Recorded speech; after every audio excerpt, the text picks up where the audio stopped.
this way that he'll be able to bring back here. Crit doing his best to deny Sumail, but only able to get some. But so far, everything looking alright for both teams. Sox are going to pull a creep wave behind because they don't want to contest against Monkey King. That makes sense. It's like the one lane that EG has a pretty decent advantage in. Monkey King versus any melee hero is not going to feel nice. So being able to separate him is great. Soxa is going to be able to deny this creep wave though. And in fact, Fly didn't head over for this, so this is going to be a big experience advantage for the starting lane for OG here. But they're doing the same thing, so they're also going to deny a creep wave of experience because they pulled the wave. So they'll go even here. Both teams happy. It's a lot of scrapping early on here. No first blood just yet, but you can tell that they definitely mean business, especially N0tail just continuously trying to just interrupt anything going on over on the side between Crit and Ice. Thompson might be going for a kill in the mid lane pretty soon here. Abed's kind of low here. He did just use his acorn shot, just trying to keep his health in a really low point. But the fact that Thompson's full regen and Abed is not, it's going to make it hard for Abed to keep getting last hits. Oh, N0tail is going to be the first blood. Ice has had enough of this little robot. And it's going to take him out of the lane. So he's gone back to the fountain for the second time. Not this time of his own choosing. It's a tough one.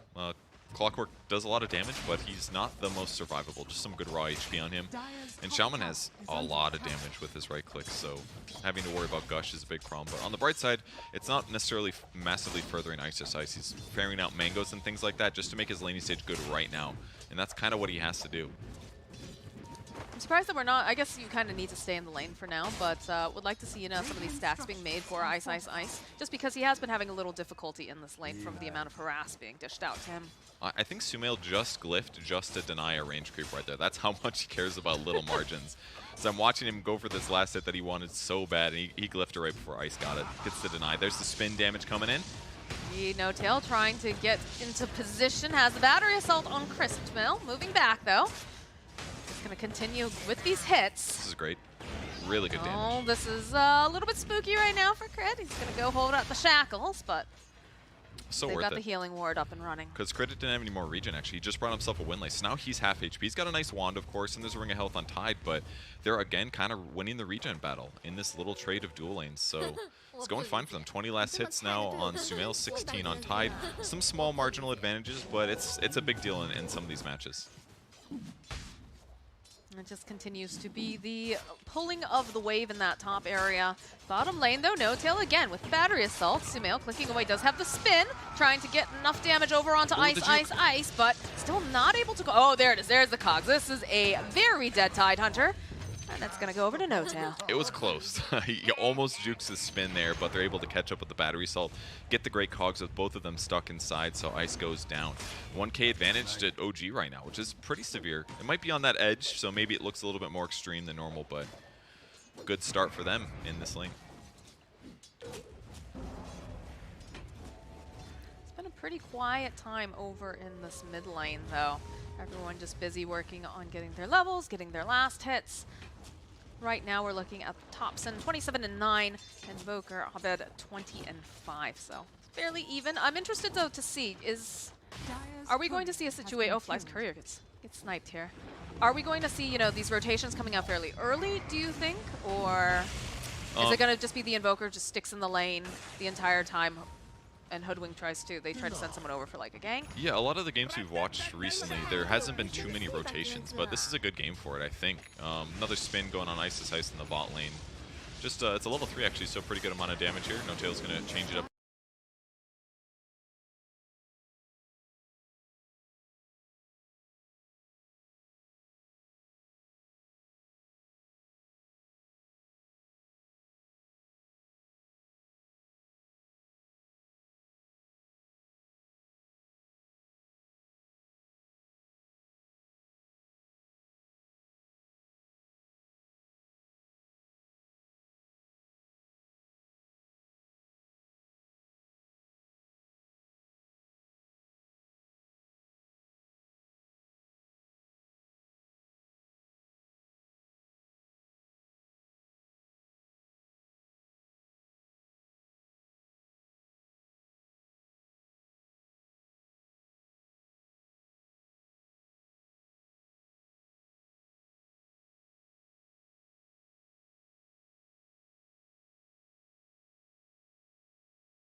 last hits now compared to Sumail's 46. The Jug really paying off here with the clockwork as well. Oh, and there's the Omni Slash bottom too, but it jumps to the neutrals. A little unfortunate. Unfortunate for Sumail. Ice though is still climbing away, and we do have another whole little fight going on as Saksa is trying to run out here. Nice boundless landing coming out from Arteezy. I'm not sure they're going to continue to follow though. And this is what I wanted to see. I wanted to see, now that Fly has noticed that they have all these stacks, I would almost like to see them maybe rotate up the Tidehunter. Maybe not just yet, but definitely take it together, because he's having some difficulties in that lane. And these are some fat stacks, like you said. That's the problem, though, is that Tide's like the only guy that can take it. But look at his skill build. He's got 3 points in Kraken Shell because his lane is so hard. They can't easily do this. So, yeah, Seb's going to take it himself with help from Topson. They both have Empower, but they're just trying to get this cleaned up off the map. Get the gold, get the experience, and more importantly, the neutral items. Getting them all in that first minute period after they spawn is a nice advantage. I always like the neutral item pinata when you take a camp that's been stacked a couple times and they all just pop out all at once. It's a very satisfying experience. It is really, yeah, because it's basically like giving everybody on your team like a bracer worth of net worth at the start of the game, and sometimes it's even more powerful. It's regen, it's mana regen. Those kinds of things end up meaning you don't have to buy consumables anymore, that kind of thing. Topson again getting his mana drained here due to an EMP, but No-Tail being a little aggressive. Dire team scan in. They know that No-Tail headed over here. They just don't know exactly where they have great wards. If you look over in that middle lane there, you can see that they've got the back of the tower covered and they've got the front area. So any sort of movement coming out from the side of OG, EG is very, very in the know about it. And that could have been just because they're worried about No-Tail's rotations, most likely. Because that's going to spot rotations between the mid lane and the bot lane, maybe. So Topson and No-Tail both covered with these this glut of wards they have put down. But still a small gold advantage for OG, but it's not blowing up wide, so everything's fine for them right now. Jug's going to be pressuring top tower by himself, though. Maybe we'll see EG rotate now that they see some heroes on the map, but for now, yeah, Arteezy's going to rotate and defend that now that he knows the supports aren't there. So ward's paying off for EG. Can see some more movement though. They want to try to secure this bottom tower on the side of EG, take away some of this advantage, and they can see Seb is digging further and further into the tree line with the skewer. There's so many heroes from EG though. This is not looking good for them. In fact, they're all here, and they all want to just get rid of Seb. Not much he can do about that one. He could have skewered and tried TPing, but like Invoker's, there's too much. Good chance he tornadoes that anyways. So they're still gonna play in the area though. But yeah, Sox is kind of ditching now. No-Tail's also hightailing it out of there. Fly though, gonna get held into place. Abed with the follow-up. Looks like they'll maybe get the kill. Yeah, they'll be able to get the kill on Fly. So a nice quick little pick-off. Of course, gonna walk right into Ice. So it's gonna be a little bit of a trade here. A splitter going through the sharpshooter. The follow-up with the Ravage. Abed running for his life from Cement. Does have the Omni Slash, but they're just chasing after Ice. Soxa will collect that kill. Dude, those punches from Elder Titan were beefy. He's got 3 points in Astral Spirit here. You couldn't even tell that's a tanky hero normally on the Tide. He's got damage block, but who cares? He's probably hitting for like 150. You're blocking 40 of it. And they end up not defending the tower, but they got a bunch of really crucial kills. I mean, No-Tail traded his life for the 5. That gets him more levels, gets him to 6 a bit faster. It's delayed slightly, but he's catching up. Topson gets a kill as well on crit, and then they also, Ravage gets burnt. I mean, that's 3 great pickoffs. Yeah, this opens it up a bit more here for the side of OG. Mail taking a bit of harass, still has the Omni. They do want to protect this mid tower, though. It's very important for that Roche advantage. They already lost the top tower. Sumail was allowed to just kind of do his own thing while they were making moves below. But we do get a smoke coming out for the side of EG. Great net worth on those two right now. The Topson's Hoodwink and Sumail's Jug both sitting equal net worth. So even though Monkey King basically won his lane, it just felt like to me like he spent so much time running around, playing behind the tier 1 tower, and maybe he just got less last hits. Oh, the immediate spot though. This is a little squirrel that perhaps has spent too much time hiding over into the tree line because EG knew exactly where she was. Yeah, they anticipated that one basically. They guessed or assumed somebody would be playing that area. Topson was hoping to get a cheeky solo pickoff on Arteezy, which would have been massively game impacting, but instead he's going to end up dying and giving Monkey a big net worth jump. Now they're equal in net worth, so kind of a big mistake by Topson, but excellent punish by EG. I feel like this is textbook EG right now, the way that they're moving, the way that they're trying to gain control of the map. Yeah, makes a lot of sense. Full control of the jungle area after you've taken the safe lane tier 1. You keep one core, ideally the tanky guy near mid tower, because he's the hardest to dive and kill. So he should be safe to make sure they don't get to tower pressure. And now this just opens up a lot of area on the map for them. Surprisingly, Sumail, I assume maybe he would play opposite side of the map as well to be safe, but maybe they feel like it's too much pressure. They're really going right for this pressure here. Thompson with the bushwhack. Hunts himself a monkey. Ooh, the hook shot. Not going there. A little too short. Could have been an okay grab there. Thompson gets to follow up on that, but unfortunately they miss it. Not even that much damage dealt to the tower, to be honest. They glyphed it. I thought it was going to be fine against the wards, but once the next creep wave came, ends up not doing much. But I don't really blame Crit for going for that, because he's got Arcane Boots, so he had the mana, and it's not like they were going to get a great opportunity to drop the wards mid. So better to like force some rotations and get a little bit done here. But they're smoking. They're going to try to kill Thompson here. Easy, throwing out the Boundless. There is that gank in the other part, though. Thompson, they drop the Static Storm, and they'll get themselves a kill on Thompson. And in the top lane, Sumail will find himself a kill on Crit. Soxa getting the final hit on Arteezy. All right, pretty good for him. Lose Thompson, but they get 2 kills, so yeah, they'll be really happy with that, putting it on Jug. Thompson, again, very happy to self-sacrifice, and despite these 2 deaths now for him, his net worth is still looking really good because his team has also done the right thing and ganked the Monkey. So his goes down, Monkey goes down, Jug goes up, and with him power, it's only going to get better as the game continues. Indeed, it is. The fortification has been used in the mid. That's the reveal of the blink over on Ice, the shove back. He's going to try and negate some of this damage, of course, using that hood, but it's going to be just too much and overwhelm him.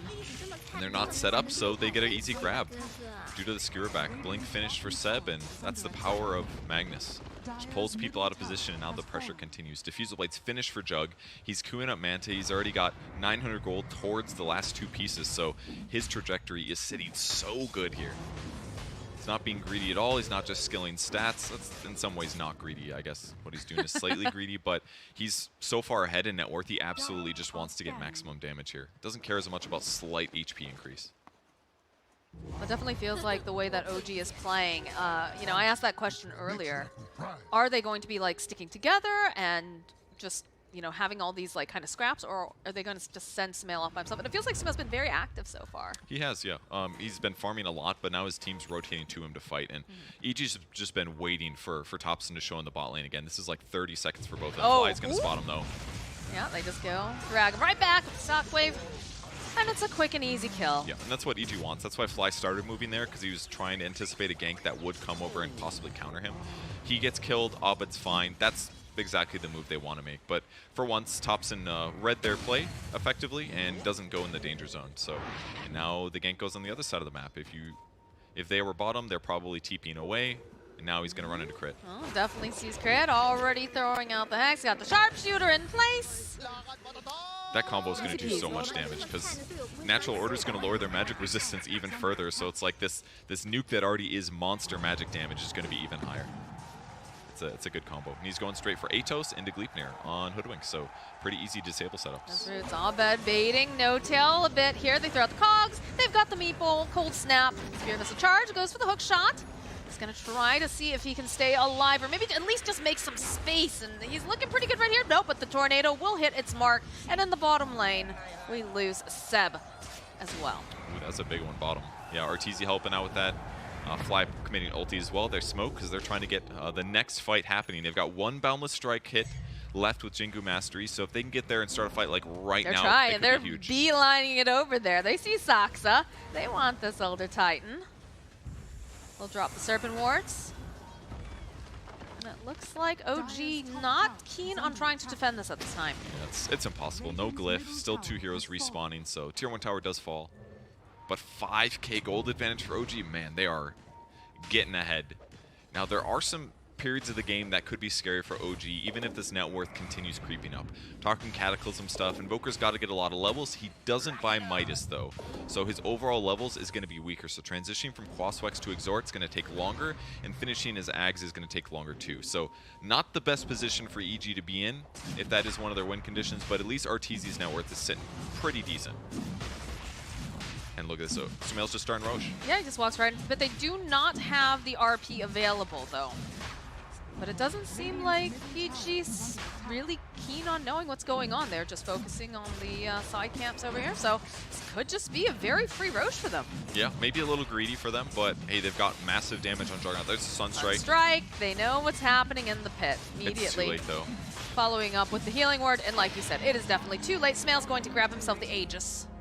When you start Roche this early, like the damage you need to deal, when your damage is like this oversized for Sumail like it is, it just gives him this opportunity to easy early Roche. And all it took was a couple bodies and a healing ward, and boom, they get it. So another big pickup for Sumail, more gold for his team. In the meantime, EG was just worried about getting jumped on or picked off, potentially controlling their area, and they just couldn't contest it. But they're behind in net worth, so it makes a lot of sense that OG took that opportunity. Got the Atos completed now for Thompson, so that's even more control that they're going to be able to add to these fights.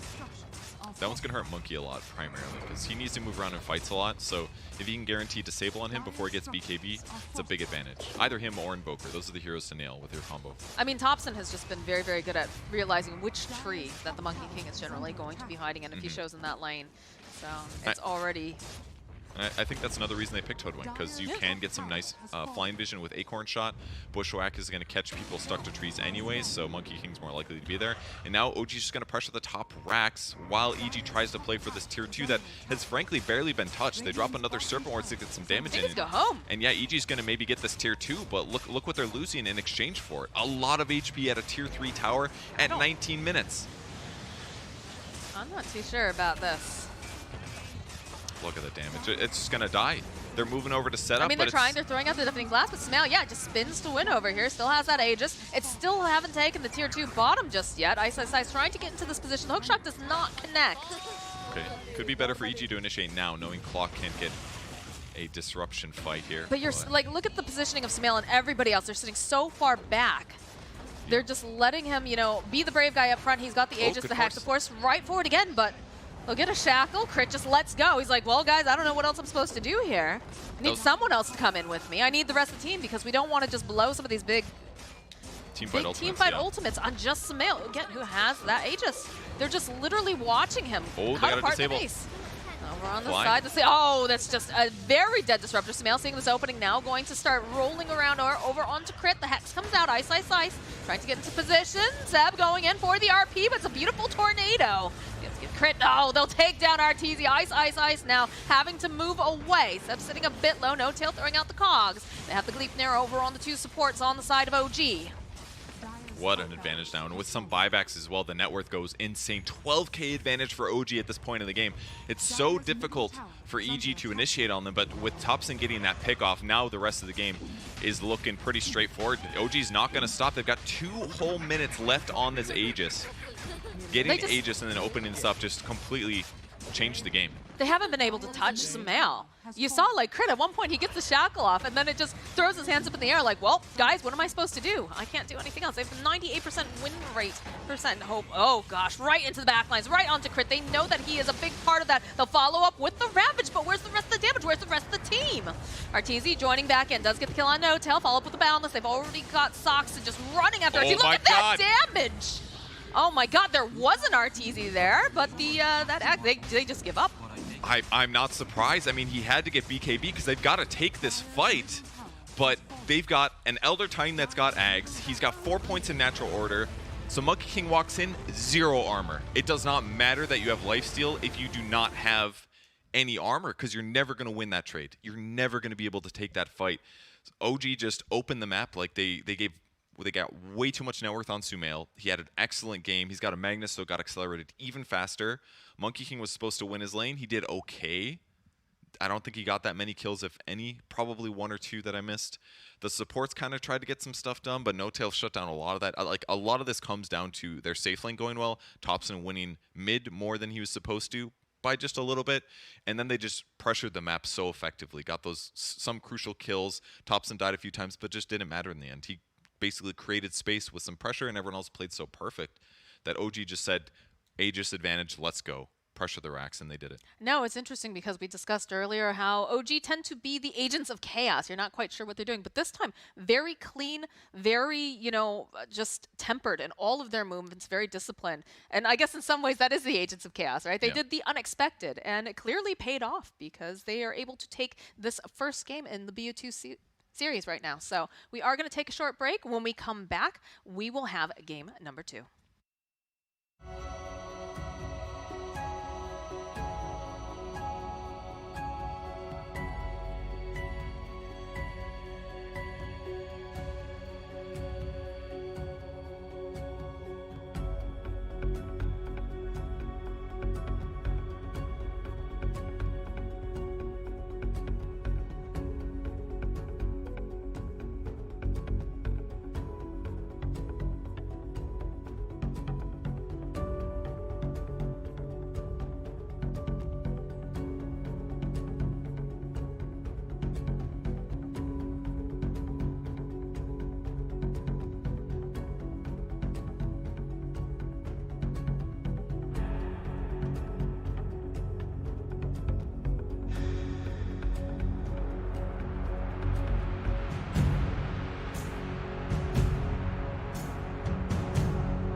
Welcome back, everyone. This is a very highly anticipated match between Evil Geniuses versus OG. And we got a very quick game. A very quick game, the fastest game of TI so far, I believe, which seemed pretty clear. Once they successfully got that top racks with extra kills, at that point you're like, you don't slow down here. You got the momentum, you win the team fight, you get the racks, you still have heroes alive, they bought back. It's like, you keep this pressure up. Don't let them farm the map, don't let them try to catch up. You just keep hitting buildings until Aegis goes away or you lose a team fight. Hopefully not too badly to really let them catch up. But yeah, racks is at 20 minutes, that's gonna hurt your net worth for the rest of the game. So amazing play by OG. It was really a lot about the draft. I think the key things that they did was they saw a tide early and they said we're going to punish the crap out of that, assuming we can. And later on they picked Jug and they picked Clock as their last two picks to guarantee that they had this like really nice safe lane advantage. And they certainly did. It was like what, Shaman plus Tide. Clock is great against both of those heroes. Jug does tons of magic damage too. So both of them. Oh, and also just the trading they did pre-rune spawn. No Tail's like they saw crit without a salve with the ward. So, and then he sees Tide. Tide's got one tango. He's like, oh, I'm HP trading for sure. And they just use that to like keep Tide behind in the laning stage and get more kills and get Sumail more farm. And then they push that advantage into the mid game and power. And then they push that into Roche. And then they push that into an early Rax. It's like, it all cascades. There's so many small things that add up to OG ending the game at 20 minutes. It was cool. Yeah, one thing that I thought we were both talking about, we looked over at Soxa and we're like, oh my god, Soxa has an Agnum Scepter already on Elder Tide. He had the same net worth as Seb at that point? Yeah, he was like 400 gold less than Seb at the end of the game. It was incredible. He did hit a lot of creeps, I think, and that's why we didn't see him too much because he wasn't participating in as many fights. But with that Eggs finish, all of a sudden he's magic immune in that mid-rax fan. I was like, what? I know. I had a moment. I was like, he can't be. Oh my god, yeah, he does. He has the Agnum Scepter. Good lord. But yeah, you know, he played excellent. They saw lots of stacking going on as well. That's able to further amplify Sumail's farm, having that empower to just help him clear out everything. And again, we saw once they broke into that base, it just felt like Evil Geniuses weren't able to do much of anything. Yeah, in some ways, the ET really helped with that. With Soxa getting that fast Ags, it's like he knew that he was going to be able to go into the fight and fight to the death while magic immune. And as long as he's standing near Monkey King never wins these trades. He's never going to because he's going to have 0 armor and he doesn't have the net worth to be able to like buy an armor item. It's never going to feel good. It's like one of those hard counters for ET. Normally, the solution is like ET's not that farm, so he can't really like do it very often. He can't stand on top of him all the time. He just sits back kind of and like does the magic resistance reduction. But in that circumstance where his net worth is that high, it's like it just makes Sumail a god. It's like massive net worth advantage. It's like minus 15 armor or something like that. So really tough for Arteezy in that circumstance to fight, even though his net worth was okay. Yeah, and it definitely, you know, we saw some of that movement going on early in game number 1. Just the way that Evil Geniuses then started to collapse, right? They started to collapse onto the bottom tier 1 tower. They started to try to take advantage. And that movement felt very standard for EG, you know, trying to force the enemy jungle just to get smaller and smaller. But it definitely didn't end up paying off for them because they just started moving towards that top part of the map, gaining control of Roshan. And yeah, we're having a little moment here, guys. I think somebody fail loaded. You know, it's like when you get in that game and you look up your opponents and like one of your friends is still loading. You're like, don't connect. I don't want to play against an AOI stack again. Yeah, that's what happened just there. EG was like, oh god, I'm scared. Now somebody just had issues loading. Okay, I was looking over and I was like, oh no. In reality, 45 minutes of Purge and I having to fill again. It was probably one of the 50 people in the broadcaster slots for TI that usually has issues. They run some like, you know, some max running Dota. No, I'm just kidding. They use good PCs. But the game is gonna start now, so let's take a look at what they end up doing differently. First off, EG's going to ban the Magnets. They don't want to mess around with Empower carry stuff. If he didn't have Empower last game, Jug would have been ahead, but not like really ahead. Roshin would have been much harder. He would have lost about 30% damage there as well. And he would have been forced into more of like a traditional item build, like a Maelstrom type thing that farms you well, but doesn't get you from camp to camp fast like a Yasha does. So that's going to be off the table for EG, or for OG, that is. The 2 Gs. I know, right? Just one letter difference, but definitely two very, very big powerhouse teams. Storm Spirit again banned this time around. They do not want to allow Abed to have this hero. They value it quite highly. Yeah, it's interesting. Of OG. You can beat it in lane, certainly, and gank it sometimes if you have the right matchups. But like after that point, dealing with Storm definitely becomes a bit of an issue, especially for your supports. Like your supports just know that you're always going to get going on in the back line. So it makes their play style much harder. I wonder if they just want to get it out of the pool because it makes it so much harder to execute their advantages and their team fight stuff. That's what I was wondering too, because if you pick up a Storm Spirit, or you allow the enemies, right, to pick up the Storm Spirit, you need to make sure you have a very specific set of heroes that can deal with it, right? You need to make sure that you have plenty of lockdown, and that you don't have things that are too squishy. It just adds another layer of things that you don't want to have to worry about. And again, it is just a very good hero right now. Yeah, it definitely can be really effective. So maybe getting that out of there for OG covers their bases a bit. EG just going to do the old ban the heroes they picked last game method. So this is going to allow a lot of strong heroes in the meta. Snapfire's these are the heroes that are going to make it through. One of them will not probably. Snapfire, Tiny, Monkey King are the most obvious one.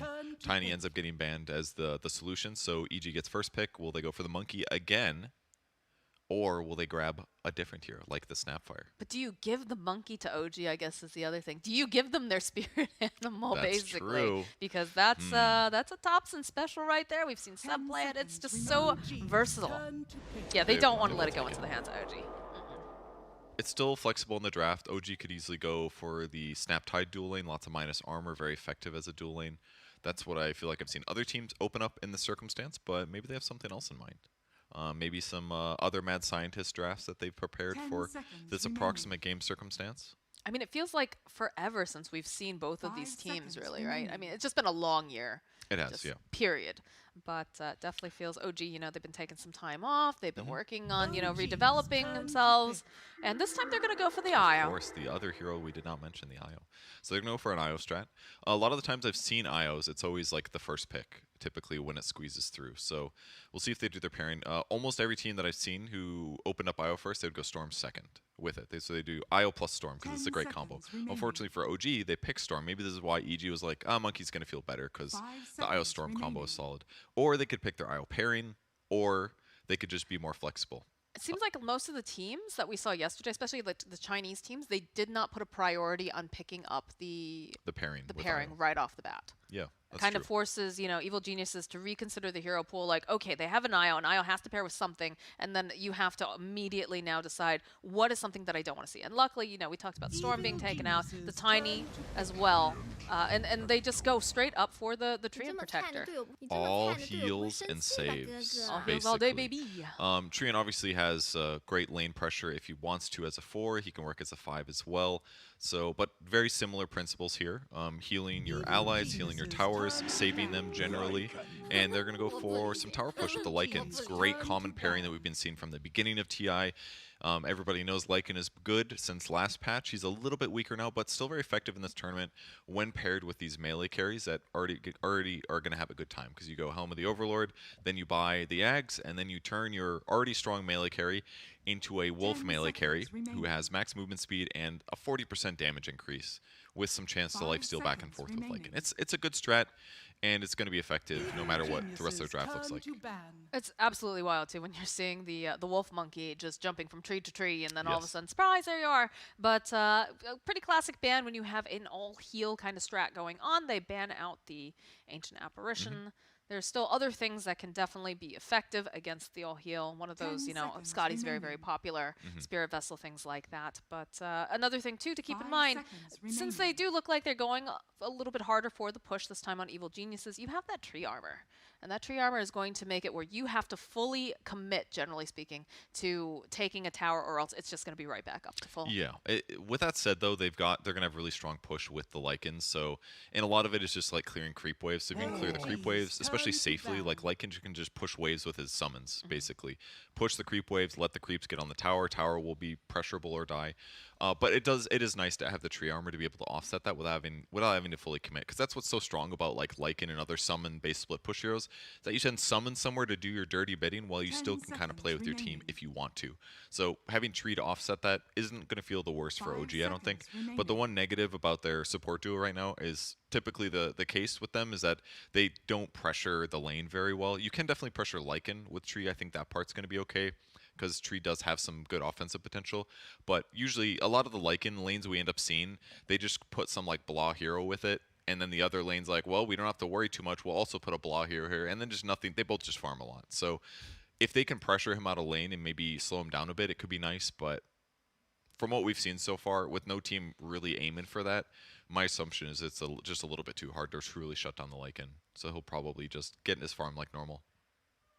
Now, I'm curious with what they've got going on here. You've got the Eye, you've got the Treant. They took out the Ancient Apparition. Is this possible that we're going to be seeing a Morphling added onto all of this? It would look good considering the AA is banned. Some teams even were banning A in the first phase. I think Alliance was for some of the series we caught. There's the other common support, the Snapfire, which would have been completely fine. But they've got both supports already, so it makes sense to take out the best one. Tide gets banned here. They ban out the Bristleback and the Troll as well. Troll would have been fantastic against Monkey and Lycan for the mischance / blind. Whether or not it's a Monkey 4 or a Monkey 1, either way, the mischance will be nice against. Would have been nice against those guys. And finally, a Batrider ban. So they go for Gyro as the IO combo. All right, they're going to go for the... And again, we see the IO and the Gyro, so usually that's exactly the pairing, right? There's always the chance with OG we're going to see something completely crazy and different. There is. But what would you say the percentage chance is that this is just the standard, straight up? Sumail Gyro? Yes. I would say relatively high. It's a pretty good Gyro game. Flat Cannon against Lycan Wolves and laning stage is cool. Like, good way to basically cover your support a little bit from that Lycan damage. Because once you get them to like half HP, any like hero that summons in the lane, like Enigma or whatever, it's all about just like lowering the HP of the summon so they can't harass anymore. And whichever one you attack, they run that one away, blah, blah, blah. It's like a game. But Flax is just going to like get them all pretty low. It will push the lane also, but you know, ultimately taking the pressure off could allow them to pressure Lycan more. Of course, it could be tops and mid playing it, but that's not really that common right now. I think it's just much more likely it's carry Gyro. It hasn't had the highest win rate, but we have seen we did see one very successful IO Gyro. It looks like it'll be all right, frankly, against the hero matchups. Silencer and Ember though for EG. Ember was banned last game in the second phase, like we said then. Abed's had some good win rates on, I think 3 games, 3 wins. So it'll be great for poking and limiting mobility of the enemy squad. Silencer is going to be great for offsetting any counter initiation or potentially saving yourself using your abilities, which could be impactful. Delay tree armor, delay overcharge, delay overgrowth. Overgrowth, which a lot is of the over big things. One, yeah. Over call down. That's my favorite way to call it. That's not a thing. I guess it makes sense, though, because it does come from overhead. Exactly. I could have said that instead. You could have, but you didn't. Silencer, no, everybody knows. I hate this hero so much. I hate him so much. He's the anti-fun hero. We have this beautiful game called Dota 2 where you're able to play different heroes and press spells, and Silencer's just like, nope, you don't get to do that. Did you play Dota when Silencer had the last word, aura? That was the worst. Oh my god. His aura was like every time you cast a spell, you were silenced for 3 seconds. It was an aura. So it's like every fight you're like, cast a spell, sit around. Cast a spell, sit around. It was the worst. Thank God they removed that shit. Just remove Silencer. Just remove him. He's fine. Just remove him. He's got stupid hats anyways. But, you know, one of the things I was talking with Fogged about is, you know, we've been seeing a lot of the Silencer pick up. And he's saying, you know, he's good for the laning stage, right? He's very good and able to kind of, you know, put that harass out. But once we get into the later game, we run into all these neutral items that are able to just remove all of his spells. Like, no problem for the most part. So it feels like right now Evil Geniuses, they want to place a lot of early pressure onto the map, but when you look at what they have too, they've got the D push over on OG, you've got of course the Treant Protector. I feel like that's going to be a bit difficult. Yeah, they might not be able to like pressure towers really effectively, but their ability to like poke and skirmish looks pretty good on EG's side. You basically just want to maneuver and look for the right opening, and the moment that OG is about to be in a clinch, that's when you global silence, and that's going to stop even things like Tusk Snowball. But what's really cool now about the OG draft is you got somebody playing a core role that's weird. IO Tree or Tusk are hitting creeps. If I had guessed, I would say Tusk 3, which we did see Beast Coast play around with. And I went on this, like, it took about 15 minutes of the total cast time, but I talked about how cool Tusk Ags is, and you just never built the damn thing. This game, it's actually still a decent Ags game. They have dive heroes, Lycan and Monkey King. Tusk Ags legitimately is pretty sick. It's like a 10-second cooldown. The kick range isn't like half the map like it used to be, but it's very easy to cast now. It's not based on where your 2 heroes are positioned. You can choose the direction you kick, which is how kicks work, guys. Like, come on, obviously. But who's he kicking this time? Monkey King. After Monkey King jumps in, initiates, pops BKB, you kick that bastard back into the trees. And yeah, he's going to come back because he's got good mobility. But if he dove in that way in the first place, Primal Spring's going to be on cooldown. If it's Lycan, it's going to take him 2 or 3 seconds to run back in. It's legitimately good. If I don't see it one time at TI, despite Tusk being picked as 3 routinely, I'm mad. But I'm You gonna put something on I'm the line also with bad. that? Are you just I'm gonna say mad that, or are you gonna I'd- actually like bet something here? I'd be dude? mad and bad. Me saying it on broadcast is already betting. What are you talking about? So I'm just saying, if you were Kyle, you would make some sort of outlandish bet right here, right now. no, people force Kyle to say and do No, outlandish nobody bets. forces him to say anything. Kyle just says things. Kyle does Kyle himself. That's I how he think was it's running around naked in the snow. allegedly. I didn't see it. Don't want to You're- see be it. very And if lucky it was you my didn't. mind, I would be. Now that you all have Anyways, that beautiful image in your heads. Tusk 3 is being dabbled with a bit. We saw Beast Coast play it. They went for a Treads, I believe, into Echo Saber, into Solar Crest, into Halberd in that game because they needed a Halberd. I would love to see somebody fit an Ags in there, probably as a second item. But maybe we won't see it. Maybe it's just Tusk support. Maybe it's going to be the IO3 that's been rumored, but I haven't seen it played yet on main stage. Teams are trying it in pubs and wherever else, but I think it's more This would be the likely. team to do it if they were going to run it. It would. I think, and it again, it could also be. Yeah, it's one of those two. It's probably IO or Tusk guaranteed off. It could be Tree 2. Tree 3 kind of can work too, but they're going to grab an Ursa, so no matter what happens, like, laning against the safe lane is going to feel weird. And that's because Ursa's looking at this. He's like, IO 3, I'll fight that. Tree 3, I'll fight that. Tusk 3, I can fight that too. Tusk 3 is a little bit more dangerous, but Ursa's certainly going to be able to out-regen Tusk, I assume. 10 seconds Once he has to deal with tag team issues, tag team could be kind of scary, but he can leap over the ice 5 shards seconds perilously remaining. but safely. So he should be able to get out if there's trouble there. But that's a little spooky. Silencer Ursa looks decent, but if they go on the Silencer, definitely killable. And Face the Void's their last pick. So some guaranteed lockdown against the fast Lycanthropes. All right, moment of truth. Come on, tell me what this 3 is over for the side of OG. Evil Geniuses is fairly cut and dried.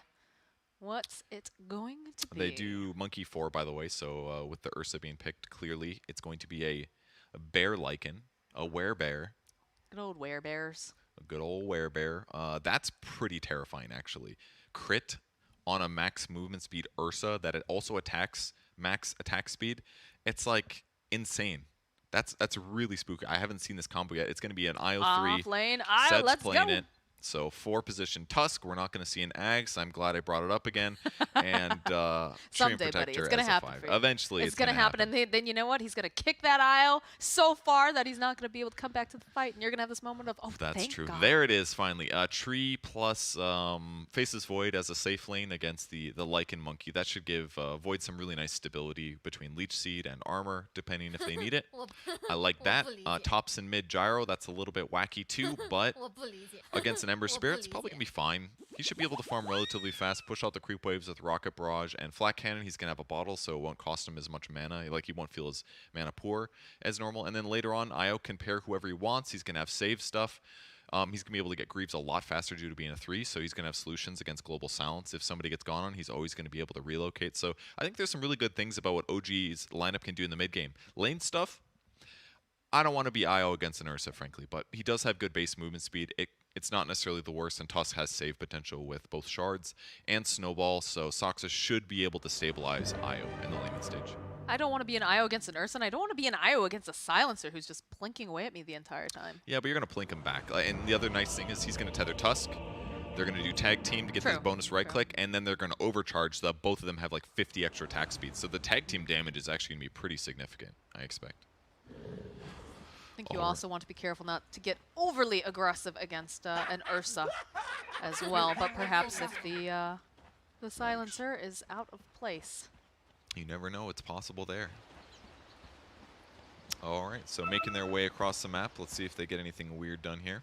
Keep it PMA, keep it Other than BSJ. pausing, of course. Pausing a little weird. So what do you think? Are we over under 20 minutes for this one? Actually, let's say 30, right? Are we over under 30 minutes for this one? Because the last one was incredibly fast, like we said. This one's going to be over 30 minutes, I think. Neither lineup is like ready. Well, okay, the one lineup that could like death push, there's a little potential on EG because of the Lycan, but OG is more likely. They've got IO, they've got tower hitters, that kind of. They've got lots of heals. Those lineups usually will function well for mega pushing. So I could definitely see. It could happen, but I think it's much less likely than the previous game. Unless somebody like blows the other out of the laning stage, pretty much. Should be a bit of a longer one. Both teams going to be semi-content to go hit creeps. So Can't Everyone wait. was very, very excited, of course, for this matchup. So we'd love to see a very hype match, and perhaps one slight. Now that we've said this, of course, we're going to have like a 90-something minute game. We prayed too hard for a Prayed longer too game. hard, and they gave it to us. Be careful what you wish for. No, it's gonna be good. It's gonna be good stuff. Seb already starting that BM like he likes to do, being sassy, dropping sprays, dropping all of that, and you can hear our lovely crowd cheering they're excited. softly in our ears It's right now. a big match. Kind of a cool itemization for Fly right away. Rush the buckler, instant buckler. 3 armor for himself, 2 for his allies. Gonna help the laning stage. Sumail gonna be Jingu'd up here by Crit with the Orb of Venom, and now maybe No Tail taking a bunch of damage on the retreat, but it's 1 more hit. He's a tree. 2 more hits. 3 more. Turn to start punching right back at Crit here. No Tail doesn't seem to care at this point as Crit bouncing, pogoing away. All right, the moment they back is when he turns and slaps him 1 time on the booty. Slow again. Look at No Tail. It's like, come back here, Crit. All right, fine. Okay, no Fine. booty slap. No booty slap. Sorry, Purge. None of that. Let's get too excited. All right, everybody is headed off to their respective lanes. Thompson's going to have a bit of a damage disadvantage in the mid lane. He's already gotten 1 creep denied, but he's about 9 behind. Gyro's damage classically very low compared to a lot of other carries. He's going to have to do stuff like this, use Rocket Barrage to help him get a last hit. But he's getting some of them. He's doing fine.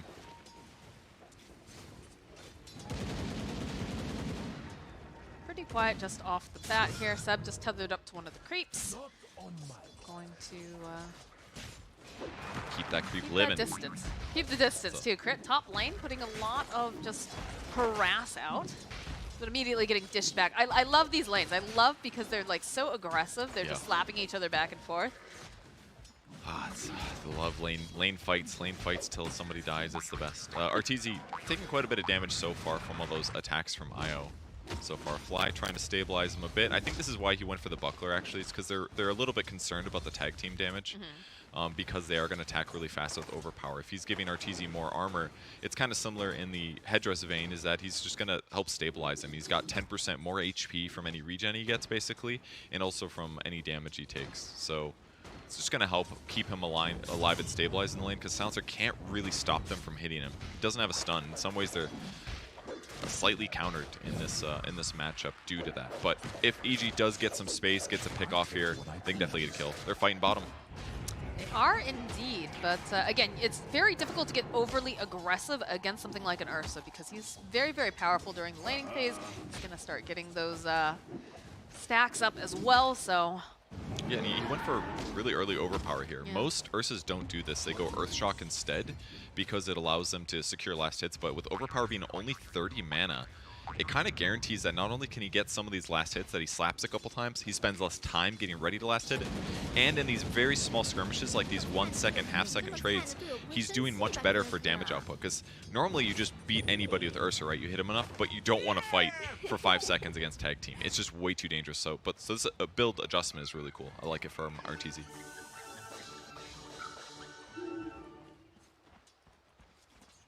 Despite all the slapping that we've had back and forth, still a fairly quiet game. I think we didn't see the first blood until about, what, 3 minutes in or so? Yeah. So I'm sure that it's on the way. Arteezy in a little bit of trouble bottom. Gets tag team sharded in. Sox is going to have to run away now. So they both lose regen, but naturally that's going to be way better for Soxa with the IO pairing. Arteezy loses basically a salve worth, and they're out of regen here. They're running some more out, though. Salve, a mask of... Morbid Mask, sorry, coming for Arteezy, and that's going to make a big difference here. Despite all this fighting, he's still gotten great last hits. And now when he fights people in these big trades, he's going to get 15% of that back.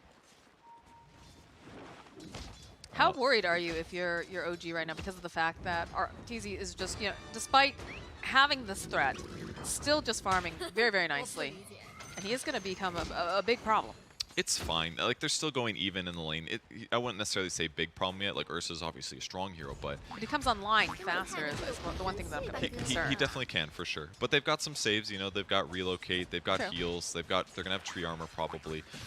Maybe not right now, though. No Tail actually went for 2 points of Leech Seed in this lane, which makes a lot of sense. Great for a trading ability because it's going to heal both him and Void. And it's going to make trading with Monkey King feel so much easier.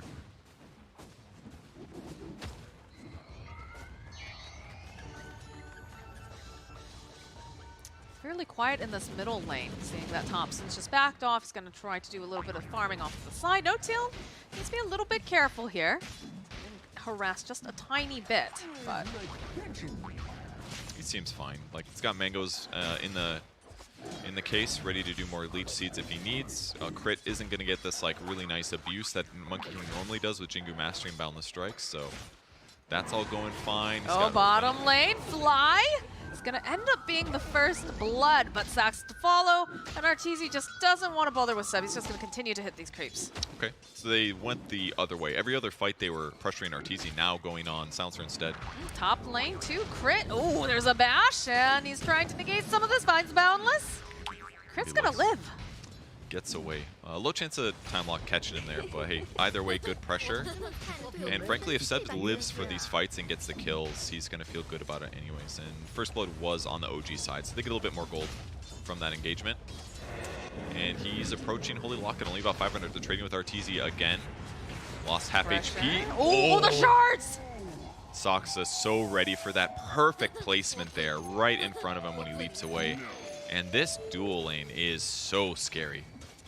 With Orb of Venom as well, like, his ability to just keep you out of position is strong.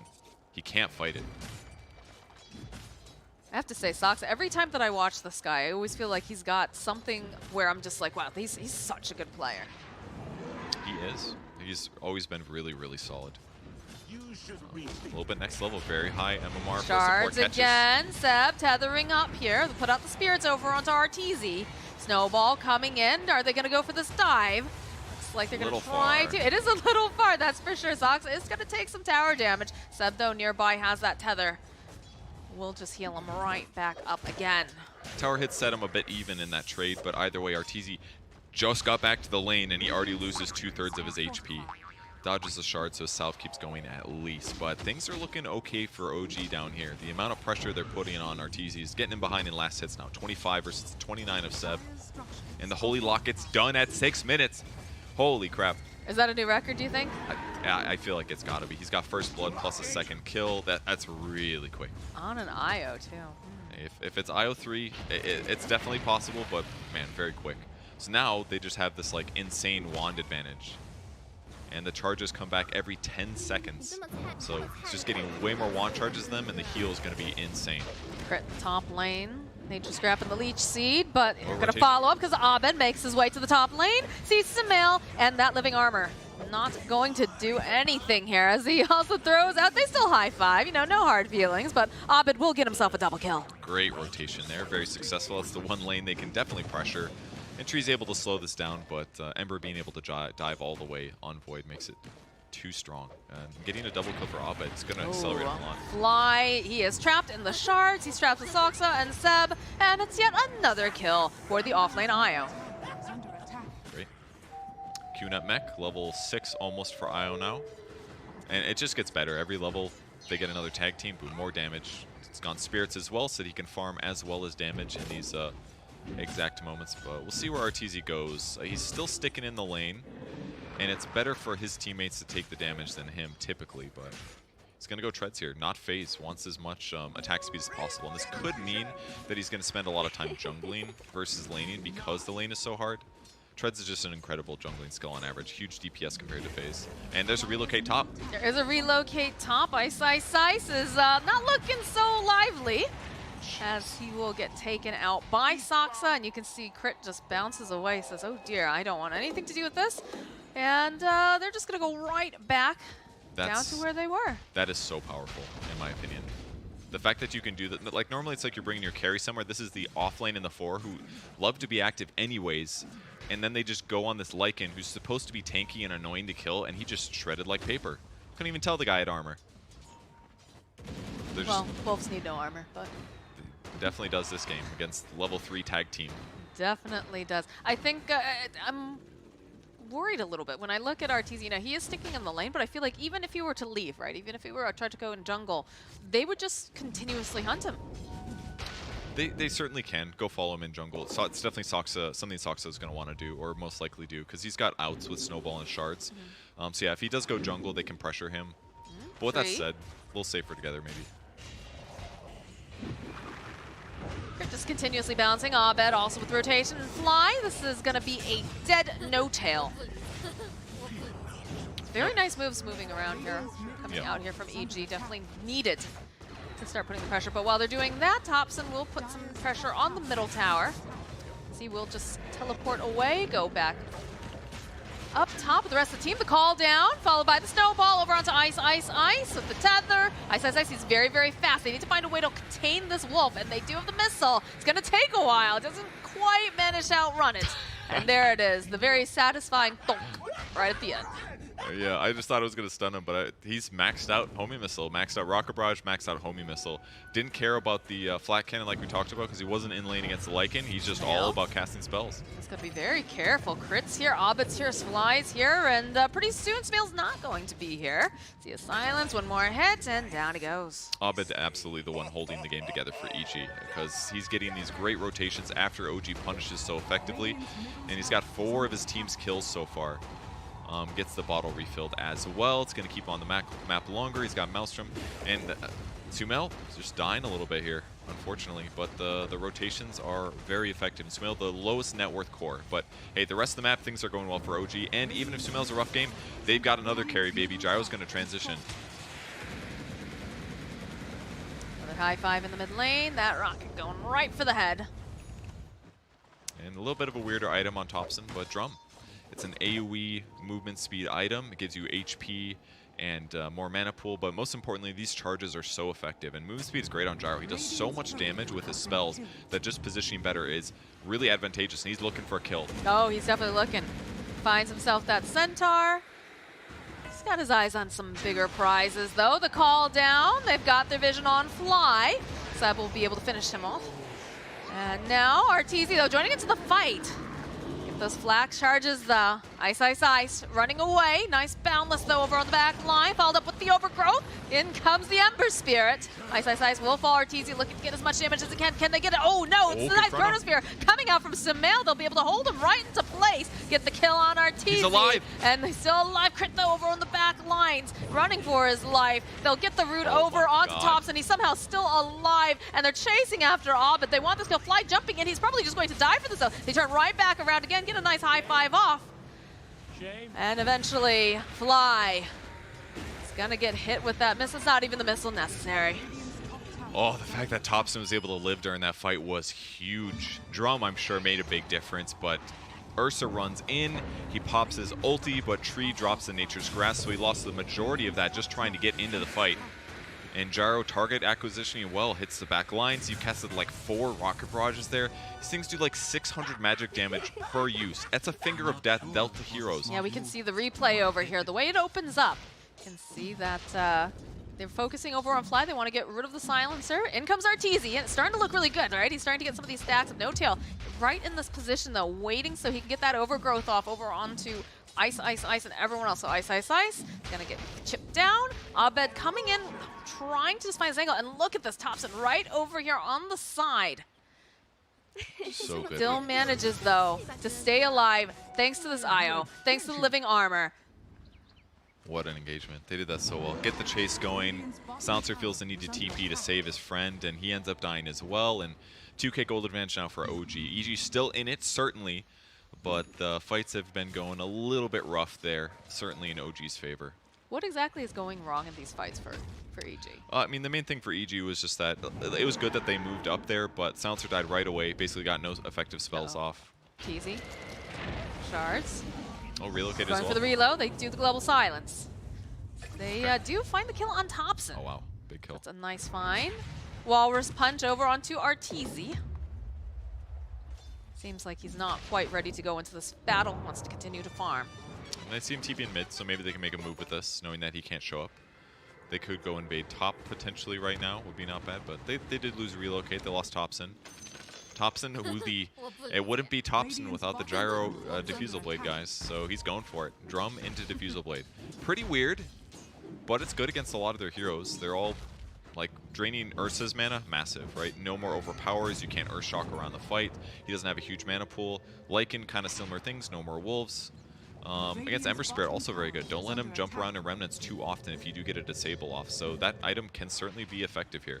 And it's something that's going to allow him to do more mid-game impact than something like, I'm going to slowly build Aghanim Scepter just to do more right-click.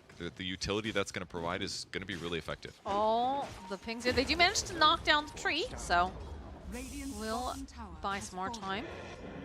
Just continue to taunt one another. This build is cool on No-Tail as well. Maxing out Leech Seed. More AoE heal, which if it hits the person that's dying, they're going to be saved. And if it also hits Io, it's like a freaking mech. It's so good. It's literally better than a mech in terms of healing output. If he Leech Seeds the guy that's killing his gyro. It's a really smart pivot here for No-Tail in his build. Feels like they're trying to bait Soxa. Got the Walrus Punch, he's got the Living Armor, and this is looking like Fly needs to get out of there much faster. Rolls right past him. They'll get the kill on Silencer. And Crit's just hoping they're not going to look too closely to these trees.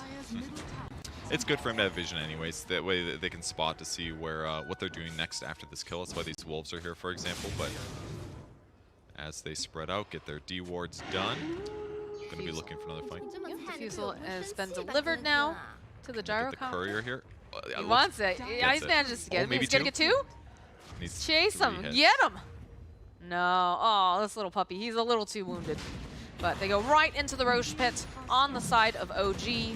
Get the Diffusal blade completed now for the Ursa, but no one's going to be able to get here in time. It's just going on way too fast, these TPs. I was like looking at items and stuff, and then I look at Roche, it's like a sliver of HP left, but they bought the Medallion on Seb as the third item. They have Tag Team for damage. They've got Diffusal, which is a lot of damage. Boom. Easy Roche kill. They're going to get this Courier too. Anything Bottle Monkey? There's a Vid Booster on it, so that's going to delay his Spirit Vessel. He didn't quite have it finished. Not the end of the world, but still a good kill. They backdoor the tier 1.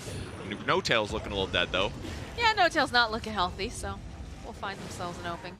I'm surprised he almost ultied there. That definitely would have been a mistake. Yeah. No getting out of that one. Oh, relocate top. Relocate coming in hot. They'll find Ice, Ice, Ice. There's going to be the Global Silence, but you can see Sumail running right on over here. Wants this kill. Io tethering right on in, and it's a dead Lycan. I mean, that's a great usage for a Global Silence, is just stopping the relocate every time. Don't let them get those easy setups. In reality, they're just trying to do it a little safer, so global being offset is not a big deal, but it is useful in this match for sure. The power of Silencer. We haven't felt it much, but he's just trying to cover his team, give them advantages. But EG's still farming well. There's a lot of couriers that just died here. Oh wow, there really was. Yeah, EG's just killing every courier. They're very angry at their owners. That's cool. They're putting wolves in the lane, and then they're putting monkey in the trees. So when they go in the trees to hide the wolf threat, there's a monkey threat waiting for you. The old bait and switch. Big stack, though, getting taken by OG. The family that farms together stays together. Good items. And that's the neutral item pinata effect, where everything just falls out from that one stacked camp. Grove Bow, Brigand's Blade, Sumail catching up in net worth pretty well, sitting at 7.5. Not too surprising. Ursa usually farms decently well with this common Diffusal build. Not as good as the old Battle Fairy days, but it's just too greedy. So Sumail's also been able to catch up despite the slightly rough laning stage due to all the Abed rotations. But top net worth, it's Topson, but just out about 10k. Glyph gets popped, but they're not leaving. They're definitely going to take this one as well. Nice efficiency, too. They end up digging up one of the bounty runes. They'll be able to bottle it and then just heal up as well. What do you think, dear? Are we going to see a base crack in 20 minutes?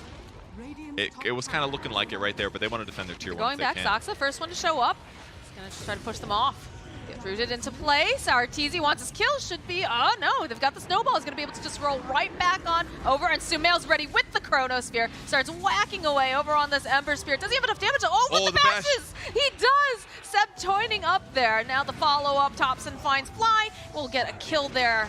And No-Tail with that overgrowth. They've got the reload. No-Tail most likely going to die. Although maybe he's not. He's actually still alive. Arteezy is the one who's going to get tables turned on him. Crap. Wolves, though, chewing all on this wood. You know, they like a big stick, but doesn't matter. Seb being the Wambulance, coming in hot and keeping No-Tail alive. Dude, OG just making the plays. They're doing moves that seem kind of dangerous at the start. Like Soxa runs into 4 heroes, and I'm like, all right, I haven't seen a team do this all tournament. Like, be careful, you know, be aggressive by yourself. But it bought them time. It bought him a circumstance with the defensive snowball. He knew his limits. EG gets a little overbaited. Then Sumail does a solo Chronosphere, and I'm like, surely this isn't good. Like, where's the damage fall up? There's nothing. But he got just enough damage in there to kill the Ember, and then from there, it was just dominoes falling, man. They set it up so well with these aggressive moves, and EG half commits and loses a little bit more advantage. OG looking like their TI form. Abed.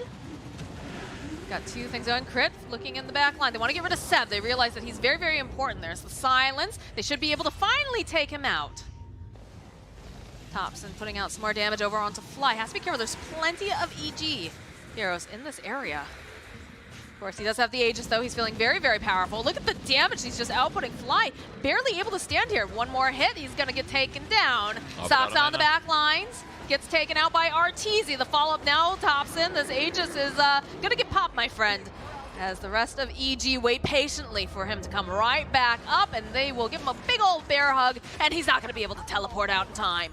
It was a good try, but the Ursa's damage is too high here. And without the IO, Gyro got some effective damage in, but I can't help but think he was just being a little bit too resource careful. He could have used Diffusal Blade to keep the Silencer slightly more to the right, but he went for the dive, and it took a little bit too long to kill Silencer there, as a result losing Aegis. So there are moments where your aggressiveness is going to hurt you, that's for sure. And that was one of them for OG, losing legitimately like 2 to 3K from those deaths right at the end. A lot of these back and forth fights. We've got around a 1K net worth lead going to the side of OG. They've just been scrapping, I feel like, nonstop. I have not seen them chill and just go farm really at all, other than Arteezy occasionally hitting a camp. Yeah, or Sumail. Sumail hit a lot of creeps the first like 15 minutes after the laning stage. He just needed to catch up a little bit. He's almost got his BKB now, so he'll be all right, but Fly maybe in trouble. Fly again. Soxa and Seb making their way over. Walrus punch with the tag team. That is a kill for Soxa. Pickoffs. Plate mail on IO as well. It's going to help cover him against the Ursa with the Dragon Scale as well. More regen, more armor. He just wants to be able to survive because he knows he's the most vulnerable guy. But he's in a good place. The fact that he feels comfortable buying armor and not just like Ghost Scepter, don't let you hit me at all, means that he's feeling okay about his net worth. And it's going to overall make it harder for Ursa to get kills on him as the game continues. Because he's got armor right now. After this Lotus Orb, I bet he buys a heart or something like that just to really amp up his HP. And that's when Ursa's going to feel like a wet noodle for the first like 10 hits. Smoke play coming out from OG. They know that Abed is nearby. Sumail. Smoke will pop. He's going to go forward. No, it's already zipped away. Sox on the hunt. But there's no one else really home down in this area. You have, of course, the Wild Bear. Thompson popping the BKB, turns right back around. It's just going to walk outside of the Monkey King ultimate. Wolves should be able to deny the Invis rune. Pretty well done. Trading Monkey support ulti for Gyro BKB is great, but the global silence being lost is a little bit rough. It did save Crit's life, though. Rocket Barrages would have guaranteed that. Thompson gets hit with the Boundless. Arteezy coming in hot here. No till. Waiting patiently. That diffusal and go back in if necessary. They'll get that hit off. But these Wolves are crunching away over at Thompson. They're going to have to push him out. In comes Seb, though, followed with the Overgrowth. They've got the Snowball. Can they control Abed? It's looking pretty darn good. But he's got the Yules. Do they have it? Can they get it? Yes. Diffusal pays off. He did not have enough money to throw the Remnant right away, so he's forced to Sleight of Fist. It wasn't enough time to get him out. So great punish there. It looked pretty iffy for Thompson there. Another really crucial move was when Ursa jumped forward to go on him. Thompson used Diffusal Blade, so he couldn't gap close that last like 200, 300 units, and thus wasn't hitting Thompson. If he was on top of him, Arteezy would have been super happy to continue the fight, but he realized that slow, it was not a good time to pop Ursa ulti. He tries to disengage, he pops it anyways, and then Abed eventually gets collapsed on by the rest of OG covering Thompson. So I know that we have the BKB picked up on Arteezy now, which I think is exceptionally needed when you consider what's being thrown at them. But I still feel like they're being very efficient and able to kite him. They are. BKB is going to help a lot because it's going to allow him to save and rage until he really needs it, like pre-Chronosphere or to lower status resistance on some big stun, you know. So it's absolutely going to help. He needs it. Otherwise, there's just too much disable that's going to mess with him. Overgrowth, for example, he can't necessarily, like, he wants to save. He could BKB, Overgrowth comes out, then he enrages afterwards. You need both, basically. They have vision over on Abed. They do have to go through this backdoor protection. The creep's not quite there just yet. No tail. Looking to teleport away. No, he's going to stay here. Well, Root Void into place, but look at this heal coming out from Seb. The mech and the other items, the survivability of these guys is huge. Just taking turns, tether and everybody. Push them away. Dude. Well, this is 4 minutes later than last game, but they're going to play this one safer. Look at the top They push. back off. They do smoke play, though. They're going to go for the reload. Silence over. Ice already in that wolf form. Nicely done. Saksa is going to back off. He's going to get chased down by the Zoo if he's not careful. But while this is going on, they still have it. Oh, nice boundless, though, coming out from crit. Slows them down. RTZ joining into the fight. Topson a little bit slow. Throw down the Nature's Grasp if they try to follow. But look at the Seb is just constantly keeping them at least 90% health or more, it seems. They end up defending the tower. It looked a little hairy. The global did save Ice for sure. Tusk was able to catch up. It very possibly would have been a kill, but they hold him off. But the Black Dragon heads back towards the top lane, so no crit. Landing 3. Have a little time up in the air here for Topson. They just cannot seem to get them to leave. RTZ realizing, okay, I guess I'll go Roche. He's trying to figure out what on earth he needs to do because OG is knocking and they are coming at you with a battering ram at this point.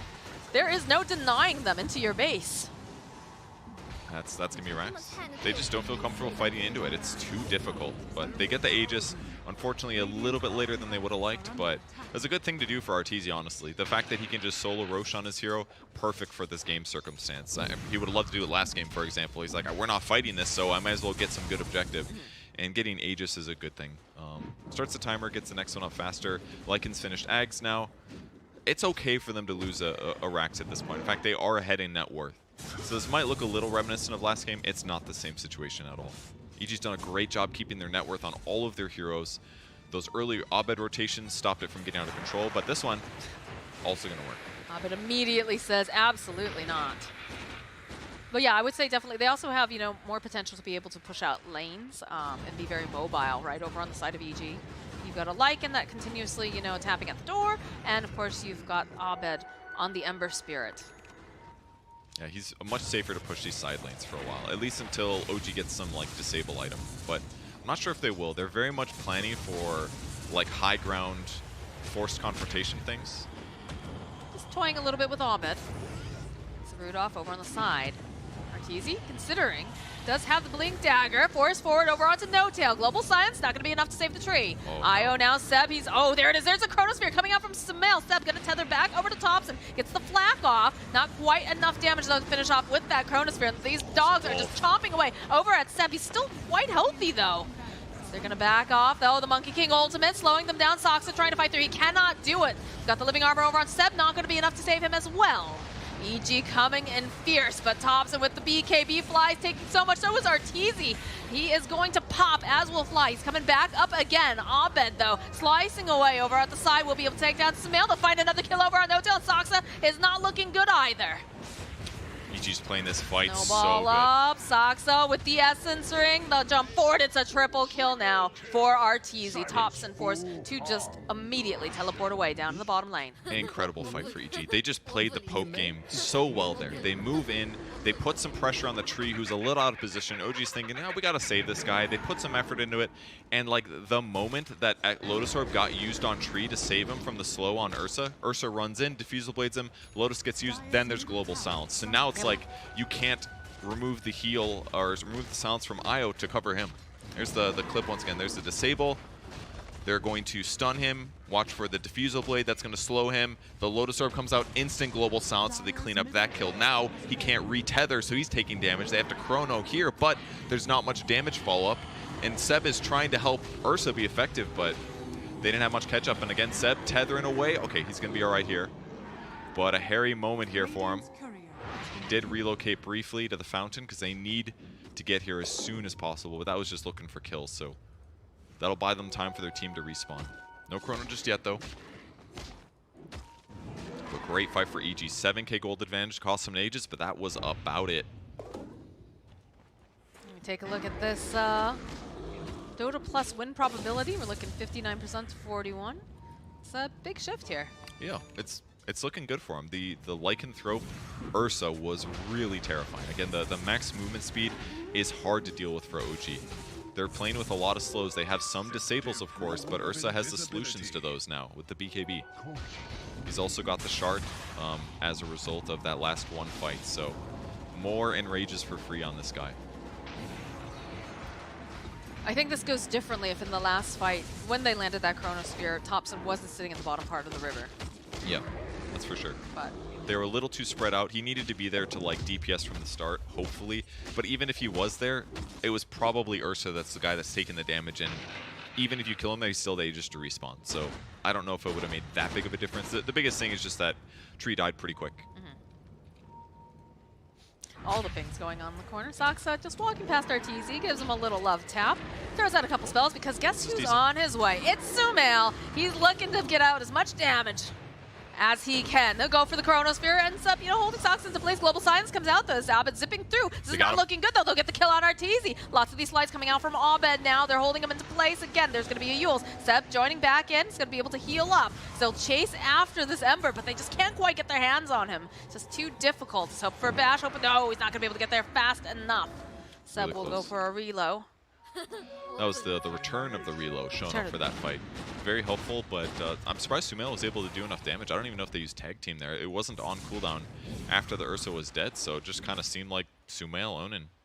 Everybody ran into it, but it was more than enough. And another item being picked up soon for Arteezy. His death is going to slow it down a bit, but wants to get the Scotty. And Scotty's going to be really good against Io. He's a ranged hero that loves healing. It's the perfect item against him. It's going to be really good against Gyro as well. So timing's coming up here for EG, but that kill actually really closed the net worth up a lot. 4K net worth advantage going over to the side of EG. Middle tower is under attack. It's strong. Back off. Over on the side of OG. Reevaluate, probably wanting to wait for the Overgrowth and the Chronosphere to come up when they're ready.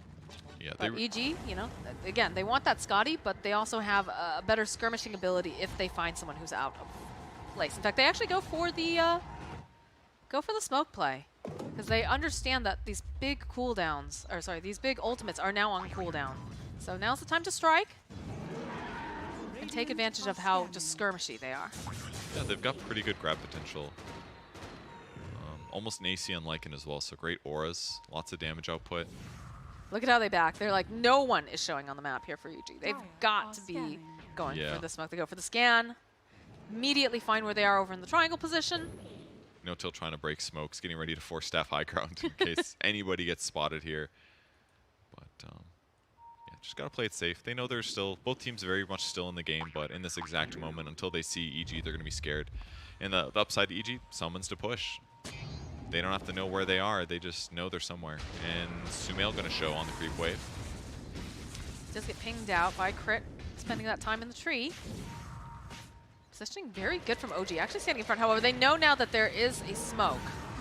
Oh, big Those rep. shards coming out over on the side, though. Arteezy, is he going to be able to finish off No-Till? Yes, they are. Global Silence will pop as well. Crit on the back lines with the Monkey King Ultimate. He's going to be the next one to fall. Seb, he's got himself a Ghost Scepter, so he's going to stay alive a little bit longer. The chase is on. Beautiful Chronosphere coming out from Sumail, as they're going to be able to hold this bear in place. They'll take down Arteezy. They'll be able to go and take down Ice, and they're waiting super patiently here because they would love to get their hands on Abed. Most likely going to fall. Decent amount of damage. They just don't have any more hold to grab Abed. Great fight for OG there in the end. The tree did die pretty quick, but I caught the top half of the fight. They ended up hitting ice shards on Crit hiding in the trees. He anticipated where he was going to be, and with that vision, Crit couldn't jump away. He has to jump down. Ice shards trapped him in. They were able to kill him right at the start. Abed trying to go for this dodge. Thompson's just not afraid at all. Just runs on into the base. There's no buildings in that bottom part, my friend. You might have to redirect your attention. As Sumail and Seb make their way over to mid. This is looking like they'll be able to get a decent amount of damage, perhaps even take some of these racks too. And the fact that they were able to Chronosphere on top of both Wolves, especially in BKB, was so big. See if they can get too much out of it. Second racks here would be great. It's trying very hard to try to push them back. They get a couple of these lights, but there's just too much damage coming out from these three. Or rather, too much damage coming out from two, and then, of course, the support of Seb amplifying that. Second racks finishes. Really nice for them. Spider legs now on Io as well. That'll be great. More movement speed, and he can get away more safely if he is not tethered to his allies. And that kind of time is what he needs to be survivable against a hero like Ursa. They even unblock the large camp, now knowing that this is our space. We get to control here. But now they get scouted by this wolf as a result. They're going to go in for the fight. They go for their own smoke play. Crit, though, jumping onto the trees. Abed sliding around. Sumail trying to find the opening. Gets the hit off. Silence over on the side. They'll go turn around on ice. Poor Arteezy here. He's going to try to chop away over at Thompson. And he's just going to have to run away. He cannot stand toe-to-toe. Abed, though, putting the pressure over on Saksa. It's like they should be able to find this kill. All right. Not bad for EG. They get 2 kills in the end. Once again. Ice should be... no. Oh, the missile. It's doing so much damage. How do they fit so many rockets in a side. rocket? Okay, BKB comes out from Sumail. He's going to try to man-fight crit here. Rest of the team standing nearby. They'll be able to take down the Monkey King. Curse being tossed out by Fly. He's trying to hide over here, trying to use the trees to his advantage. Too much damage. Down the Essence Ring, too. It will get hit. Thompson joining right back in. Chronosphere comes out from Sumail. We'll be able to hold Abed into place. They'll turn around. Seb looking to just get the tether out, but Sumail's doing so much damage to Ice. Even go and they take down the courier, though, on the back lines. Global Science coming again. They're going to try to fight here with Abed. This is not looking good, though, for Sumail. Eventually, he does get slain. And they'll find Seb. Yo, that was so well played by Ice, actually, because it looked rough for Arteezy. Arteezy on the Ursa. He ran in, he starts killing the IO. IO pops Ghost Scepter. He's like, all right, I got to change targets. Goes for the Gyro. Gyro's running away at pretty good movement speed, and it looked like he wasn't going to be able to get him. But Ice was microing his wolves to guarantee that the Gyrocopter could not get away. Sumail's dive in here, gets the bash, which guarantees crits death, and they're thinking, let's get more. This looks great for us. They're chasing after Fly, of course, with the rocket. And the follow-up looks pretty solid, but here's the moment. Ursa jumps in the back line, doesn't get hit by Chrono, goes for Seb. Ghost Scepter gets used. Now he's like, oh, I got to go kill Thompson. Defusal is used. Watch this. Thompson's about to start getting away, but look at the wolf blocking. It guarantees that Arteezy gets that kill on the carry. He's able to rejoin the fight and help guarantee that Sumail goes down too. Really nicely done by Ice to micro during the chaos of that fight. He knew what the important hero was, and it was killing Thompson. That opens the door now for EG. They were able to go and procure themselves the Aegis. They put the cheese on Abed, and they're feeling pretty happy right now. I can't tell you, the swings of net worth in these fights are absolutely insane. I think a second ago was a 1K lead advantage for OG. Now we're up to 11K on the side of Evil Geniuses. So we're getting the entertaining match that we were expecting. Really are. And that was, I think, a free shard as well. Looks like it went to Ember Spirit, I'm pretty sure, since he's got one now. Not the most commonly purchased, but if it's free, heck yeah, go for it. It's really nice, especially if you throw it on somebody, because it does damage while it flies. It'll interrupt Blink Dagger. So normally where they see the Remnant coming, they're like, get out! Now you don't have to worry about that. EG taking up residence over in the Dire Jungle. They're just waiting for OG to take a step out of this base. Ice in a very forward position. It's just really difficult for them to fight into Aegis right now. Plus the cheese, plus the shards. The net worth advantage is getting bigger. Thompson's got a butterfly now, which is really great to have. Ursa's going to struggle killing him now for the rest of the game. Monkey King is going to feel useless against him in a lot of cases, so Thompson's a scary one.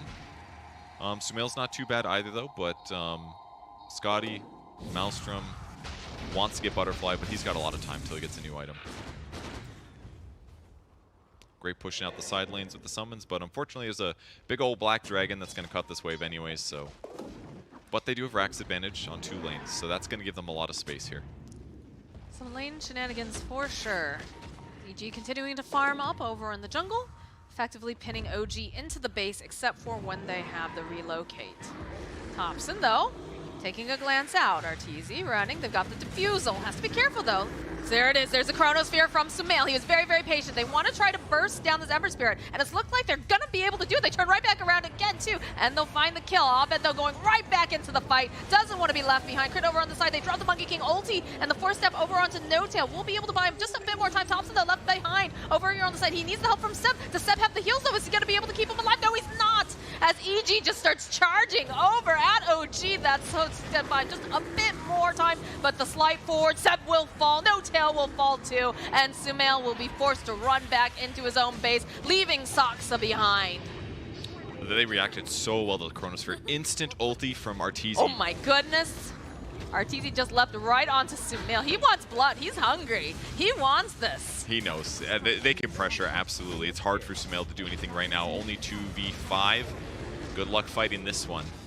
They got everything they want. Refresher Orb on cooldown for Ember, but that buyback from Abed was huge. Basically, They're just going for the finish here. I mean, they should. There's no buybacks yet. It's a bit of a reveal here. Bit of a reveal. Might be a bit of an understatement. Look at the damage. Soxy's trying everything. That snowball. They're going to try to just punch up into the air, but they're just going to get absolutely eradicated. The GG gets called, and Evil Geniuses will take the game number 2. Massive, excellent game, I gotta say. EG played this one so well. Once again, laning stage went a bit rough. OG put the pressure on very strongly, but EG just made really strong decisions in their team fights. It's not easy to play against Chronosphere, but boy did they do it. They just knew what was coming. They played in the right area, and yeah, Abed did get chronoed and died there, but they just did such a good job targeting. I think the MVP, in my opinion, was Arteezy. He pressured constantly. How many times was it like No-Tail, maybe No-Tail a little too out of position, but he got killed consistently really early in like 3 or 4 fights in a row. So they didn't get to play around with overgrowth, offsetting Arteezy's advantage. And he just got to like hit those backline heroes, and they couldn't stop him. Yeah, you saw that they definitely put the priority over onto Seb after a certain point, just trying to dive in. And just the positioning coming out from Evil Geniuses looking very, very solid. Had a bit of a rough start in the very beginning, but they kept just right to their plan. And they knew exactly what they wanted to do, and it clearly worked out. So that organization really paying off. Probably the players happy too. Yeah. Oh, yeah, that probably too. Well, we have plenty more. I'm sorry, do you have anything else you want to say? No, that was it. That's great series. Great series, going to be split 1-1 over here on Stream A, and we're going to take a short break. When we come back, we've got plenty more Dota 2.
Man, the hype games just don't stop on this channel. We have a really big match here as well. We've got Vici Gaming versus PSG.LGD, and a lot of the analysts are saying you should be watching out for Vici Gaming.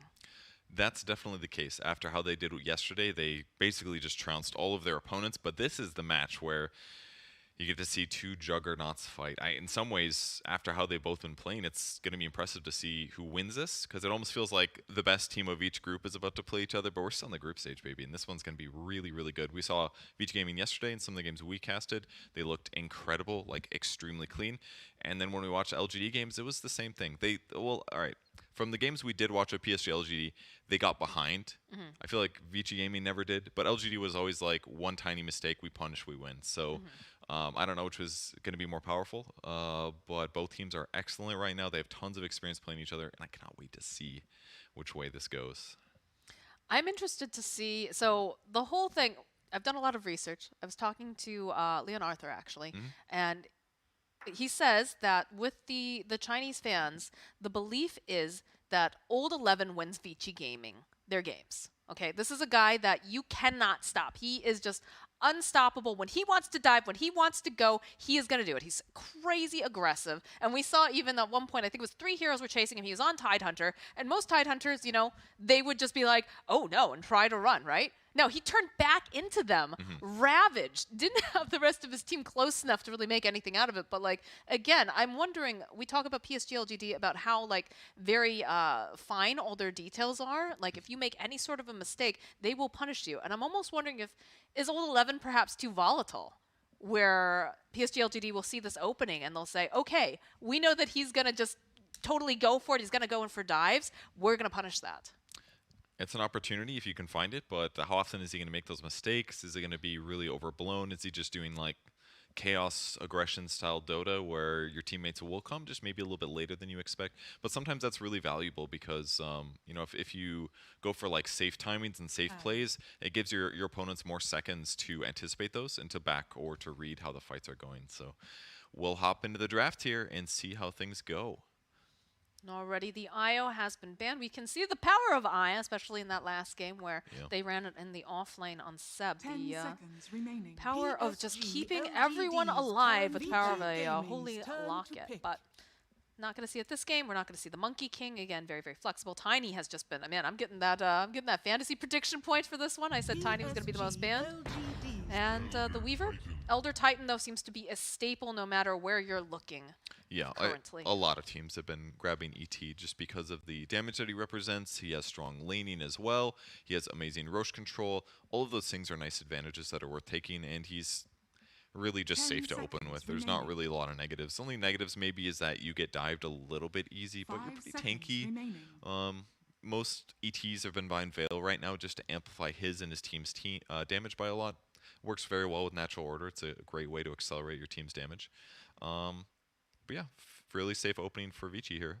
And on the LGD side, we got Snapfire. My mind is blanking completely on other popular heroes right now. You know, I've casted 25 games in the last 2 days, but seen some Bat Riders occasionally, but yeah, lots of options for LGD here. For sure, for sure. I mean, the big one that we've been seeing consistently, too, in that offlane is, of course, the Earthshaker. Yeah, that's true. Seeing him picked up constantly. The Earthshaker and the Tidehunter seem to be some of the most popular, aside from Lycan, over in the offlane. So I feel like... yep, there it is. I forgot about Earthshaker. We saw him a ton the first 2 days, but today so far, completely ignored, which is fine. It happens in some series if neither team really cares that much about him. But yeah, ES quite good. Yeah, decent variety of heroes so far for games that LGD has played. 10 seconds remaining. Vici Gaming yesterday played super effective. Pretty good variety on them too. 5 seconds remaining. Be interested to see how targeted a lot of the bans are towards Old 11. There was actually a game where PSG.LGD banned 7 of Old 11's heroes, forcing him to play Lycan, which obviously he can do. He can play, you know, whatever he needs to, but I think it was too unplanned where I think they ended up losing that game because he wasn't able to do those big plays that he likes to do. He'll do them no matter what happens. Who was playing? Or it was actually Old 11 who was playing that monster Earthshaker yesterday, right? He just like kept getting these like 3-man like 3 hero like Echo Slam combos. It happened like 2 to 3 times in the same game. It was bonkers how often it happened. Really good performance from him. Unfortunately, we're just going to have to see the other amazing team play Earthshaker, which is 10 also seconds probably going to be remaining. amazing too. But Darn. yep, too tough to just get to see 5 someone else do seconds these great remaining. plays. Invoker in the first phase a little early, but if it is the formulation of their lineup, that makes sense. They abuse this with Faceless Void. I would be very surprised if each game doesn't ban Void here in the second phase, due to the Cataclysm combos being so good. But Tide gets to be the tanky boy for Vici Game, and that's the old 11 hero, and someone else that he's going to be able to handle really well. Word. They just know exactly what they don't want to see. I would not be surprised to see a Faceless Void ban, honestly, because we saw the power of the Cataclysm mixed with the Chronosphere. Yeah, it's got to be here. If they don't ban in the second phase, I'm going to be really surprised. But yeah, seeing that Titan, I was like, after 10 watching Vici seconds Gaming remaining. recently, it's like either he's playing the Earthshaker or he's playing the Tide Hunter, or you're banning like every 5 single hero seconds that has remaining. some sort of AoE team fight, because this is a man that just knows what he wants, and it's murder. Constant murder. They ban out the Faceless Void as expected, just way too good for PSG.LGD with nothing to say's Invoker.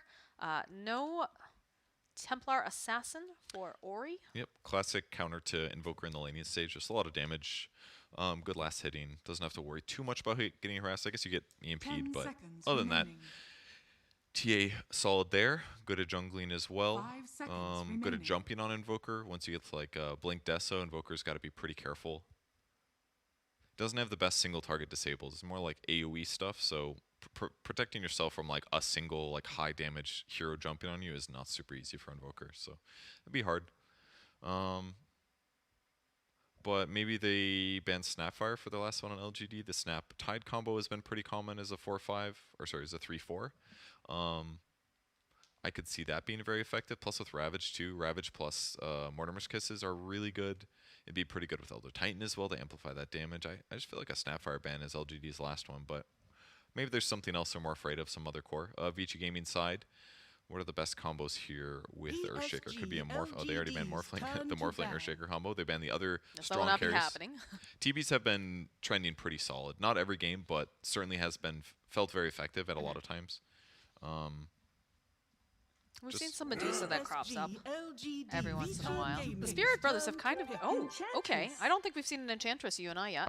I definitely have not. The hero got nerfed a lot. Moderate amount due to really strong play. Basically, between DPC Season 1 Season 2 is like a VP favorite for a very, very long time, but it's worse. But 10 maybe they can make it seconds effective. Blocking camps is super, super standard right now. 5 Enchantress seconds kind of remaining. wants to hit 3 before she feels really good, but I think they did buff Impetus a bit recently, so it's a little stronger. But all right, Ember for the mid. That's going to be their poke and setup hero. That's the guy that's going to dive the backline. So much emphasis in Earthshaker games, especially because it's often Earthshaker core. Hit that backline, stop Earthshaker from being able to initiate so he doesn't just destroy your whole team. So Ember's going to be really good 10 at that. seconds He's also not remaining. very vulnerable to Enchantress.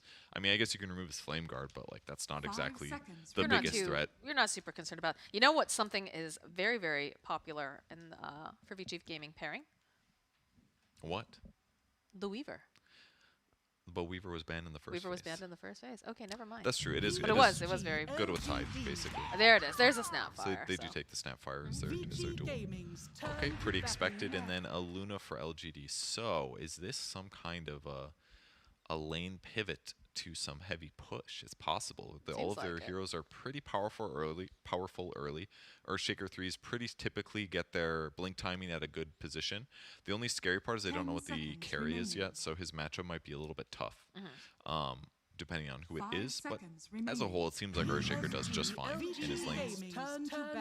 Ban out the Doom, would have been able to basically just shut down all of Ember's carry potential. You can tell that these are two teams that scrim.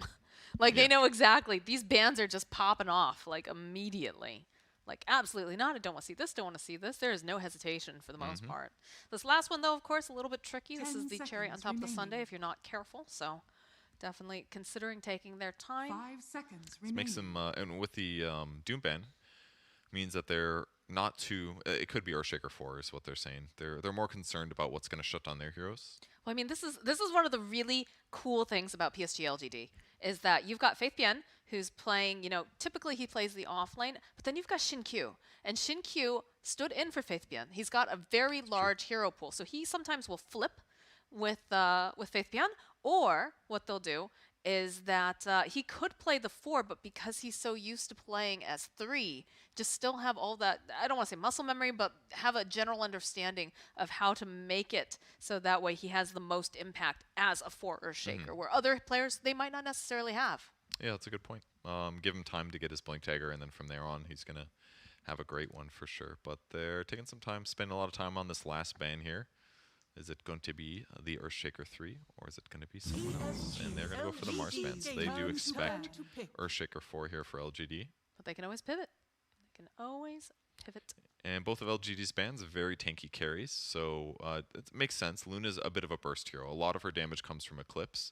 She does pretty good right click, but it's a lot of AoE and a lot of burst. That means really individually tanky carries make sense against the lineup of LGD right now. There's not a lot of strong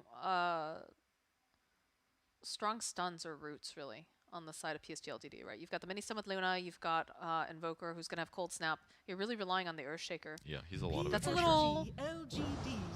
little bone man. It can be a bit of a problem for sure, but you know, if you can just set up the combos, like even if it's just like a fissure with Eclipse, sometimes that's all you need to like really blast somebody. So they've got some options. Yeah, Ember's gonna have a pretty decent game as things currently stand, but you know, you still got your 4 position or your 3 position. Those are usually pretty stun heavy heroes, some mobility heavy heroes.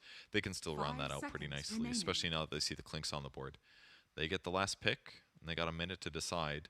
Once they get Scotty timing, Luna's gonna feel pretty good against Clinks, but Clinks should be able to accelerate quite a lot. I think that's pretty terrifying, right? If you're a Luna, you're very susceptible to burst damage, and that's something that Clinks has a lot of. Yeah, he's got a lot of damage right now. Changed a little bit from, you know, the searing arrows with the... Yeah, single target damage is a little weaker, certainly, but like the fact that he can, you know, do 75% AoE to like 2 to 3 heroes, it's like, oh shit, your damage is incredible. Yes. Either way. Yeah, just not as gank heavy. Like if they get some mobility, they can certainly punish Clinks, get on top of him, but they don't really, again, they don't really have the best single target damage here, so I'm not 100% sure that makes sense. I really like Vichi's lineup. It kind of covers all the bases.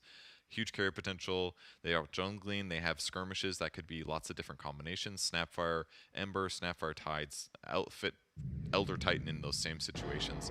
And they go for the Visage, the first Visage pick of the tournament. I was just looking at the graphics. Nobody's touched it yet. People were saying it was going to be good, and it's going to be a 3-position Visage against a Clinks, which makes a lot of sense because if you're running at the Clinks, he doesn't like to get ran at early game. It really bothers him. It's his pet peeve. You're lowering his attack speed by a lot, so he's going to have to shoot his barrage, but that costs him mana in the laning stage. And even if you deal damage to Visage, he's gonna zap you right back. So Visage plus Earthshaker, they're gonna fissure block the Clinks, they're gonna grave chill him so he can't attack fast, and they're gonna outtrade the bastard. That's what's gonna happen. All right, well, it seems like the perfect solution to the last pick, Poyoyo Clinks. And definitely Xinkyu is going to be playing the Earthshaker. So pretty interested to see how this is all going to go down. Often has a lot of push coming out from the side of PSG.LGD.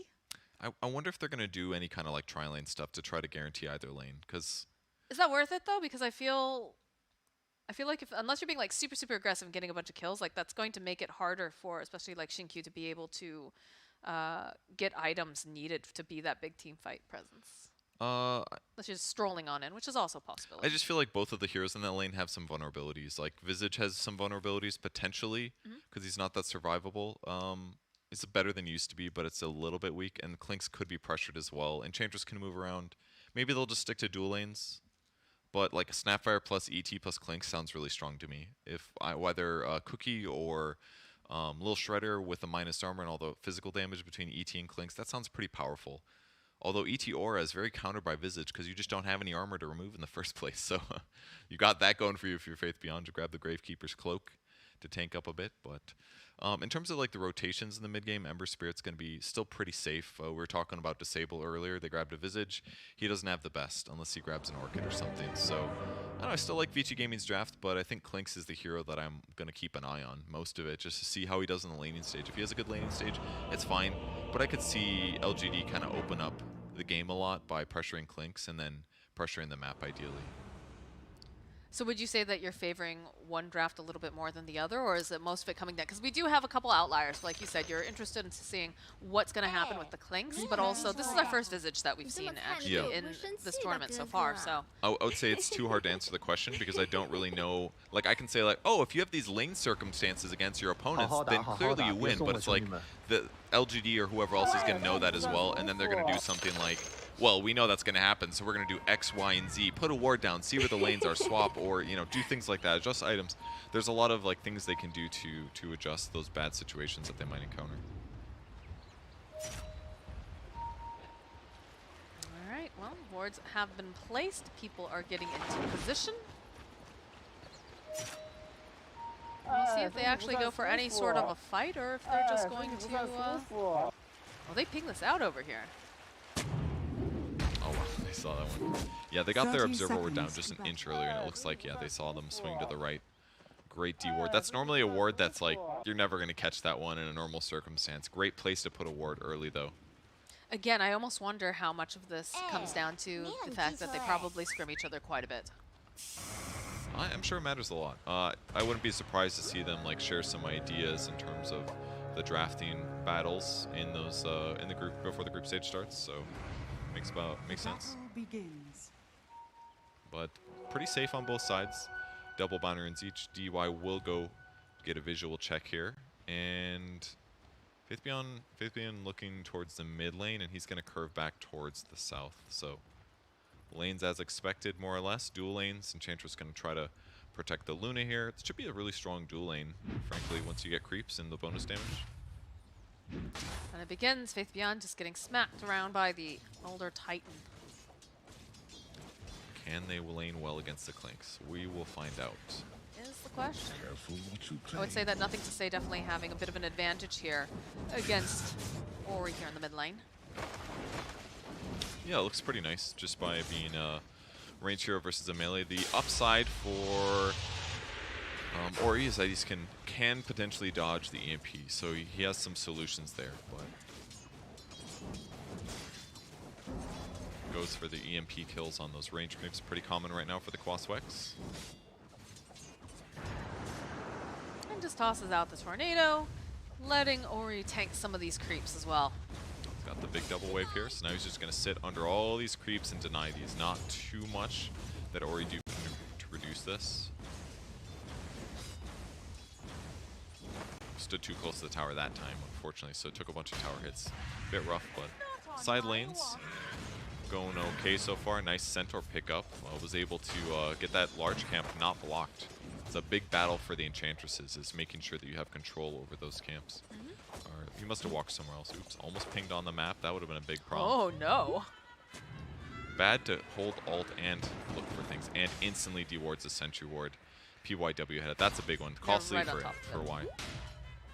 So now he's going to have to run back all the way over to the right, and that's a big deal because at level 1 enchant, this thing only lasts for 30 seconds. So if you take it over and then run it over to the lane, you only have like 15 seconds to pressure. So even though he was able to get the Centaur, he didn't have time to stack it. Now there's just weaker creeps over there. So that battle over the camps is so massive for Enchantress supports. Looks like Shin-Q trying to get over to that water rune faster. Oh, does manage to snap it up. I think Ori could have gotten that one, but he, I don't know, stepped back at the moment after. Perhaps he was expecting something else more, or... Can't blame Ping this time. It might have been also that he was like anticipating when he'd grab it, but it took longer than he thought it would. And Saras over onto Poyo. Ooh, 20 hit points. Maybe he should have used his Fairy Fire there. That was kind of close. I'm sure he's collected. Poyo knows his limits. He's done the math, yeah. He's done the math. Well, I mean, there is a max damage Soul Assumption can do, so it's 75 times 3, that's 150, 225 plus 20, 240, and then, you know, just take away 25% of that. Easy math. I'll let you guys do that at home, because I know it, obviously.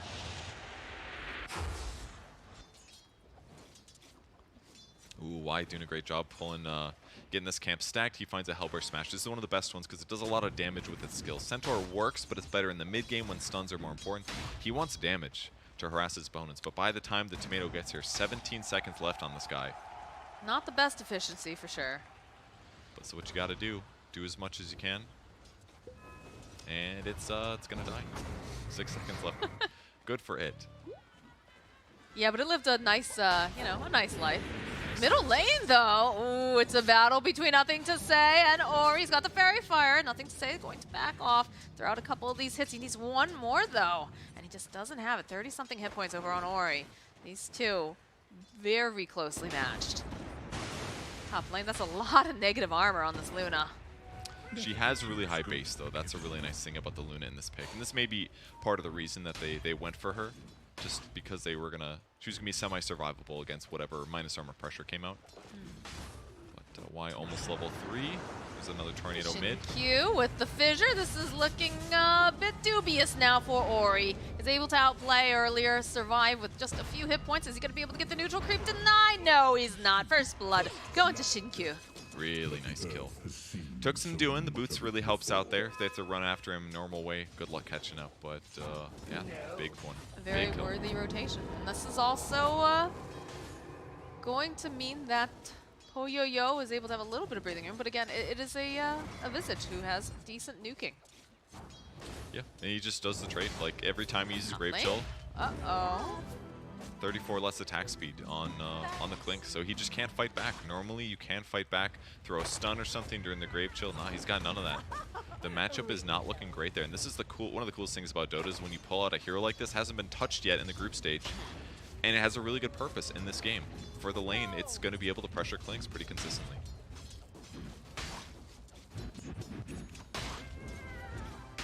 So far, Visage started with a no talisman boots. He's going to go fast medallion.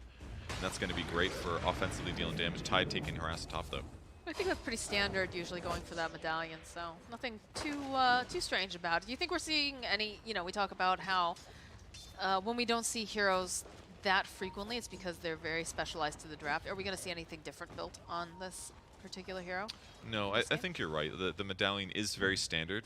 Offlaners may be a bit different. Fissure block though, yeah, he doesn't have Poyoyo is invis. going to try to go into the tree line. They're just going to follow him in, and they're going to be able to get the kill. There's almost always one laning death for Clinks these days, I feel like. People just don't want to skill Skeleton Walk because it's really going to affect their farming speed later on because you want every point of Burning Barrage possible, and you also want every point Searing Arrows to make your Barrage better. So they very often do die at least once here. If he just limits it to one. They're just trying to say it's normal. It's okay. It really is. Like, it's a big kill by all means, but like Clinks just is so vulnerable, and this is like a high damage ranged Visage lineup, or like good hero for the lane. And look at the way Shinkyu just constantly running over. Needs to get just a bit more damage. Do they have the right click is the question. Shinkyu, he wants this. 60-something hit points. A rotation from PYW and DY. Immediately going to try to protect. Tornado will connect. Looks like Nothing to Say. No, he gets stomped. Do they have enough damage? Cookie hop forward. Shinkyu trying to make his way over, trying to just be the bodyguard, trying to stop them. Stay away from my Nothing to Say, he says. As PYW, he wants this so bad, but I don't think he's going to be able to get it. Getting so much done as the support Earthshaker. He's even got 2 points in Fissure here, and this is a nice play by DY. Not letting Nothing to Say run back to the lane the fast way. He's making him walk a little bit longer, just to get him a couple less last hits. But yeah, Jinkyu's doing such a good job pressuring all areas of the map. Faith Beyond now hits 6, gets his bats, birds, gargoyles, familiars, whatever you want to call them, and that's going to completely zone the Clinks right now. Because the same principle applies. Like, he just Grave Chills and he runs at you, and he's going to out-trade you. And with Clinks not having 6 yet, he can't out-regen, he can't have healthy HP. He even forced him to buy boots pretty early, which he's not super happy with, but hey, at least the man can dig. Bottom lane, Old 11 is just taking so much of this damage. Shinkyu again with that fissure. Follow up with the nuke. Y is here. They'll get the enchant. He's looking to get the Ravage off. He's going to have to pull it. Y will fall. So that is a considerable amount of time that PSG.LGD doesn't have to worry about Old 11. This is the perfect representation of this surprise Visage pick. Like, the Clinks got killed, he's forced to jungle. They forced their offlaner to now come to the safe lane because, like, this is just way too much for Faith Beyond. But now he Ravaged just to keep his hero alive.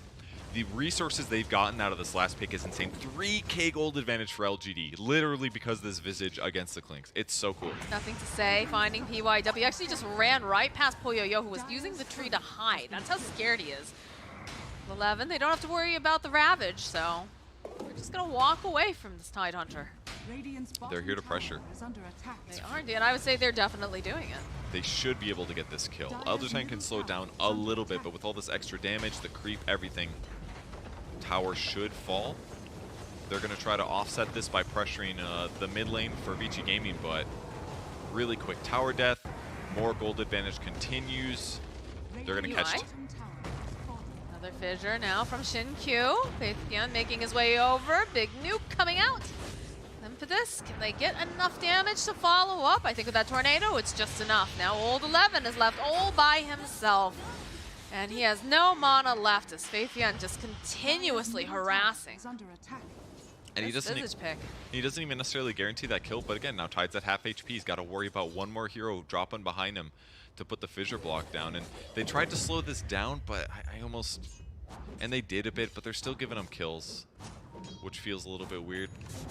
Maybe they need to be more careful. It did keep Invoker in the bot lane longer, getting less farm. But he's queuing up Midas now, and his net worth is still pretty good. He's third highest from the top. He's got more net worth than everybody on Vici Gaming. It's another fissure to an enchant totem. This is just not looking like a super tanky Tidehunter. It's not. Sounds like a cartoon, super tanky Tidehunter. It does. That's actually a really cool name. Super tanky Tidehunter. I think someone needs to use that in an amateur league. No, yeah, that needs to be a team name. That's cool. I like that a lot. And the issue is he was forced out of his lane earlier than he wanted to be. And he's forced to go bottom, and all he has is Phase Boots and Ring of Health. He doesn't have the Hood yet. The Hood would help a lot, certainly. I mean, he's got the Kraken Shell. The Familiars do literally no damage to Tidehunter right now. But the Visage right-click is decent, as is the Soul Assumption and the other players. And this is just giving them so much space. Enchantress is 5 now. They're just playing on the enemy side of the map. Solar Crest is finished with the Tranquil Boots at 10 minutes. Like, Visage is farmed. He's like almost the most farmed on the entire map. Just not quite enough damage to take down Wise Enchantress here. Xin-Q again showing up, be able to follow up with the fissure. EMP coming through, and this is not looking good for PYW. Can we talk about, like, just, you know, hold on one second. Old 11 is just running on in with his face here. He's got the Ravage up, wants to finally take out this Earthshaker, which he'll be able to do. But now he's in a very tight spot because Faithian is just right nearby. Just chases him over. They need to go and cancel out the TP, and they have it in the form of the tornado. So that's just a dead Tidehunter yet again. Another kill. 800 gold for Faithian, past what he had in that last engagement. So he puts the Solar Crest on a support. Literally a support who has like no defensive items, and he forces a Ravage as a result, just giving him that extra armor and movement speed. Like, the pressure he's put on him on this game is insane. It's like he's playing Death Prophet or something, which he has played recently. Kind of similar playstyles. Big ulti. More to kisses, but they have nothing to hold them into place. Throw out the fissure, followed up with the tornado. Two of them, just two little ducks in the row. They have absolutely no mana, and they even have the big Hadouken being tossed out from the creep that Enchantress has. The EP was big there, but the pressure continues, and they're gonna have to go run back and heal. He's got Maelstrom on Clinks, but he'd love just some time. Cookie Hop, they just aren't able to quite land it as they're gonna go right back in again. Faithian just dishing out this damage with the Visage, and they've got the vision over here on the Ember Spirit. They should have plenty of damage, and he's gonna try to run away, but oh, look who's just waiting with wide open arms. Still alive though. That was sick. I thought he was super dead, no mana. Pops the wand, instantly jumps, and Faithian was set up to catch him, but the mana was enough to double Remnant out. But either way, they're spending resources. They're not hitting creeps. Clinks is not AoEing out neutrals. He just gets over here to the stacks, and it looks like they're blocked. Nah, Luna's just been killing them already. They're gone. Almight cleared him, so now Poyo has to run even farther just to get back to farming after this super long engagement, and that is why their net worth is so far behind, because they've had to spend all these hero resources to just slow down what LGD's doing, and they still got it anyways. Okay, now I want to take a moment. Now I want to say something. No, okay. Oh my god. All right, so we got 8 kills on the board here for PSG.LGD. Yep. And you know who's been involved in every single one of those kills? Me, Moxie. I mean, you are watching, so I guess technically you are being a part of it. Who is it? Now I don't want to tell you. No. I could have guessed that. No, I mean, you know, yes, but also it's not Faithian. It is Xin-Q. Xin-Q has been involved. That wasn't. Are you not going to believe me? And I don't blame you. But that was literally in my mind. I literally looked at the scoreboard, and for some reason I said Faithian. A likely story. a likely strat. I don't blame you for not believing me, but I promise. Anyways, yes, he's been involved in every single one of these kills. This man has been so aggressive and in the right place at the right time. And again, speaking of right place, right time, this is kind of the wrong place, wrong time for Old 11. Does have the Ravage up. He'll turn back around, but again, where's the rest of his team?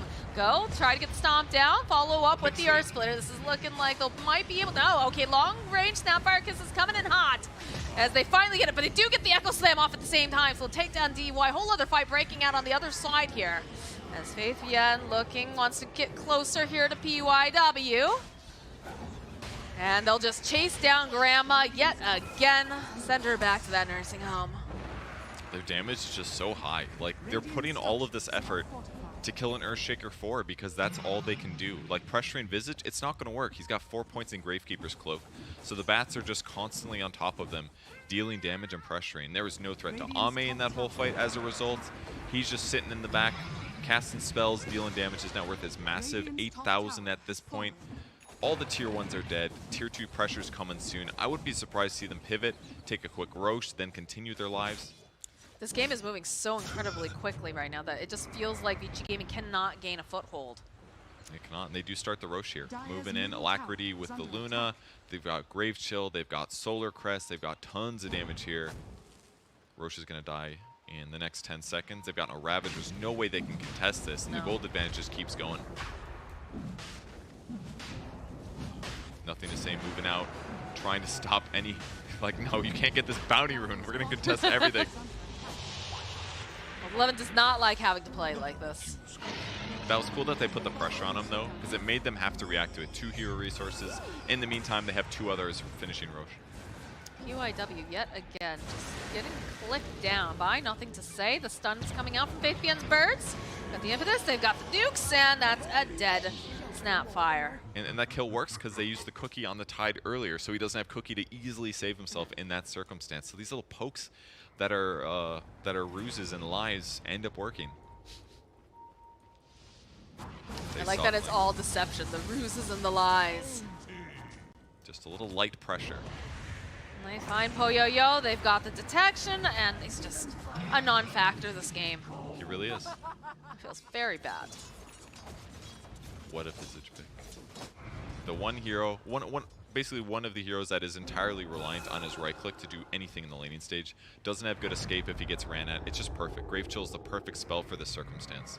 And the fact that he also has Soul Assumption to do a lot of damage as well just made his lane so easy. And then once you get that small gold advantage and he gets the armor levels, it's like you're not out harassing him. He's just going to abuse you. So this pick just did everything for him. Another setup here coming out from PSG.LGD, but of course the Ember is going to be able to just slide away. It's still good though. Makes him waste a Remnant and spend 150 mana jumping away. So no matter what happens, your EMP is sort of working. He loses some mana and some utility. And that means the next fight that happens, he can't just dump Remnants on a guy or be as aggressive. Smoke play though coming out from VG Gaming. So they're going to try to force them possibly out of their jungle. They are playing towards this bottom area on the side of PSG.LGD, aside from obviously Ame in the top lane. But Ame has basically had just the run of the map, go wherever he likes. He doesn't have to worry about this Clink pressuring him because Clink's is just so far behind. So they'll take some play over here over onto Shinkyu. They'll actually use the Earth Split as well. They kind of have to. That's the one guy that can gank kind of PYW? easy. Oh, the birds. Very Beware close. the birds. Because Y is very difficult to kill also. He's maxed out Nature's Attendance. He's going for a mech build. Very likely he'll buy Locket afterwards, I would expect, since he's pumping out so much heal. Just makes sense to help them go high ground in endgame, sort of. But all windows have been lost. BKB's coming for Luna here. So Ravage is now crappy. We said it in the draft. BKB is so good against a lot of VG Gaming heroes. So Luna, not that she had any threat to her with Ame controlling the wheel. Oh, that one hurts. Okay. It's the last attack kills the neutral item, but you've already started TPing. Luckily, his courier was already there, so he didn't have to. It's all good. It was a good item to Grobo. You may want that. Old 11 getting a lot of harass yet again. Birds going to stun in place. Nothing to Say is just kind of staring at him. I thought we were going to see some sort of a taunt or something, right? Yeah, not much taunt in here, that's for sure. No, these people are here to play Dota 2. Play Dota 2 and kill DY. He is very dead. That truly was a lot of damage. Must not have spotted the ward of the sentry there. Look at this Luna. Look at this net worth on Ame. It's very strong. It's really, really strong. It is insane. This is like, she's just absolutely massive. Once she starts breaking into the actual base, all of your buildings are just going to melt. Yeah, especially if the first tower dies. And I don't really see this slowing down with the Solar Crest, with the Essence Ring, with the heal from Enchantress. Yeah, they're going high ground. What is it today? The fast games, apparently. Teams figuring out the meta and know what they can abuse, and LGD's abusing this one real good. Just gonna let the Centaur tank the tower. The rest of them waiting very patiently. Fissure lands over on the Ember. These birds, how do you stop the birds, the glaze, everything? Well, they'll take a little nap. They've been working hard. All right, there it is. There's the Ravage right on top of Ame. So they'll be able to get the kill. And now they're trying to just push back the rest of PSG.LGD, but Faith Beyond, he's feeling pretty strong right now. Just turns around, nothing to say, sitting very low. Gonna get healed up by the sprites over on Y. Old 11 still just chasing him. We talked about it. When he is in, he is in. But they're not gonna be able to grab anyone else as they're able to just teleport and walk away on the side of PSG.LGD.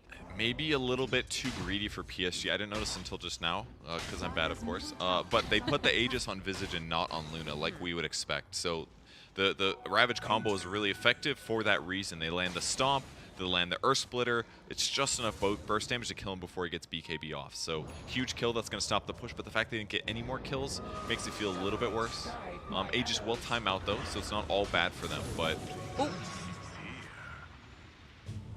able to snag it. See if they're going to... Fissure actually does connect. They should be able to stun lock over if they get the other bird there fast enough. No, not going to be able to do it. Bird's going to take a nap. It was a good try.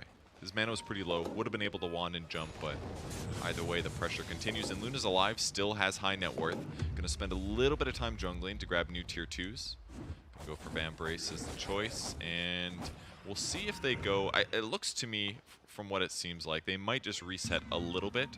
They're going to fish for a good fight here with Smoke. If they get like 1 or 2 convincing kills, they'll probably go back to the barracks if possible. Or they're just going to play it slightly safer and get some tier 2s instead.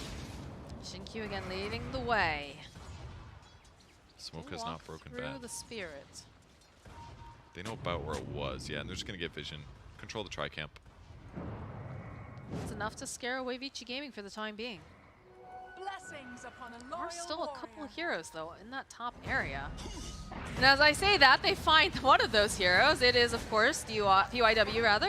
He's going to try to cookie hop away. They're not going to let him go, though. They've got the Lucent Beam. Fishing for the kills, and Klinks is going to get the next wave. He's going to wait for his Burning Barrage to do this, most likely. He's almost got BKB. Oh, they even scanned for He him, seems dude. so scared, dude. I don't know. I don't know if he shows.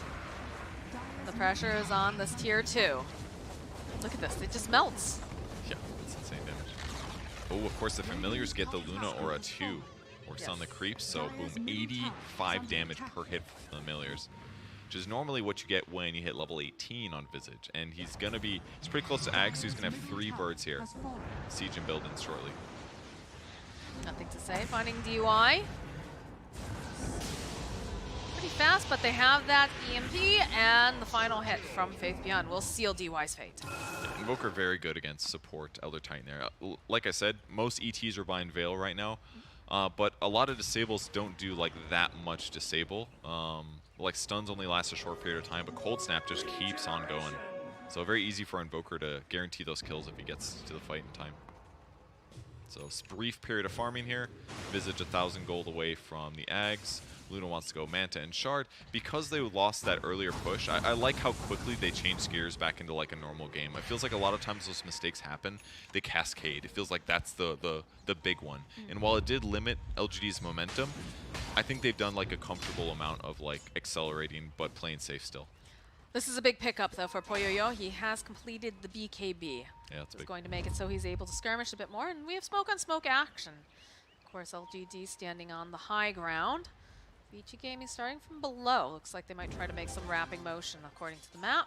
They do spot out that a creep has been changed, so they are suspicious as to the next moves of the side of PSG.LGD. It's a great way to push for Enchantress. Take the range creep and just A-click it down the lane. It was so busted at one point, like it did so much damage. It still does do, well, it used to do like 90, I think. It's a little bit less, but yeah, it's still very good, for sure. So play the high ground, nothing to say. He's going to be the front liner. He doesn't have BKB yet, but he's real quick with all this Wex and Invis. So if he does break a smoke, he might be able to escape, but better for him than somebody else. And Enchantress sitting at the other dangerous point, the inflex point of the two other ramps. So look at this wrap. It's so far, but it just might work. They're going to see Ame. Can they catch him in time? Oh, the BKB and the Earth Splitter for naught. The trees, dude. The trees are what hurt him there. The vision from where Tide was standing. They got the courier, though. Okay, they got the shard. It's something. It's a consolation prize, but they got it. It's not worth a Ravage and a Mortimer's Kisses. I mean, they got a BKB out of it, but that was rough. Normally when you're smoked at daytime, you're going to see him before they see you, but there was trees in the way briefly, so Tide kept moving, and all of a sudden it was like, oh shit, there he is. And then he reacted just a little bit slow. If he blinks from smoke to Ravage, much higher chance that Ame gets Ravage there. And then that actually opens up the opportunity, but well done by Ame to react, and now VG Gaming's going to be off the map for a while. That hurts so badly. Imagine if they do manage to secure that. Would have been a big kill. They could get map control, push out lanes a bit more. Gives Poyoyo more time to farm up too, because he is not doing as poorly as he did before. In fact, he's starting to catch up, but this Luna, it's the natural way of how she farms the Glaives. Even tries to backdoor the tier 1 there. The old 0-2-0 Clink still has very high net worth. The power of Burning Barrage. It's a good, very good skill. So split pushing across the map. Ags is completed though for 5th Yen. He hasn't used it yet. He's waiting to get some quad stomps potentially. He's looking. There's a little bit of an engagement going on. EMP. Old 11 jumped forward, but they'll lose PYW pretty quickly now. Landed the Echo Stomp. Nicely done. But they're just going to disengage on the side of VG Gaming. So this just makes the map pressure from LGD so much stronger now that he can go invis like this with the familiars, because before their gank was very reliant on Earthshaker, and Jinku's been doing a great job following where he thinks Klinks is going to be spotting him and forcing Klinks to walk away less efficiently, because it's better for a support to do that than somebody else. But now with the threat that 5th BN is going to be able to be there invis or find these kills with Dust is a huge threat. They just have so many more different ways to make ganks happen, pretty much. Sentries do spot the birds, so they know about where he's playing. They know, but can they do anything about it is the question. I think VG Gaming wants them to go on them. Hence why they're playing here with the vision, but yeah, they're going to play a little bit safe. He didn't like what he saw, so he'll back up. Why go for it when there is a perfectly good Roshan up? I mean, find some sort of pick off another lane, perhaps, and then get on. I mean, they could just technically go right on in, but Old 11, of course, a little bit scary as that Tide Hunter with the Ravage. Yeah, it's just more important that they regain map control first. Regain control of the Tri-Camp would be really helpful too. And then once you got that, then they're going to feel comfortable to maybe Roche. I think they have to take out DY as well. I think DY is definitely a huge threat along with that Ravage because of the fact that he has, you know, the sleep, the ear splitter, everything that can go into that pit. And the vision. So it's like your window to kill Roche without them knowing it has to be really small. And they can do it quick with the heroes they have, but they don't really have any other auras since the ones they've bought. Just like Vlad's, just a Solar Crest. Not that much single target damage, even though they all together do a lot. Are in there looking for a fight? They want this Roche. They want this Roche on the side of PSG.LGD. They had that creep in there earlier, keeping tabs on it. Do have a pretty good win probability at this time. Is it going to be PYW again? Look at the cookie up, but the fissure comes in. And 4 steps forward. Grandma's still a little spry. She got some action in those bones still. But they get the D ward. So the question is, can they take Roche while still defending their Observer ward? Usually what happens is, like, you sit back, you go take Roche, and they're going to invade. You kind of want to stay, and that's why Y's sitting around here. He's still very hard to kill if he gets his heal off. He's got Mech and Locket. Good luck killing the guy. Yeah, they've just left Luna over to the side, and they're just going to try to push back VG Gaming from even being able to enter the area. And they get the stomp, too. So it's going to slow him down. Is it going to buy him enough time to smoke? Yep, they're going right in as fast as possible. They know that this is their time. Old 11 leading the charge as per usual. They scanned it. They know. Oh. Sending in the Spirit, but look at this play. Look at the wrap around. DY, that's their target. That's someone that they need to get rid of. They'll go for the vision. Old 11 seeing the birds. Birds are just going to sidestep over here. The birds are so godly in this situation, spotting enemies. Same with the Spirit. The fact that VG Gaming could confirm very easily that they weren't still in Roche saves them like a possible bad engage, wasted spells, or poor positioning. Now LG is going to reset again, knowing that the smoke is gone, that they're going to be able to see their opponents approaching. I know. And look at this, Luna Illusion runs forward to get some vision. It's going to be able to cut the creep wave if they need to. Spots old 11. Can cancel out that blink dagger very easily. Oh, they just did it. It's Another over. Tornado. There it is. Ame picks up the Aegis of the Immortal, and VG Gaming, they just can't do anything about it. Great job to wait that out, basically. Realized that their opponents were coming, sat good positioning until the smoke runs out, then they use illusions and summons to push out the waves and spot their opponents approaching. Because the chances that they brought a second smoke with them just to get ready for that fight. Fissure! Goes slam! Comes up from Shin-Q! They just wipe Ori off the map immediately! Oh, and there is no escape now for PYW. He will be the next one to fall. They're ready for that. The moment the Aegis goes down, their opponents are going to go split push. And once again, Jin-Q's just in his opponent's mind, planning ahead, thinking where they're going to go, and he just sets up some great fights. All right, well, they've got 2 down on the side of VG Gaming. PSG just continuing to force down this lane. Look at this heat map. He's just been all over, honestly.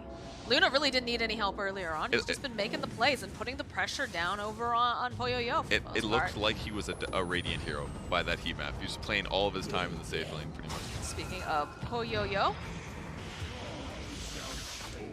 See you later. It's a rough one, and they even have the fairy whatever thingy. The fairy whatever thingy. This Who's is ferrying up in here? It's Earthshaker. The Fey Grenade. There we go. Fey Grenade. There we go. Yeah. The fairy. You sure you do this for a living? I do. I just couldn't remember it. It's okay. It's all right. It's the purple Pokeball thing. Always gonna even go for the He's Eclipse going here. for the Eclipse play. They just want to get rid of old 11. He's sitting very low. The follow-up with the Chaos Meteors, not going to be quite enough, but they're very scared for their Tidehunter. They even go and push him forward there. Sunstrike a little bit off the mark. But 13k gold advantage from that Roche. They got the Shard on Earthshaker to lower the Fissure cooldown, give him that extra stun to control without having to fully commit. And now the map control just feels pretty overwhelming because, I mean, they've lost Eclipse here. Echo Slam's on cooldown for a bit, but so hard for VG Gaming to fight into this.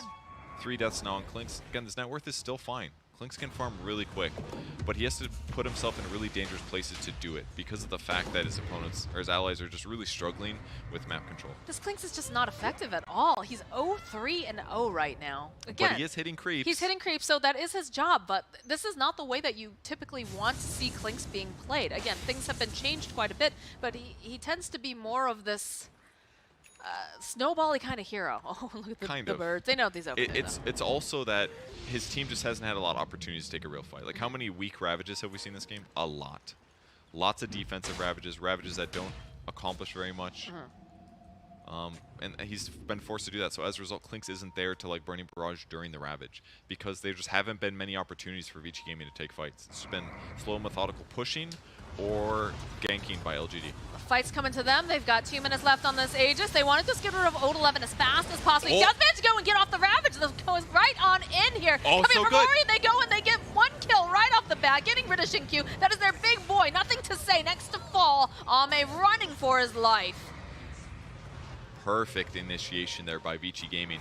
LGD was kind of fishing for the fight. I think did they tornado the I mean, this isn't done. They're still going after Y, but yes. Very dead deer woman in the forest. I think they tornado Tide to like fish a bit, but unfortunately it was the exact same time that Jin-Q blinked in to go for the fissure. Unfortunately, the Spirit's there. It stomps them all, sleeps them. That guarantees the Ravage, extra damage. Then they all get like vacuumed onto the Earth Splitter. Then the Kiss is coming. It's like perfect circumstance. Normally what's supposed to happen there, Earthshaker just sits in the back and is like, wow, my Enchantress is dying. All right, here we go. So the tornado puts him in there. Shin-Q. Miss execution. The sleep. Oh my god. And here comes the vacuum with the kisses. The 2 supports are mega struggling. Nothing to say dies to physical damage despite being BKB'd. Perfect circumstance, but ultimately that one's on LGD. Nothing to say is going to be like, whoops. Bad tornado at the same time that that Earthshaker blinks, and they had the same idea, but it cost him big. These things, they do happen, but this is going to give a little bit of a footing now for Vici Gaming. And it was desperately needed, honestly, because it was feeling like they were very suffocated in the base every time Poyoyo even took one step out. In fact, he sees that, oh, he's not alone. So he's going to hide. They're looking for him. They have the dust, but he BKBs to teleport away. It's a very big victory for PSG. Yeah, not bad. Cost them a BKB, but they'll still control the map, though. They will. It's Again, all fine. the map is opening up for Vici Gaming, and that's incredibly important. It is, yeah. Ember Spirit finishing up the Agnum Scepter. A little bit more items and play time for Vici. Better mana as well, because then Remnant is half the mana cost it used to be, so he's going to be able to jump around a little bit more ably while he collects items. But yeah, it just kind of feels to me like LGD is just making some small but crucial mistakes. We haven't really seen a lot of other teams be able to even show those from them. It just seems like they play perfect all game, but these are just really small errors that Vici Gaming is also wise to pressure. They're smoking though. Might see a fight. Yeah, definitely gonna see a fight, because they're creeping their way over here. But always, look at this, the Sentry and the Obs. You gotta say, like PYW and Old 11, always the ones who break these smokes, it seems. That's the right way to do it. But Yes, indeed. I just love these like wards and sentries on the high ground that they're putting. If not for these, they're not going to see Visage coming necessarily as often. Counter smoke play. And it just allows them to do this. Counter smoke play. They They see nothing to say. Nothing to say. Pick up a haste though. Very timely. Their disable is hard though. FaZe doing a little bit of scouting. It's really tough for them to initiate. They don't have this like jump stun like Earthshaker or a Hex provides you. Like you're not going to ravage a solo invoker there. You can't do slight chains. You're just going to BKB and run. You basically have to land like a cookie or something. And that's a really tough thing about Vici's lineup. If they're not doing like 5v5 fights, their small hero gank is going to feel really ineffective. Vici Gaming trying to just retake this triangle area. Very, very important. Obviously, it's right around the Roche pit. Do have some nice vision. Can't see why over here. I'm going to try to punish this. Got the sprites, and there's going to be... Honestly, I'm happy if I'm Y right now. I'm like, let's see. all right. Let's see. It's been about 5 seconds. 6, 7, 8. They're not going to get the kill on Y. This is... All right, maybe they go back in. Old 11 does have the Ravage, but over on the backside, they get the Fissure off. They'll be able to take down PYWY. Nothing to say, also falling. Faithia needs to be very careful now. Gets slept. Poyoyo, considering it's not going to go in. As they have the Eclipse, they'll turn back around over onto Old 11. One more hit should do the kit. It's a double kill now for Ame. BKB comes out from Ori. He wants to get out of here, and he wants to get out of here fast. Safe escape there. Nicely played by Vici Gaming as a whole. I mean, it was a bit of a weird science experiment. Let's see how much we can kill the guy with the locket and all of the heal talents. He tanks almost everything. But it was that stomp once again. It's that unexpected disable that's setting up Vici Gaming. Because as soon as that stomp hits, it guarantees that Old 11's able to pop Ravage on non-BKB targets, which guarantees the kill on the Invoker. Died without using BKB, normally would have been okay. But ultimately, the pressure goes on Faith Beyond. Faith Beyond had his shard there, actually. Turns into Stone Form right before the sleep hits. And therefore, they couldn't continue to go on him. That gave him a nice opening and still gives them ultimate map control. And still net worth advantage. Like, Luna's a full item ahead of where Clinks is. I think it's all going to come down to the next Roche, which should be in about 2 minutes. It's a good opportunity for Vici Gaming to swing things around, that's for sure. They're getting more and more items picked up for Poyoyo, which I think is definitely, well, obviously it's helping, but definitely turning the tide. No Scotty this game. He's queuing up now, but he decided to go for the raw damage, the Daedalus. If he goes Scotty while behind on net worth a little bit, he probably never gets kills, despite having great utility. And he just really thought, like, if I don't have a Daedalus, like, I don't think we win fights at all. It would be difficult for them to kill Enchantress or other heroes. So probably the right itemization if they're just hitting creeps anyways. So Getting a couple of these neutral items at the 37-minute mark. he was really thinking about that sword. Could have gotten Maim AoE procs with his Burning Barrage. That would have been cool. But Paladin's sword just too hard to pass up when he doesn't have any other lifesteal on this hero. About a minute left before the next Roche spawns. You can see the way that they're playing tightly around the top area of the map, how important this is to both teams. Yeah, it really is. Refresher Shard, amazing on Tidehunter, obviously. Could be a free Ags for somebody as well. That has huge value. In fact, Invoker really wants this. He's queuing up Refresher. He was thinking about Ags earlier, but he's like, nah, I need BKB. And now he's like, all right, I'm just going to get the Refresher. Double combos. So if he gets a free Ags, oh, that'd be really good for nothing to say. That would be incredible, and not very happy for the side of Vici. Yeah. But I'm sure they'd also love a free Ags. It's not I haven't tried Klink's Ags, but it's probably still pretty solid. I think the big thing is just, I feel like they want to take out DY. DY is causing so much trouble as this Elder Titan.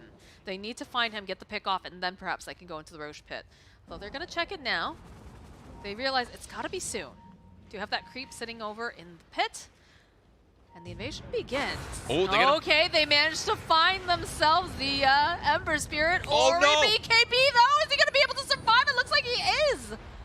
The Deafening Blast pushed him to the high ground. They lost vision on him. Oh my god, this... Rough one. Nothing to say has got to be so upset. I mean, they're doing their best to kill him. This is the second time that he's had just a little bit of a don't even know what you want to call it, a mistake, I guess.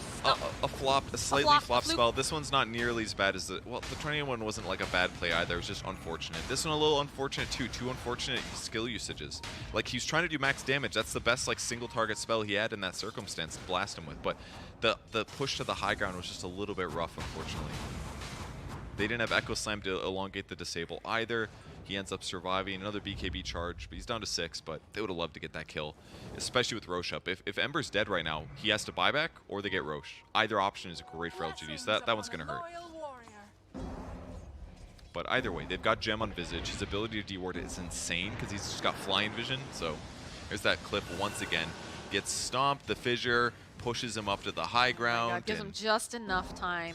It was also the stomp actually from the Elder Titan. Once again, he stomped a couple of their heroes, preventing them from chasing, so that's quite good. Vici is on the map though. Put one ward down. We'll see if it gets deward. If Faith Beyond is running right for it, instantly gonna deward once again. He's doing such a good job with this. Immediately pops the healing. They have a decent amount of damage this time around, though, although it does take quite a bit. Why still alive? These healing sprites are just absolutely incredible. Okay, that was a big crit. Can they get enough? There it is. There it is at the slight. But it took so much to be able to have that happen. So now they're totally spread out. The buyback coming out now from Y. Ori trying to put out enough damage. Nothing to say. They have the dust. He's got the BKB, though. He's going to try to run away, but it's too much physical damage. As PYW also getting chased, but it's pretty important that they lost nothing to say. PYW will fall. And they already grabbed DY. Luna is alive and kicking. Why somehow? He's back. He's back. Hit me is what he's yelling, you know? 7-second blink. This is pretty good. Right back in again. Old 11 has that Ravage, but I don't think he wants to go and pop it. He is fairly tanky. The Impetus doing a decent amount of damage. Shinkyu coming forward. Doesn't quite have that fissure just yet, but doesn't matter. The Tidehunter will die. Jinkyu relying on the old Stormcrafter, the Static Shocker, zapping his enemies to stop them from blinking. Great item for that, but turns out quite good for them. Invoker's still struggling against the physical damage, and finally, nothing to say, says, alright, I'm going to need some armor, because even if he BKBs, he's still dying to the Klinks' raw damage. That Daedalus damage is too hard to deal with. Look how much they respect this. Look how much they respect this. That Roche is going down so fast, but they know Old 11 is a madman. Doesn't even matter. It's just like, we cannot let them get this Roche. Everybody get in the pit. Runs into his best friend, Y. Again, Poyoyo. Oh, going forward. Y. Nice stomp again coming through. If they can get this, this is going to be a dieback. Mortimer Kiss is getting used on just the support, though. Again, Old 11 looking for this position, holding on to the Ravage. The fissure comes through. They want to get rid of the Snapfire. PYW looks like, oh, he's going to be able to make it. No. He will fall. As Faith Beyond sits onto the bottom part of the lane. Needs to be careful. That's a lot of damage. Immediately, that refresher coming through from Ori. Whiffs his initiation a little bit. He misread the animation there. That was a stone form Visage. He jumps in with BKB, Remnant, and he did chains. It doesn't hit anything, and as a result, Faith Beyond gets to run away afterwards. Kind of a big mistake there from Ori. But this is a rare hero, and that's a very rare shard. It's a new one in some ways. Just hasn't been played much, but it's been really effective so far for Faith Beyond. Because you play Visage, you eventually get in these bad moments, and you need an ability to reset, and it gives him that. And it's been used very well so far. 30 more seconds for Enchantress, but once she gets back up, she's going to be able to frontline a lot better. They really want this Roche. It's been sitting in the balance now for about a minute. Another tornado from Nothing to Say. Throws out the Chaos Meteors. That's a lot of mana that's just not existent anymore for Old 11. Poyoyo trying to find this opening. Old 11 can't even walk over the fissure right now. He needs a mana pool too. He's got Ags. He can spam Gush constantly for Vision, for Harass, for minus armor. He's going to show in the mid creep wave, but it's like one of those moments where you do not want to be seen going back to the base. Got a Forge Spirit and the Roche Pit. Here comes Enchantress back to the map. 15k net worth lead currently for PSG.LGD. All right, let's see if they can take the Going Roche. pretty fast. They got to get in there quickly, but they do have Xin-Q. Should they need that Echo Slam? Poyoyo taking a decent amount of damage. This EMP is such a pain in the butt. Jumping forward, the Old 11 with the Ravage over onto the back lines, but the team, they're not there. They're not in position. That's going to be the Eclipse now coming out from the Luna, just blowing up Old 11. It's not looking good. There it is. They go. They grab themselves the Aegis. They're going to chase over here after Poyoyo. He's sitting so very low, but they don't have the Sunstrike to land on him. As it just PSG.LGD claim the Roche. They got absolutely everything. They got the Egg Shard on Fitbion. And Ame was able to grab the Aegis and the Cheese. Did they even get the last hit? They did. Everything perfect for them. Old 11 just kind of misread things. And there was a period of pause for LGD after the Clinks escaped. They didn't hit Roche for approximately 5 to 8 seconds. And I think VG Gaming anticipated them hitting that. And as a result, his Ravage is way too early. He Ravages, he's like, oh shit, starts running out, but it's like, nah, we got to commit. And they tried, but LGD cleans up everything. Aegis online for Luna. Cheese has been put over onto Nothing to Say. They need to stop this onslaught. It's very, very difficult, though, to find the right opening as they get a stun immediately over onto Poyoyo. Two They little take the blasts. building. Want to go back in for more. Being patient. Snapfire heading away. Sleep not really connecting on the side. All eyes on Xin-Q over here. Still holding on to that Echo Slam. And Poyoyo is dishing out a decent amount of damage. Again, another fissure coming in, followed up with the Chaos Meteors. Can they finish off? Poyoyo, he's forced to use the BKB to run away. Better than dead. Lori's taking so much again. Pops his own BKB. There it is. There's the Echo Slam from Xin-Q. Takes down DY, takes down PYW.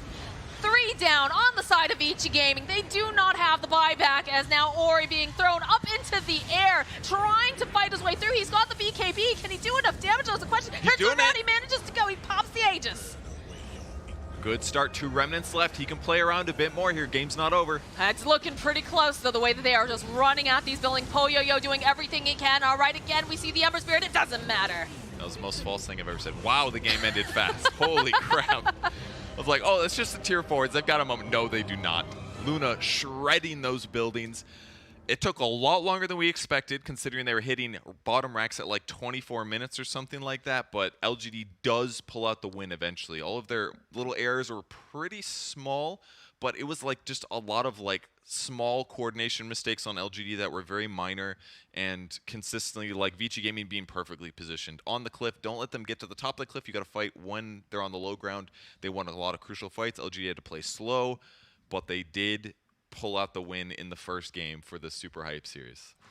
I mean, VG Gaming, they really held in there. It was looking like really, really bleak, and then all of a sudden they start to win these little team fights. They had great positioning coming out from Old 11 and PYW. Like, they're always just in the right areas to break these smokes, but just too many of these engagements kept happening, and that whole Roche fight, I think, is really where it just drove the knife in to finish it off. But even like ignoring everything that happened after 10 minutes, do not forget what started this. It was in the draft. That Visage pick to lane against the Clinks was incredible. It gave them a massive lead for a huge amount of the game.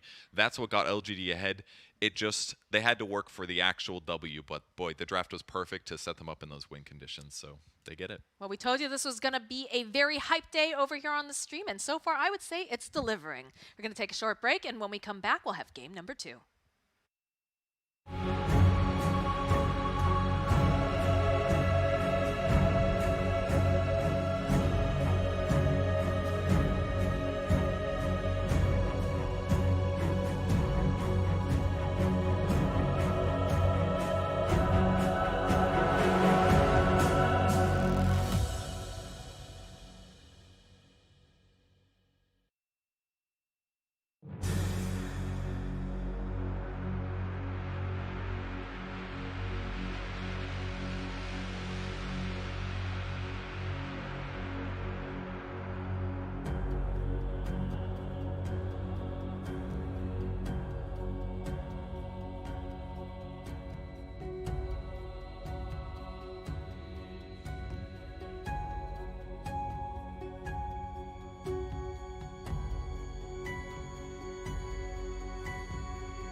Welcome back, everyone. We've got game number 2 of Vici Gaming versus PSG.LGD, and the first game was pretty impressive to watch. Yeah, it was kind of cool to see like a slightly different setup where it's like one team gets like a really firm advantage, but then they drop it a lot, but they still keep their advantage, but they're very careful and very deliberate of holding on to that advantage for the rest of the game and ultimately taking the win. But there was a lot of like tense moments where Vici Gaming had windows where they could have potentially gotten back into it, and I think that was like a really helpful game in my opinion as a spectator and an analyst to like see how you're supposed to react to these dangerous moments from the LGD side, from the Vici side. It's like when they know they're smoked, they readjust to this position and sit there, and then when the smoke is over, they go back in. It's like it's easy to like use that logic now and apply it to your own games and matches to so that when you're at TI someday, as we all will be. Oh yes, of course. You can have that knowledge. So yeah, draft has started.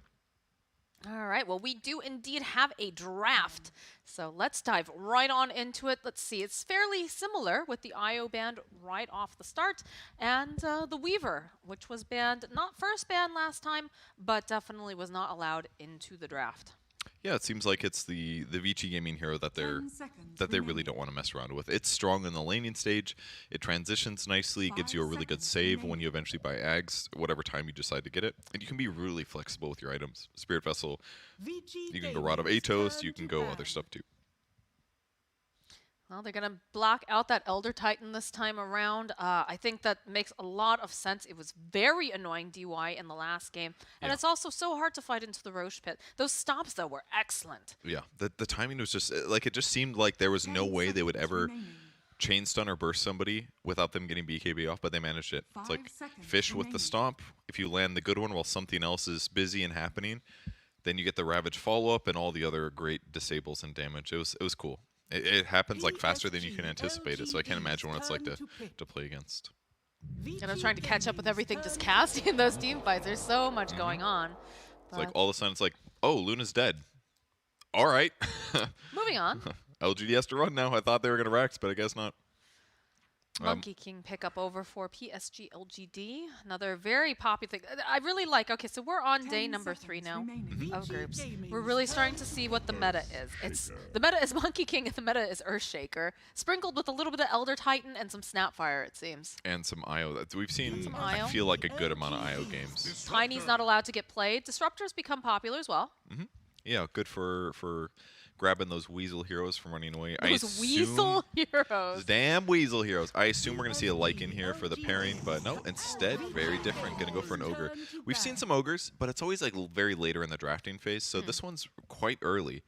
But hey, Bloodlust on Monkey King, mega good. Any of those like lane-winning right-click carries, Monkey King, Ursa, Slark, try it sometime, guys. You just play Ogre, you get like Ignite level 1, you get Bloodlust level 2, or even Bloodlust level 1.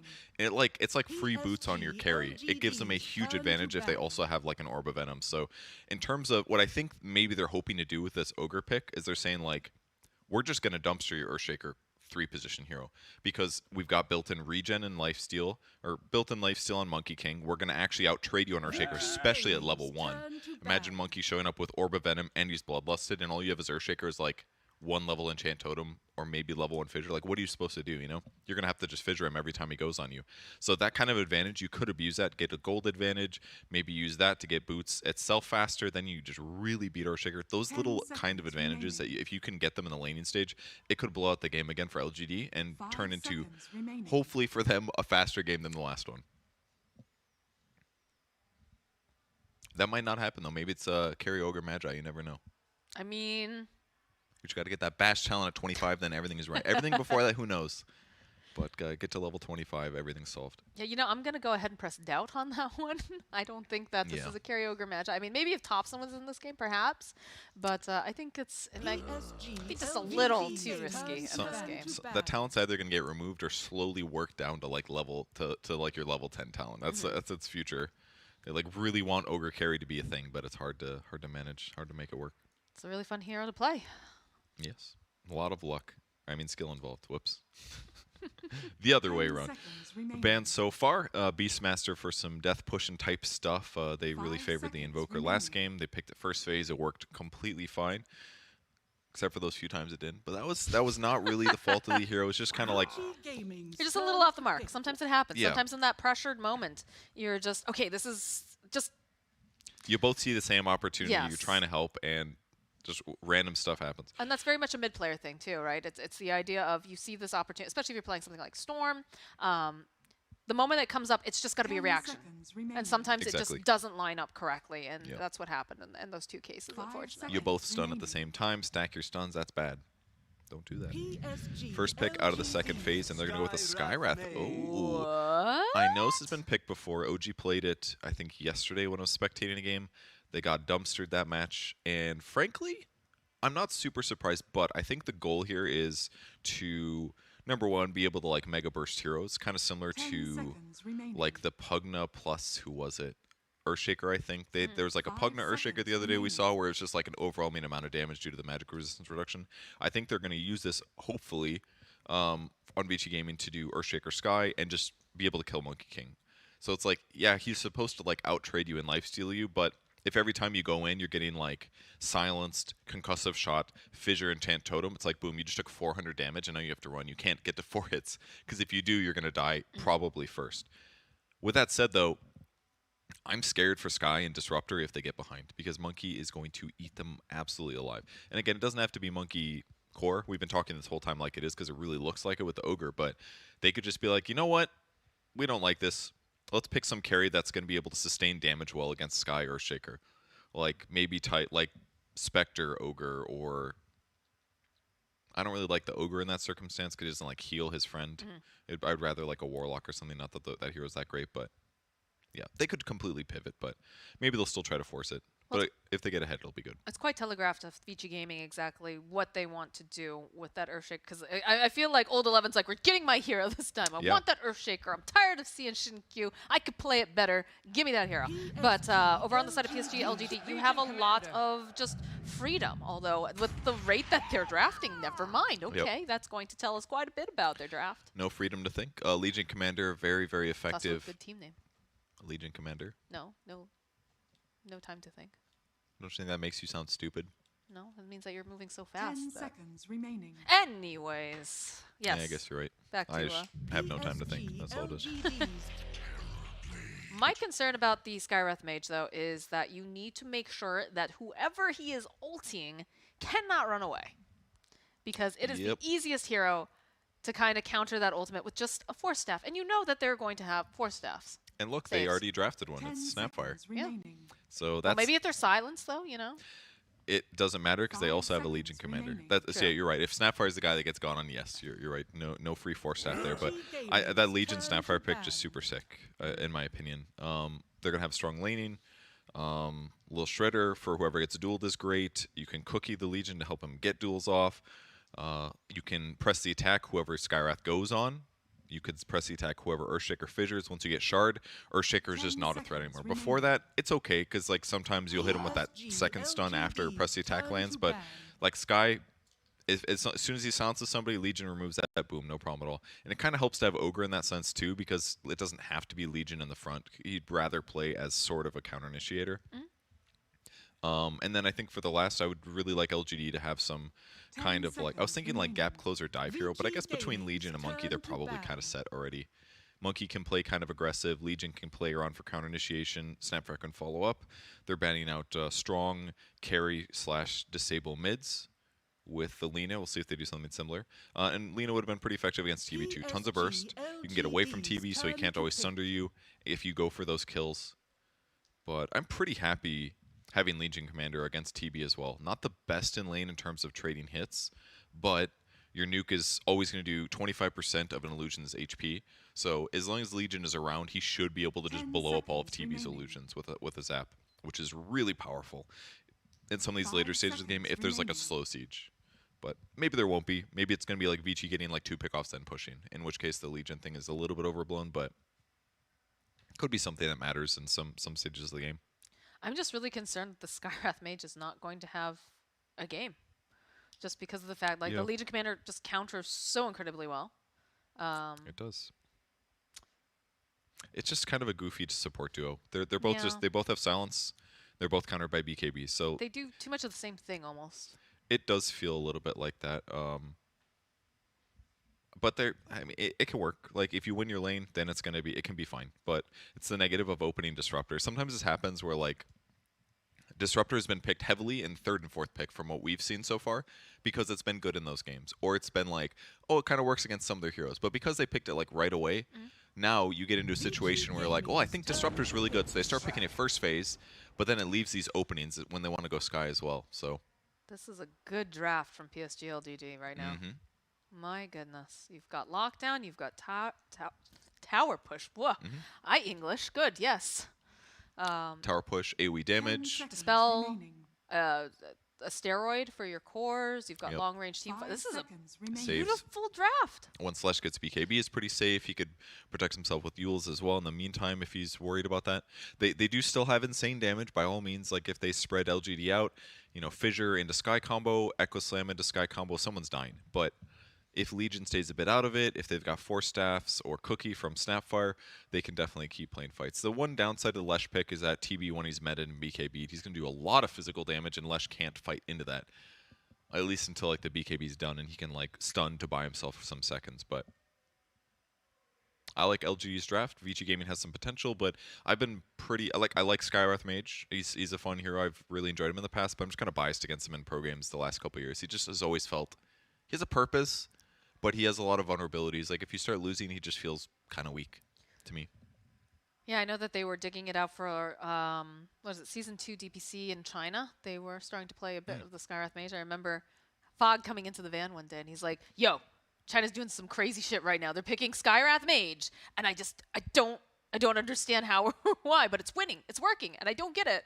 So maybe, you know, VG Gaming, they know. They have an idea. And you have to remember, too, that they do have DY, which I found out, pretty fun fact, that DY is very well-liked in China. In fact, he actually does an educational stream, and the fans thank him and call him DY Laoshi, which means teacher DY. So he's very similar to you, Mr. Purge Gamer. Except I'm not also actively on one of the best Dota teams in the world. Probably just a fluke. I'm just being overlooked, that's all. Overlooked in my pub games that I cannot win. Never forget and Zephyr. Also overlooked by all the pro teams. Well, I'm not sure if he's necessarily... Oh, wow. They changed it up. They actually have a Vengeful Spirit on their team instead. A flying Vengeful Spirit. Very cool. That's a great outdraft right there. That's how you get him. Talk shit about Skywrath Mage, all draft. Boom, it's Avenge. That's just a joke for our new viewers. There's a new set... See, Skywrath Mage is in love with Venge, but he let her die or something.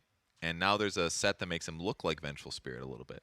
I'm just kidding. Don't be confused. It's something about the Scree Arc. I think it's like a Scree Arc kind of like armor or something, but it looks corrupted on him.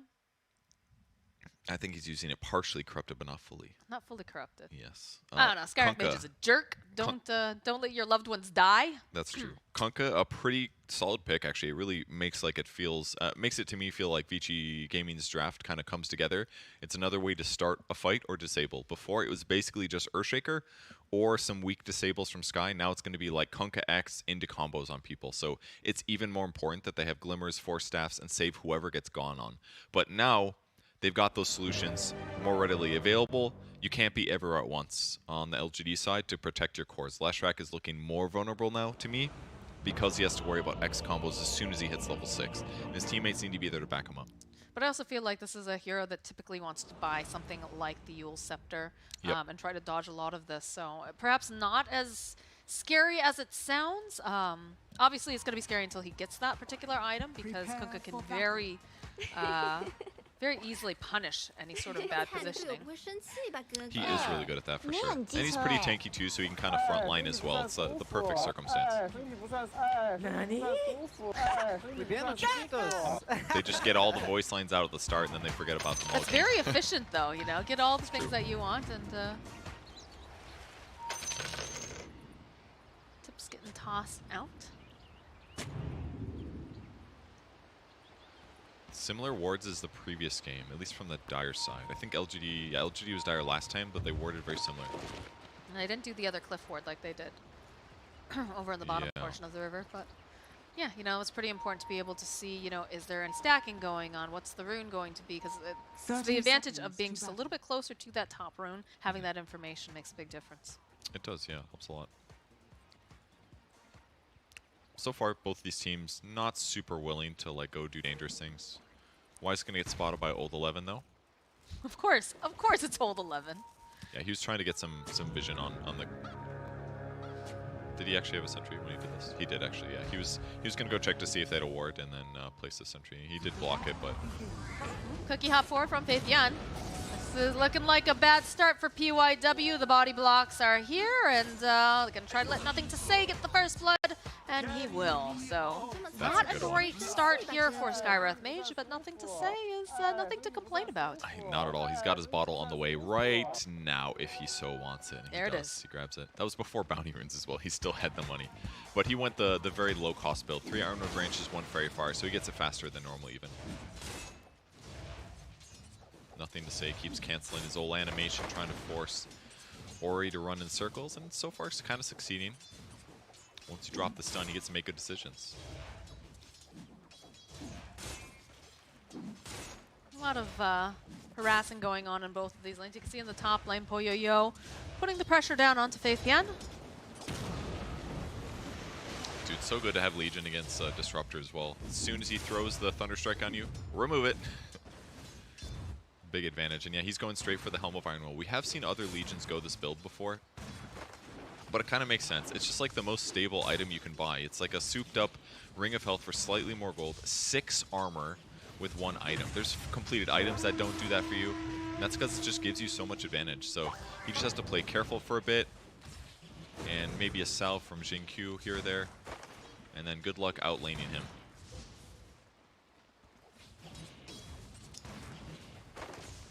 It's the main reason that a lot of teams have been buying Armlet, I think, on Legion Commander, just because the Helm of Iron Will is so good. It's like, well, I might as well just buy the darn Armlet if I've already got part of the cost.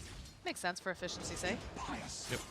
And Armlet just is kind of perfect on the hero anyways. Armor, attack speed, damage, HP. It's great. You have lots of ways to heal back up after you lose HP from it anyway, so it works out. All right, Salve is used. Helm of Iron Will is going to be on the way for Faith Beyond here. Faith Beyond. He's playing it careful right now. A little bit of harass, like we said, going back and forth. Seems like the mid lane is going fairly even. 11-3 over on Leshrek and 9-11 on Kunkka. Both the cores also farming quite well. Neck and neck. So just a really calm start to our game after that first blood. As you can see, the water runes are up and running, and they will be rotating for those. It seems like both small camps are unblocked as well, so we will see some pulling from either side as needed. But now that he's got all the armor, harder to make that work. Just nice nukes by Ame so far. Taking a little damage, but just a little harass here. So Skywrath Mage focusing on silence and nuke, just trying to create space for Old 11. Old 11 up to 10 last hits now versus Ame's 16. So doing a little bit worse. So far slightly better for PSG. Well, I feel like, you always have to be careful when you're a melee hero going up against a Monkey King, right? You have to be careful that you're not too close, that he doesn't build up those Jingu stats. Yeah, they are. And like I said, you got to be really careful because this happens. What's the opposite of regicide? It's just so much damage. He's getting 70 bonus damage for Jingu Mastery and procs. That's a double damage. And he's lifestealing 40% of that. And Earthshaker's running around with 4.2 armor. Skywrath has 1 exactly right now if he's not near tower. So how are you ever supposed to trade him? You can't stop him from attacking you outside of the fissure. Like, Sky just can't limit it except for threatening death. Radiant's courier. Does get the curry, Right. but he kills it right after it gets delivered. It's not even that bad for Ame. Although Ame is getting fought on. Looking a little low, but it does That get should the be fork. fine. He wants to hold these for 12 seconds. If he can wand and then get a good stun off, he's basically going to be full HP. Another water rune available on top, and Nothing to Say. We'll be able to grab the bottom one with Y, making sure he can secure it. A little bit of pressure being placed again over onto Ori. Stomp, bottom lane though. Going for the fissure. Old 11 likes to. Okay, there we go. That's a kill as Jingqiu makes his own rotation. And there's another kill in the bottom lane. So I watched the bot one, luckily.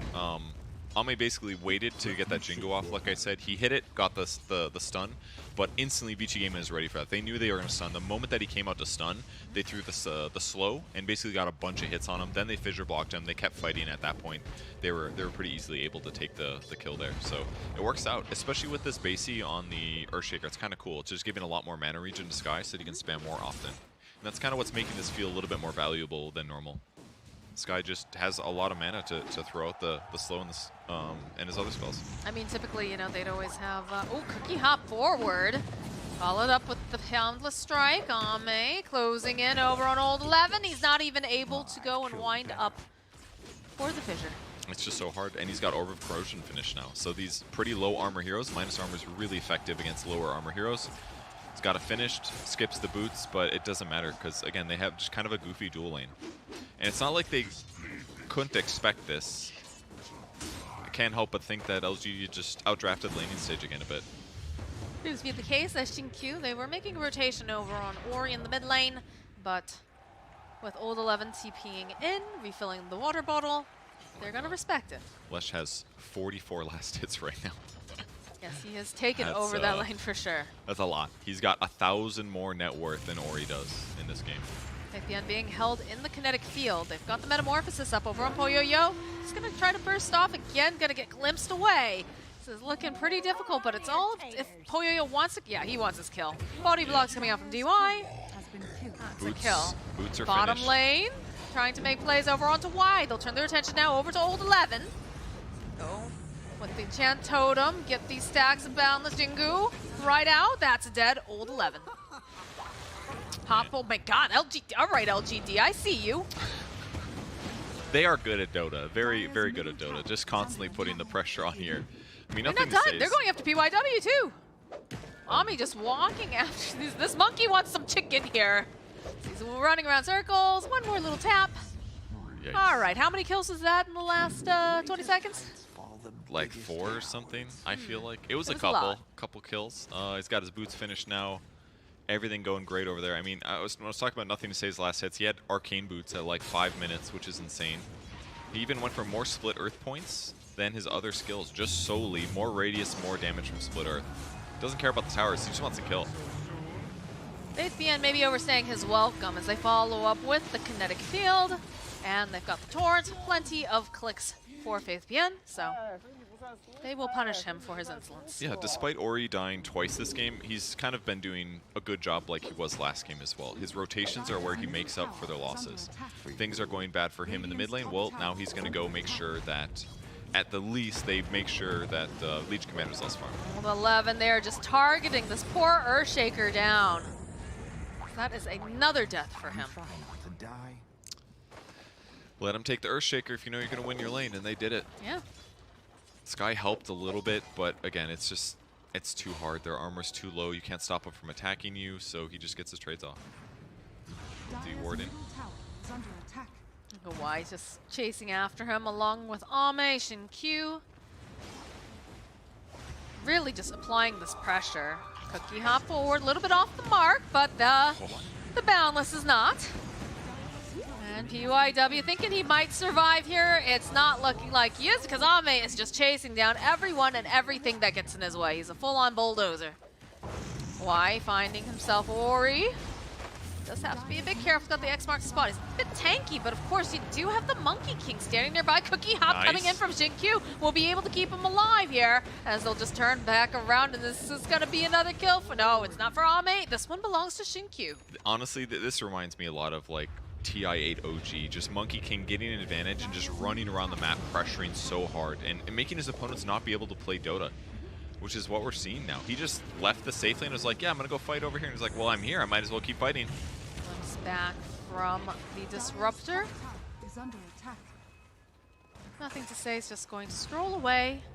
They have vision on him, but he's going to be able to teleport out very easily. Xinkyu does have to be a bit careful. He's walking into Poyoyo, DY, and PYW. That's a lot of letters. Turn back around. It's been silenced though. He wanted to go Y back wants in. this. The Cookie hobby is a big beefy boy landing over on 2. Should be able to get the kill on PYW. Y might die here. Oh, it's not quite enough damage. Nothing to say. Comes strolling on in. Says hello to Poyo. Doesn't quite have enough mana here. There's not going to be a Sunder. And this is going to be a dead DY. Nothing to say with 50-something hit points. Absolutely slaughtering Vici Gaming. And they nailed the ward because before Nothing to Say TP, there was a weird concussive shot. So, man, they're just taking everything from their opponents, pushing the limits, not giving Vici any space to get kills in these fights. You're taking care of business, that's for sure. On the bright side, Old 11 hasn't had a Monkey King in his lane for about 5 minutes now, so he's about halfway to his Blink Dagger. We take this. He's getting some space there. Rune's picked up now for Leshrac. He's going to spend a little time farming. Mid-tier 1 tower's been killed. They got denied by DY, so could be worse, and he picks up level 6 as well. So they're going to have much better ways to punish their opponents if possible. Smoke play coming out from the side of PSG.LGD. Going to try to go and invade into the jungle. See what they can find. Y leading the charge. Nothing to say. They're a bit of a glass cannon. Find DY. Careful Cookie hop right into the static storm, but it's ult for what? Yeah, it looks bad now, but his reaction time was insane. Like, he was so ready to drop that. But it doesn't work out. It's going to be on cooldown now. They're going to invade, only kill the 5 position hero. Skywrath Mage gets away, and TB to the Ancients, kind of as expected. How's Legion Commander doing? He's got the armlet. Good for him. Now a Possessed Mask. He's having a great time. Actually TPing bottom. They do a scan.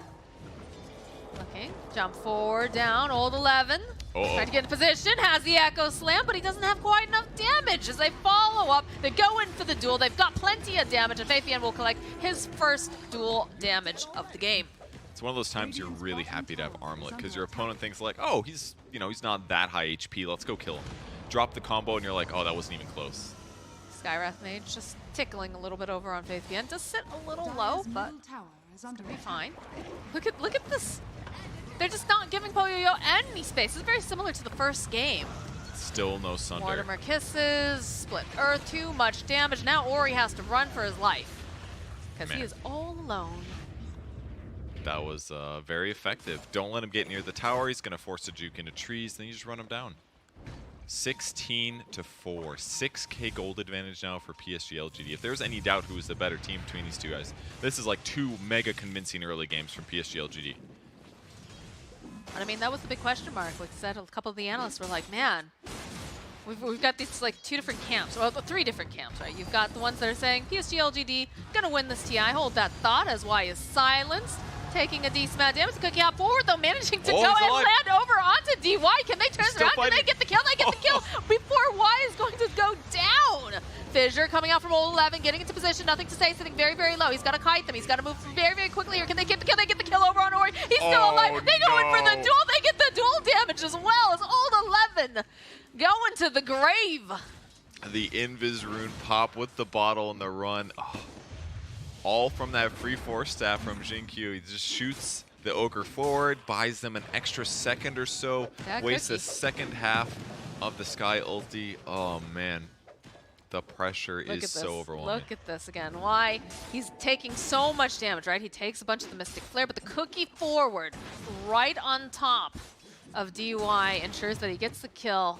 And the experience before he goes down. And the Great Fissure is going to interrupt, Nothing to Say, easily comboing the Kunkka, which did make it dangerous, but he's barely able to survive. That's one of those moments where, like, if you nerf Lesh's strength gain, he dies in that exact moment before he gets another bottle charge off. It's actually very significant. And that could be like a full level to the Vici Gaming heroes. So Leshrac, watch out for the strength nerfs, guys.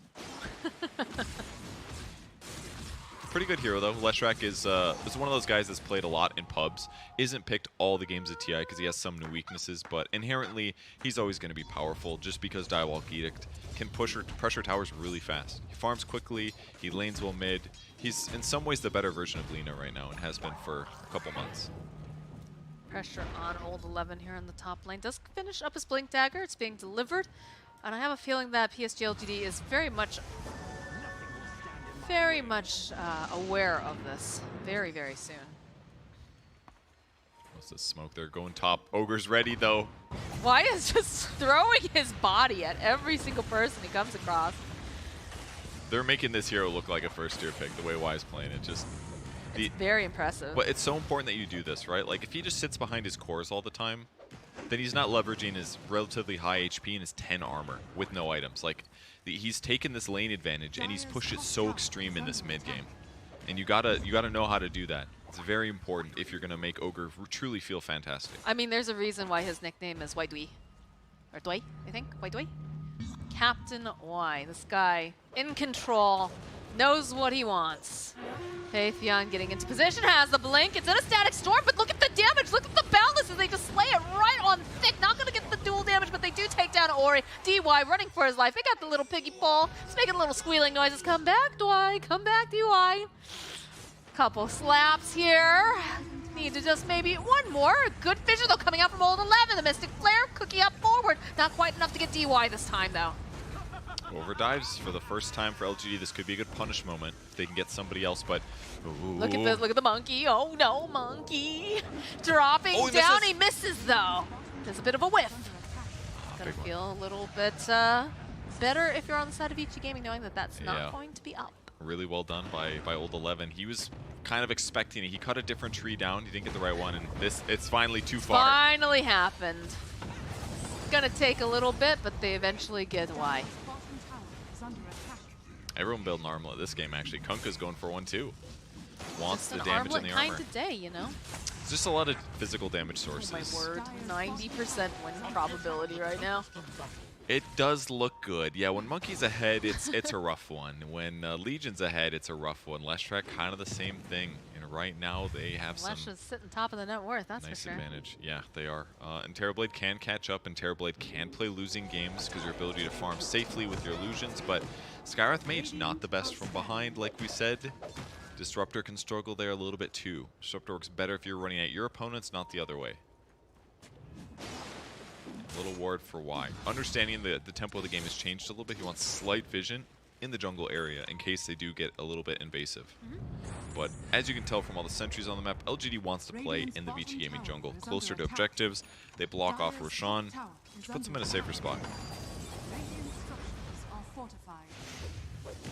Top tower getting a lot of pressure. Monkey already in position. Look at this. They can see everybody coming in. They find old 11 immediately. They want to just get rid of him as fast as possible. Snapfire Kiss is coming through. There will be no Echo Slam available. There will be no DY very soon. And it's looking like we're going to get a little bit more dual damage over on Faithion. They were not ready for that one. Old 11 called for the defend the tower, and they didn't think about the Monkey King in time. Ame was perfectly positioned. He instantly drops the stun and forces the fight. He realized that they weren't ready for that. And with the follow-up stun from Nothing to Say, easy kill on Earthshaker, and from there, just roll them all. And that's a Rax at 17 minutes. 17 minutes cracking this base. I didn't know we were going to see a potentially faster game than the one earlier today that OG Right? did against EG, but wow, what a fast Rax. Casual glimpse over on Shinkir. Who just has a hood, by the way, as a support. I think this guy's just buying a pipe. He did. It's literally on the way at 17 minutes. Good lord. Pipe is kind of rarely purchased these days because most offlaners don't justify the cost, but it's good here. Oh, the jump forward again. They've got their hands, but they'll follow up with the Mystic Flare. PYW will fall for that, though. And they'll turn right back in. The Echo Slam from Old 11. It's not enough to save Ori. It's just going to be a dead Old 11. The GG gets called. We have an 18-minute game. Wow. Is this the fastest game for this It's gotta TI? be. I mean, that's going to break some compendium predictions right there. Holy But moly. what a game from LGD. Man, they just once again dumpstered their lanes. They dumpstered their lanes, and then they were just like, we're not done. Ame's like, I'm going to go fight. We're so strong right now. They have a Skywrath Mage and a Disruptor. How can they stop us from fighting them before 10 minutes? It's literally impossible. They have concussive shot as they're slow. Kunkka's got 1 point in X, so it's like 400 range. You're not going to land combos. Who else can stop it? TB has no disables. It's like they couldn't do anything when they lost the lanes because they needed like Blink Dagger on Earthshaker or levels on Kunkka. Just LGD recognized the moment, they won the lanes, and then they just continued crushing. They made almost no mistakes that game. Wow. That was a beautifully crafted draft. Again, we looked at it, it just fulfilled all the boxes. It's very rare that you get the opportunity to have a draft that's like, I don't want to say completely balanced, but it just makes complete and utter sense. And you definitely saw it this time around with PSG.LGD. just absolutely phenomenal. And again, we talked about, we have some split camps on who's going to win TI. We've got a camp that says PSG.LGD. We've got a camp that says EG. And then we've got the couple people that were like, Vici Gaming. And they were smiling yesterday They after were. They're those not matches. going to be smiling now after the 18-minute game that we just saw. But, it's groups. Anything Yes. can happen. But today, I think a lot of us are on the PSG.LGD train. Yes, they've reaffirmed our belief that not only is this the Fast GG stream of the day, but that PSG.LGD is still on top of their group. Absolutely. And we have lots more hype Dota coming at you. But first, of course, we have to take a short break. When we come back, we'll have a fresh new series.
the hype just doesn't end on this stream. We have another exciting series coming at you. Hopefully, maybe a little bit longer than the last game that we just had.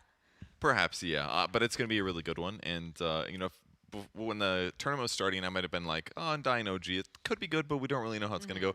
Undying is owning right now. They're 7-3. I think day one, they lost like their first 2 games. So it's kind of like, oh, we don't know what's going to happen. They did great yesterday. Today, already off to a good start. So OG also doing really solid in the group stage. This is going to be a big match. But honestly, no freaking clue how this is going to be. If Undying is doing this well, it's safe to say they're overperforming. They didn't make DPC at all during the year. They consistently got 3rd place, barely missed DPC, or the first major, second major. They didn't make the cut. They got 3rd place again. So they were able to qualify through the NA regional, and clearly they deserve it if they've been doing this well so far.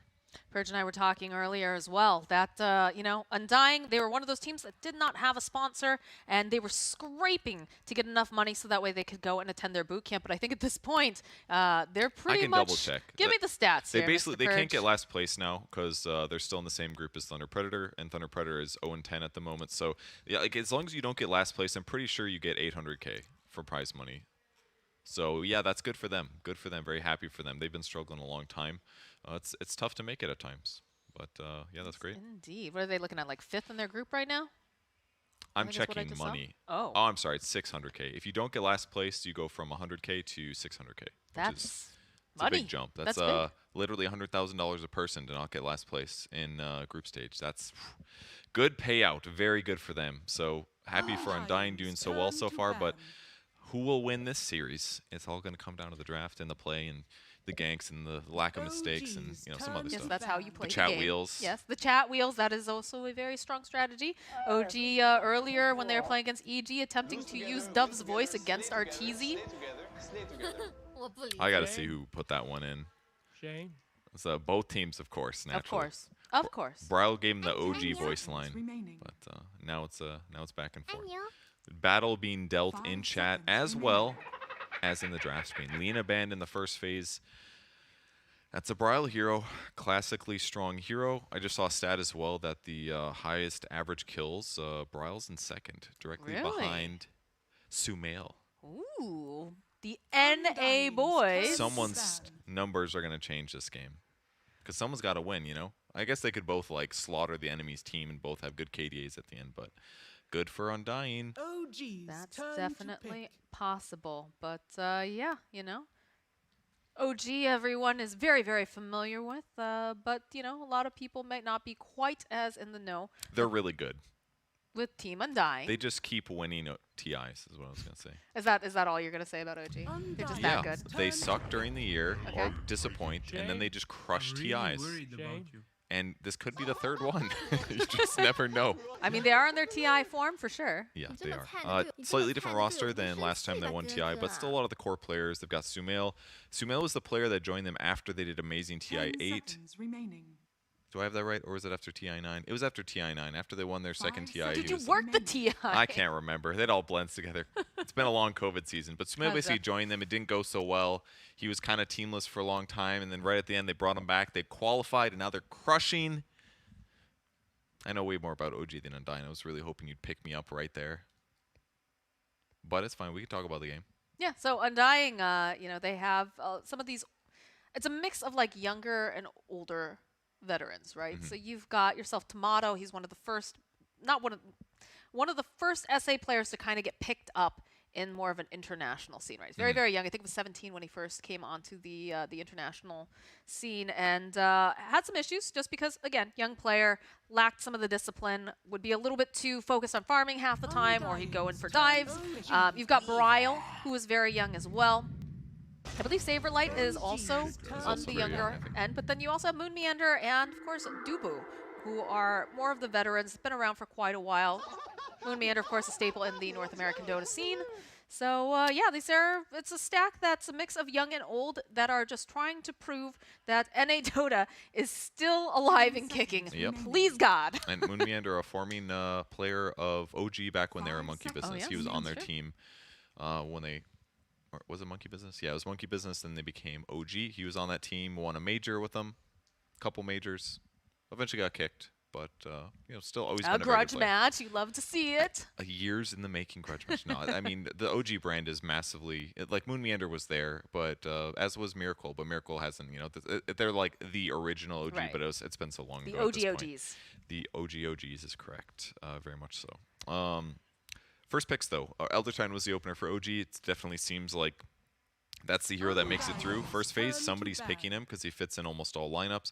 Undying responds with Weaver Earthshaker. It's a great dual lane. It could be a carry Weaver, gives them lots of flexibility. And OG will again go for the IO. They played it last match. They ended up putting the 3 position with was it the tree? No, tree was safe lane. I can't remember exactly, but they had a lot of heal bots in that match. Ended up losing that one against EG. But maybe this one will be different. A little bit of save there. We're already getting a slightly different draft as well for the other team. Earthshaker just super, super popular. I believe. I'm wondering now, what do you think? Is Elder Titan or Earthshaker the most picked between the two of them? For me, for the games I've seen, my guess is Earthshaker. I think Snapfire's probably still up there for overall stats, but I remember more Earthshaker games than Elder Titan. But I think that's also because it's just so much flashier. Yes. It's like you always remember the big team fight ultimates. He's always there in the mega crucial moments, with the exception of maybe DY's Elder Titan in that first game against LGD. That one was like really noticeable too because it had so many big moments. Or maybe when Soxa played it was quite good too.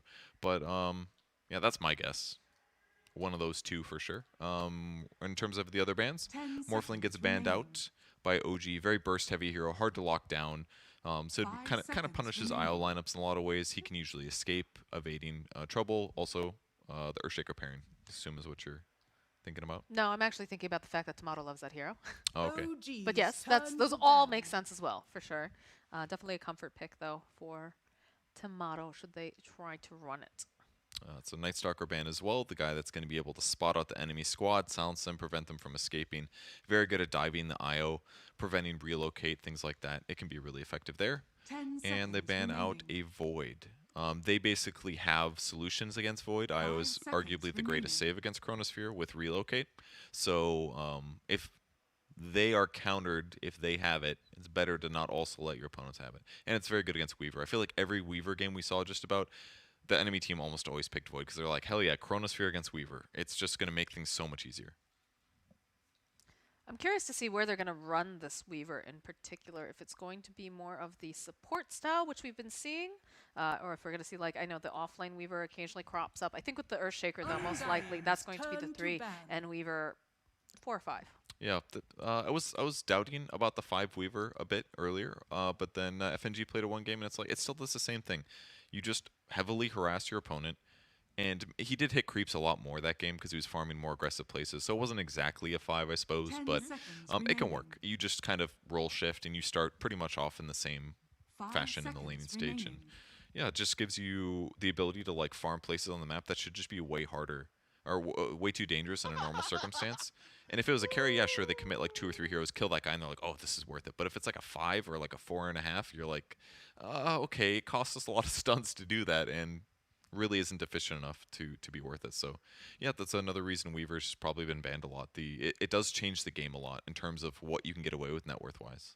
It's very similar in the sense, I'm surprised that we have not seen much of the Vengeful Spirit at all, just because the change with the Aghanim Scepter being added makes it so you spend so much time and resources, right, trying to chase after an illusion that appears after death, and still has all of the, it's basically like an Aegis, like a buyable Aegis. The problem is that his ability to run away after that respawn is just a lot weaker. They dropped the movement speed by like 8 or 9% or something like that, I think. So it's just too hard to get away typically. And another beefy boy gets picked. I think that's a Dubu. Does sound about right. I think Moon will most likely be playing the Weaver, Dubu playing the Ogre Magi, and Saberlight playing Earthshaker. I was wondering if you're going to see this. So this has been really cool. We've seen this on and off. You can move it around, but recently we've seen a lot of the Legion Commander being played in the position 5. No Tail's been playing it. We also did see it once being played in the mid lane, which shout out to SA Dota. That is definitely an SA Dota thing. But with the banning of the Ancient Apparition, you've got a lot of possibilities for this healing, for the IO. depending on how you want to do it. You could also see Seb run it, though, of course, as well. OG's turn to Yeah, they could be battle. really flexible here. Templar Assassin. Ooh, Thompson. Bryle TA. Yep, great reaction to Invoker. Thompson Invoker was famous originally. I remember I watched a replay because someone was talking about a weird build he did. He would do Quas Wex into Meteor Hammer. That was him back in the day. He was That the sounds like which such makes a sense, Thompson right? thing to Like do. he would time it. That was when the there was like that 10 tornado seconds lift duration talent. Yeah. I watched the replay and I was like, okay, I see what he's doing, 5 but it's like it's still seconds hard because like remaining. every time you get Wex, the timing changes by like 0.3 seconds or something. It's so goofy, but very Thompson thing. Very experienced Invoker, clearly. It's not his first rodeo on this guy. A little rough against the TA, of course, but maybe they'll have some better solutions against her as the draft continues. Because right now their damage over time is a bit weak, but hey, they can set up with Spirit Vessel, Cold Snap, and maybe Elder Titan Stomp. Could give them some options there. They also have a nice setup here with this Legion Commander. If you have the Invoker, eventually having the Sun Strikes coming out and helping to secure the bonus damage for Legion is always very, very nice. Getting the extra alacrity as well. So lots of things that kind of fit together over on the OG style craft. And Undying, we've got pretty meta stuff, and we've got a mix of comfort picks in there too, because we're not seeing a whole heck of a lot of TA. At least I haven't. Have you? Yeah, we've seen a couple, like 1 or 2, I feel like, maybe 2 games so far that we watched, but it fell off a little bit. I guess the Sideblade nerf was a little bit relevant, because you can't just get these like infinite stacks anymore. It's just the damage just drops off, kind of like Power Shot. Still very effective though, just not quite as abusive potentially, and there's just going to be better tempo heroes or farming heroes instead. But hey, if it beats Invoker, if you're going to be able to control the map decently, it can be effective. Should be able to punish Elder Titan on the backlines as well. It's pretty easy to out-mobility him, so getting stomped is unlikely. You're going to be able to pressure IO effectively. Like, there's just a lot of supports that OG's going to have to defend if TA does go hard. 5 seconds remaining. Last bans, though, we get a Necrophos, we get a Slark on the Undying side. Worried about those carries that pressure Earthshaker well, as there are a couple that work out. Undying. They ban the Darkseer. Iron Shell plus Weaver would have been nice. Well, if they put Darkseer there, it's probably Weaver carry. Could it be like Iron Shell plus I don't know how that exactly Earthshaker? fits, though, I guess, unless you're running the Earthshaker as a... They're expecting 4 Earthshaker, basically. I guess. And then Weaver 1, Ogre 10 5. seconds remaining. So that's why they're banning offlane heroes. Necrophos certainly would have worked pretty well. It's nice to 5 be able to just get him seconds low, get the remaining. kill potentially before the heals really kick in, or get IO to half, kill that guy first. That can be really helpful too. That's true. Then you don't give him a chance to use Wand and Mech, or Locket and Mech. I was trying to say Mechit, but The Mechit. it's like half Locket, half Mech, but it sounds kind of like a... I felt like I was Lockmet? about to say a bad word when I said A that. Lockmet. A Lockmet. Lockmechat. A Lock. Mechalocus. Lockmet. I don't know. We're going slightly crazy over here. Luna, though, picked up now for the side of OG. So you've got many ways to make this Luna just hit very, very quickly. So the super steroid, of course. And then, of course, I mean, it's really just, it feels like a 4 protect 1 almost in a 10 sense. Like you're just seconds putting all your buffs over on this Luna. Very good at Makes- hitting buildings too, 5 is the other thing. seconds And remaining. lots of save. Once Legion gets shard, can protect against the Earthshaker, set up for some kills, that kind of stuff. I like it. With that said, Undying's lanes should be quite effective. Like Weaver is going to be able to pressure pretty hard as a 1 against like Legion and IO.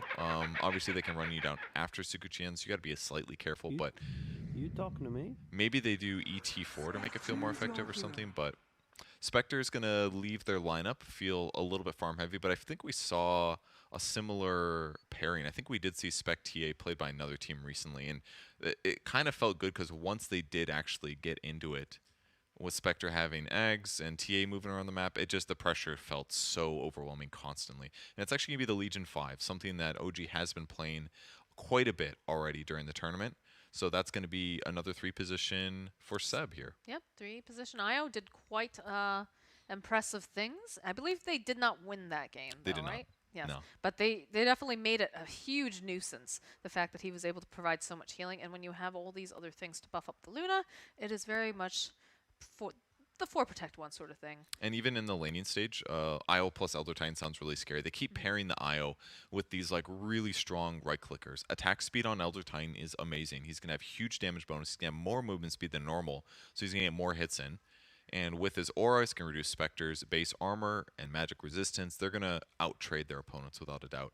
The only downside is that Ogre himself, very tanky, so he kind of provides some of that same thing, that tankiness. He's the guy that wants to get ran at instead, so that Spectre isn't being beat up quite as much. But once again, I like the IO pairing that OG has for the laning stage. In the EG series, they really put a lot of harass into Arteezy's Ursa and made his lane hard.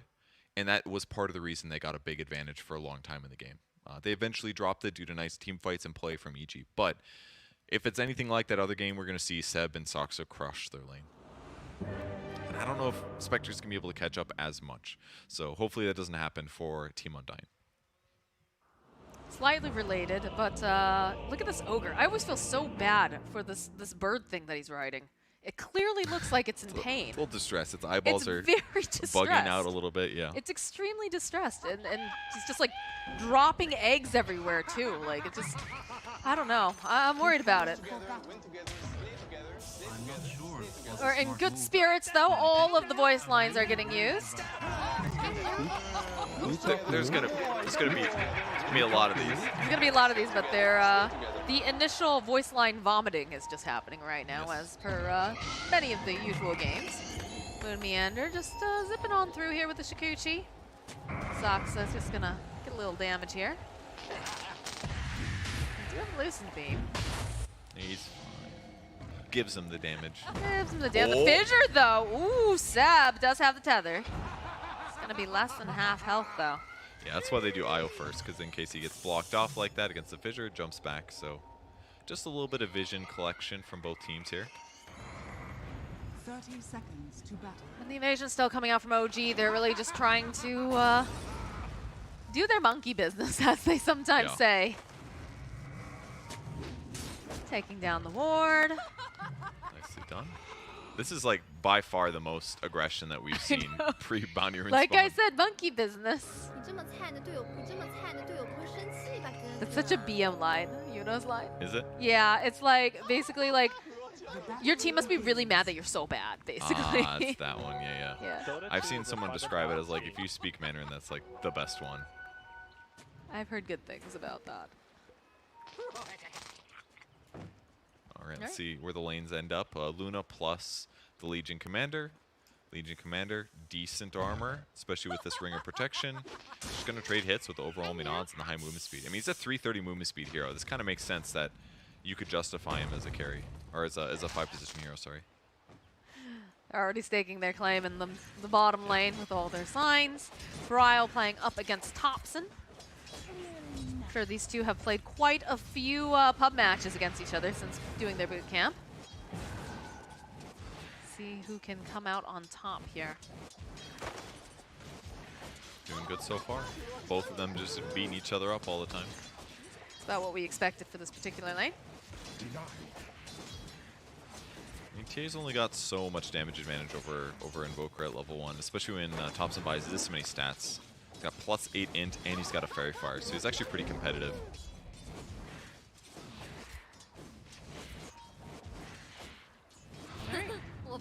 Very aggressive moments so far. He's gonna throw out a casual tornado. Back on the other side of the map, Soxa plus Seb just constantly punching Tomato. Tomato's at about half HP in the meantime. I mean, there's only so much that Dubu can do about this, right? Like, this is a very aggressive lane. He can maybe, you know, he doesn't even have, like, any mana either. Yeah, that's the hard thing. Ogre does kind of burn through Ignite mana pretty quick. And the other issue is that they're not really casting many spells on the OG side. It's like once in a while he casts a natural Astral Spirit. It isn't like 2 or 3 spells per go. He's just going to come in and slap you with his ultra high movement speed because they got boots first on Soxa, so now they're just like, look at this. Every time like Spectre comes up and gets the last hit, he's getting right click like 3 times. That's a lot of damage. Whoa. That's a creep wave. He's oh my god. But they're justifying it, right? Yes, they absolutely are. Feed a tango to Seb. Seb will eat the tango. And now it's just regen back on Soxa. So an extra 100, 200 damage there, worth it. Because they're going to get the regen back. Lose together, win together, slay together, slay together, slay together. We'll stack small camp as well. Soxa's down for that. On the other side of the map, No-Tail pressured though. A little bit here. Is going to have to go back. Does have a salve though, so he'll pop. I feel like the trading between the two has got to be pretty good considering, but Moon is being very, very efficient in these clicks that he's getting in on Smal. clicks and taunts. Very good at this. Yeah, you know, that's some warfare right off the bat. I like that Seb is decorated for Halloween. Is he? Yeah, that's right. All the spooky. The Valve really planned that one well, right? Yeah. That's why they delayed TI guys by 2 months. It's for the all the Halloween things. Excellent. Wonderful. Valve appreciates my birthday.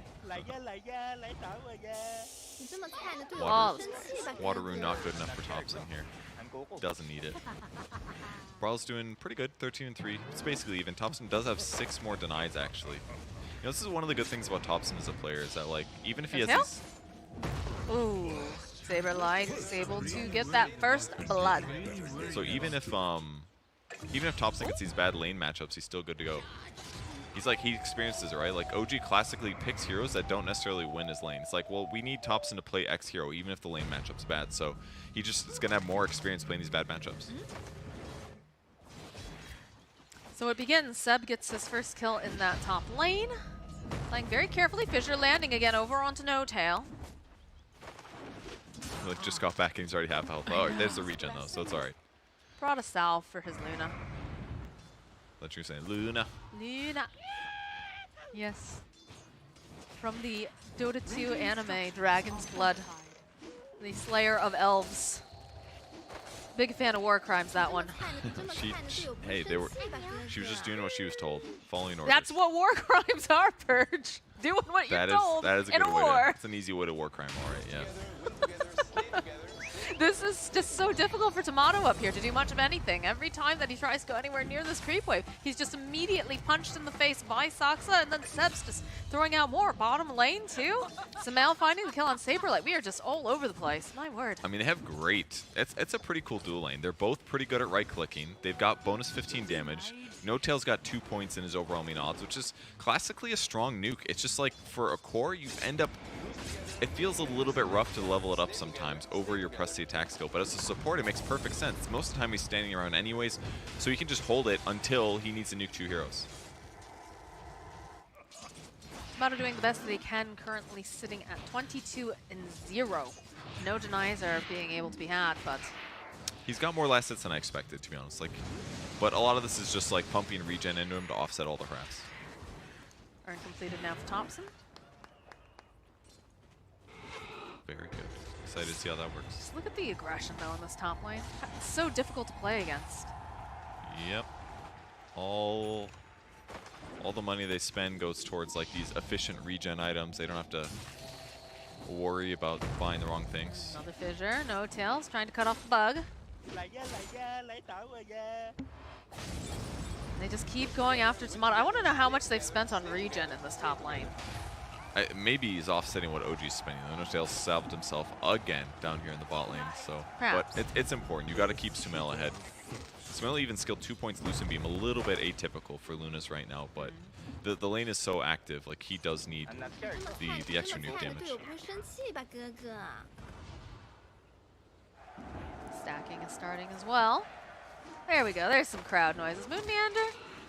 Just poking back and forth. This Weaver is just so annoying to have to try to play with, but they follow up with the fissure. They need to get a little bit more damage here over onto No Tail. Can they get it in time? Yes, they can.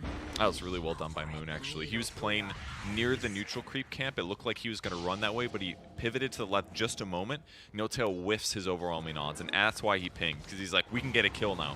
Fissure comes out, and he's able to pick up that one. So really nicely done by Moon. He's going to have to run back to base to heal or run to some regen, but yeah, he's going to get his Urn, go heal, and TP back to lane. Good play so far by Moon. I feel like Moon Meander really shines on these types of heroes that can... Outplay? Outplay, yeah, for sure. Or just get any sort of information. Like the Monkey King especially comes to mind, his Clockwork.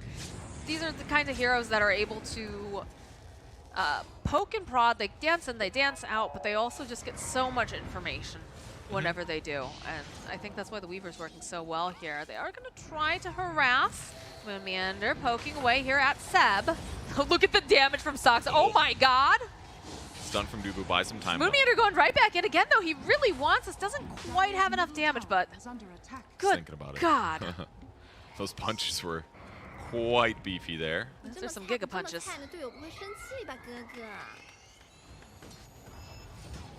Saberlight running away in this bottom lane. Took a lot of damage, but if they don't have the final Lucent Beam to go and close that gap. Radiant's middle tower Still is fine under for him, though. attack. I feel like this is one of the few times the Weaver rotation hasn't succeeded, but the fact that OG ran at the exact same time was successful, and they probably anticipated the retreat. He was low HP. They're like, he's going to do a side gank. Zeb might be in trouble this time, though.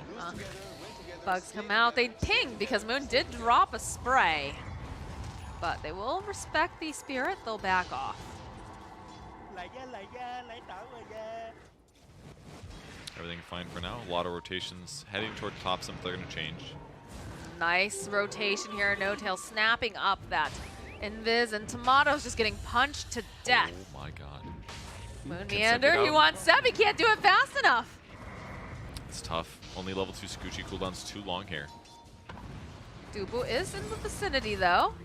Soxa punching. We've got a reload coming in hot. Saves him again. Comes right back in. Seb going to be able to use some of that spirit damage, plus that sentry ward doing quite a bit to help out. Question is, does he take him out or do they stay? I think you take him out with you this time. Yeah.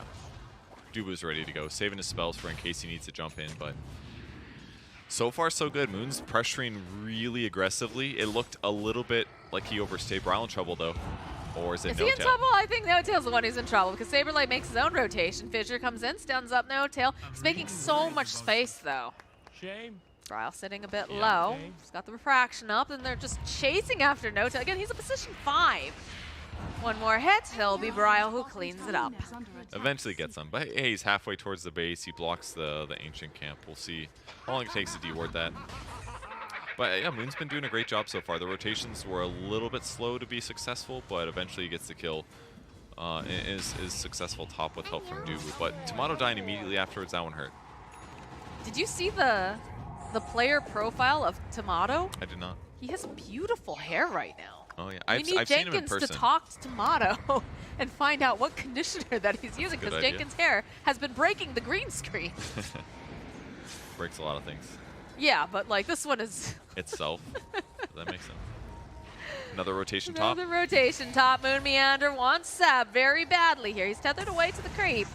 Do have that urn charge. Will turn their attention now over to Soxa. He's going to go drop the Earth Splitter. Undying will back away. Seb still here. Still trying to get a little bit of damage off. He needs to be careful he doesn't be too greedy as Dubu does throw out the Ignite. He's got the Holy Locket online though already.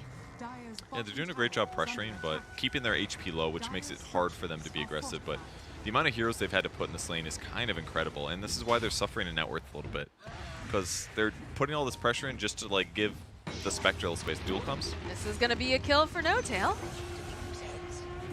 100% win rate right now for, oh, the Echo Slam over from Saberlight, but where's the rest of the team? Okay, Dubu jumping in, not really the person that you're expecting. They do manage to take down Saberlight. They'll take down Soxa. There's the Haunt coming out. All right, not bad. There's the damage follow-up. It's anywhere whenever it needs to be. Jumps back in and buys some time. So they're basically creating all this space for Spectre, kind of, but it's more like they're forcing OG out of the lane is what they're doing. They're not really creating space. It's like making Spectre's life a little bit easier.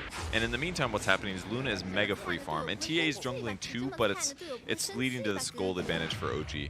I'm not scared. All this pressure they've put, all making them run around the map, it's all been really effective so far.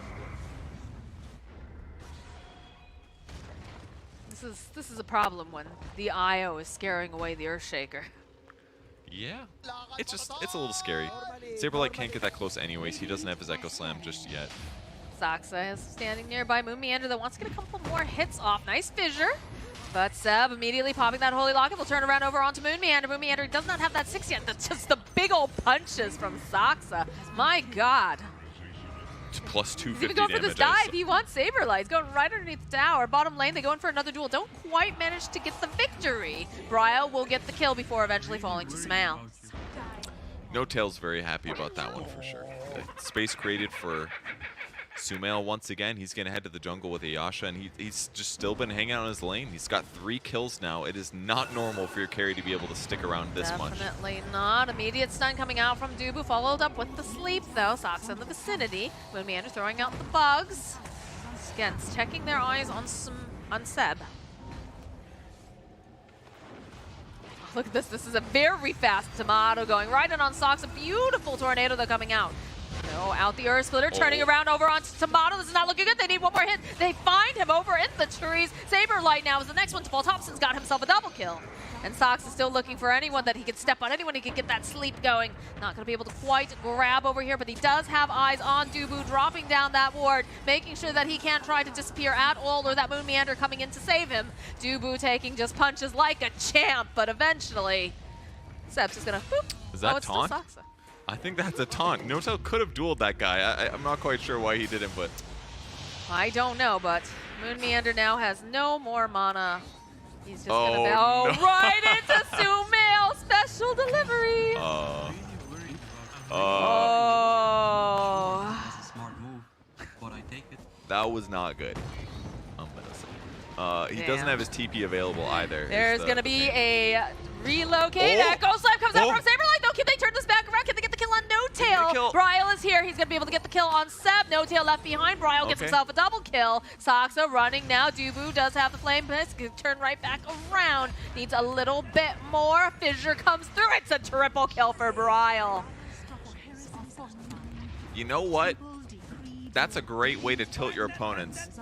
Pretend like you're tilted, then they're going to get way over aggressive, and boom, you get a triple kill on Bryle. That feels great. That's halfway to his special now. Baby. Gets to slow him down in the mid lane. Some ignites fly out. That's a huge amount of damage being dealt right there. Now going right back in again. Bryle standing over to the side. Uses the Lucid Beam over onto Dubu. Dubu has to be careful. He's taking a lot of damage. One more hit. Another kill for Sumail. This tower's going down. Moon Meander's going to back off. Seb giving him a little wave. Wants a high five. Moon's going to have to heal now, though. Too much harass, too much mana drain, and OG still putting their force on the map. 5k gold advantage. Sumail's net worth very reminiscent of the other Lunas we've been seeing so far. Last game it was Ame. 2 games ago, that is. Last game. I don't know where. What year is it? I don't know anymore. Oh, Purge. Old man Purge. But doesn't know where he is. Sumail's been able to pick up the last 2 points. There's 2 points of Eclipse finally, so he is super ready to fight. Guys, I know that we have Sumi on the broadcast, but this is feeling like games done quick at the rate that we're going today. We've had like, what, a 21-minute game. We've had an 18-minute game. OG is just running out Undying now. Trying not to give any quarter. No Tail turning right back around. Thompson following up with the Tornado with the, beautifully done. The Eclipse into the Splitter. They get even more dual damage. They're pushing Undying to just run away into their base. Soxa, he's a big, scary dude. He's already got the Aghanim Scepter queued up. He has just been so wealthy. Stomp comes out again. No Tail, they'll follow. That's a very dead Saberlight. They're coordinating so well here. And that's a very dead tower. They just sit No Tail in the front. He gets gone on a bit, gets one press the attack off, which is already going to be pretty great. It's going to stop probably like an ignite, maybe something else. And then they just turn and duel. The great Tornado from Thompson covers them. They're just playing around each other so well. The synergy is just on point today. It wins them the laning stage with the Legion. Then they get to this mid-game period. Look at all these buffs, dude. Look at the buffs on this Luna. There's a few. There's a few here. Good amount of physical damage from the ET done, clearly. The Earth Splitter was excellent, obviously, but yeah, duel against TA, that's going to make things so much easier. They know they're in the pit. They can't get there fast enough. Yeah, there's no... I hate that Elder Titan's thing is called Earth Splitter. Why? Because they're split Earth on Nobody Shrek. wants Aegis. Nobody wants Aegis. Oh, God. All right, The they're BM. not, surely they're not shit-talking, right? The BM. I don't know, bruh. Did Sumail think he picked it up? No. It's still there, guys. It's still there. Go get yourself a free Aegis. They're trying to make the game easier for you guys. History in the making. Nobody has noticed yet. I don't think. Tomato, maybe? We'll see. They're like, where the heck is it? All right, we got a Roshan camera. It's like one of those auto... Come on, Tomato. Come on. It's like one of those auto things where you just think like it's going to be okay. Sox is making his way back to the pit now. I think they realize... Oh. Free Aegis? Excuse me? XD them. Oh, thank God. That was the very value XD. That was the... Yeah. Oh, that's going to man. be all over Twitter now. Oh, my God. They forgot They left the Aegis. They go in for the duel, though. That's more victory damage for No Tail. Position 5 Legion Commander, by the way. Sometimes you win TI twice, and then sometimes you just forget to grab the Aegis. You know, it happens.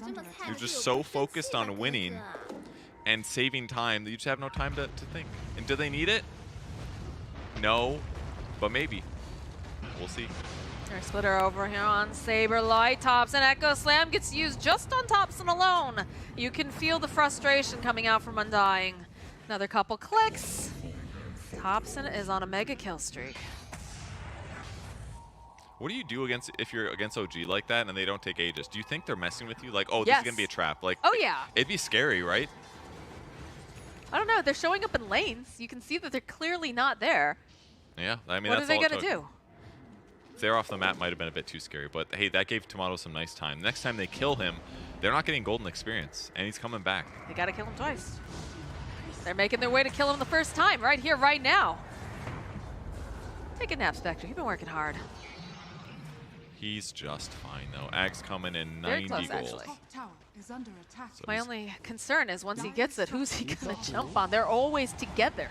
That is true. His They skill don't build- have the traditional really squishy 5 to even get those sorts of kills. Yeah, that's true. But his skill build is kind of interesting though. He went for a lot of Desolate, so skip Dispersion. Didn't care as much about being survivable. It's kind of interesting considering the ET. But hey, if he's trying to deal damage and use this Ags build, this is probably why. He's trying to be more effective when he does these like single target haunts on people. He wants more damage. Meander, poking, doing what he does best. Right around Smail here. They put out the Alacrity. Fissure coming out from Saberlight. They get anything. Oh my god, that stop! They just hits 3 of them! The Eclipse going and Bra running for his life. He's gonna get thrown up into the air. They just get a double kill for Smail. Easy peasy. I mean, I was looking at Smill when he got fissure blocked, and I'm like, I bet he really wishes that he had an Aegis right now, but just heal him up. No problem. Big Eclipse cleans up the TA, and that is the racks at 19 minutes. Some stuff has happened between the Smail start of the has group a stage. butterfly, dude. That's a good item. It is. They give up. They just call GG. What can you do at this point? You reset and you come back. You know what with a that fresh is, attitude. guys? Aegis win rate, it's not 100% anymore. Was it already 100? What? I'm saying that the team just lost with Aegis, Yes. and that does not happen very commonly That in is the fair. history of stats. It happens in pubs sometimes because it's like you Yes. got the guy that gets Aegis and he's like split pushing, his TP gets interrupted, you're thrown or whatever. At TI, I wouldn't be surprised if that's like never happened before. Maybe it's been like, that's like dying with buy. It's like losing the game with buyback kind of. You know, Yeah. it's kind of similar vein. So, what a fun game. Awesome plays by OG. We got to see the Legion 5 in person live.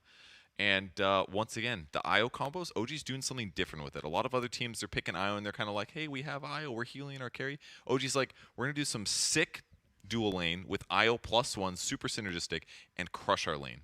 And that plus everything else they're doing is just giving them this huge advantage. So props to them. What a win.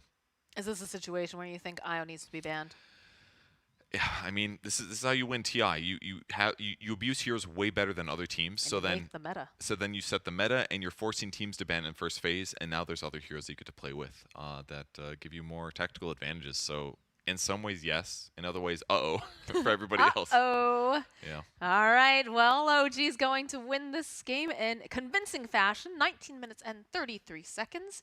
So we're going to take a short break. It's a little bit shorter than this game, but we'll be back with the second game of this series.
Welcome back, everyone. I think we could have seen another game at this point during that break time with the way things are trending currently.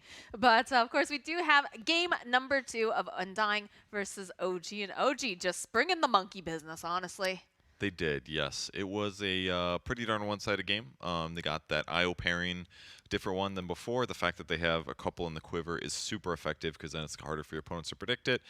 The one key is clearly IO, but if your opponents don't want to use it, they're going to have to waste a ban on it, and that just makes things more difficult. And that's a tough one. Tough one to beat if OG continues playing this effectively. Some teams are going to have to start trying to copy the combos, play them better if possible, make less mistakes. I don't know. I don't know what the solution is.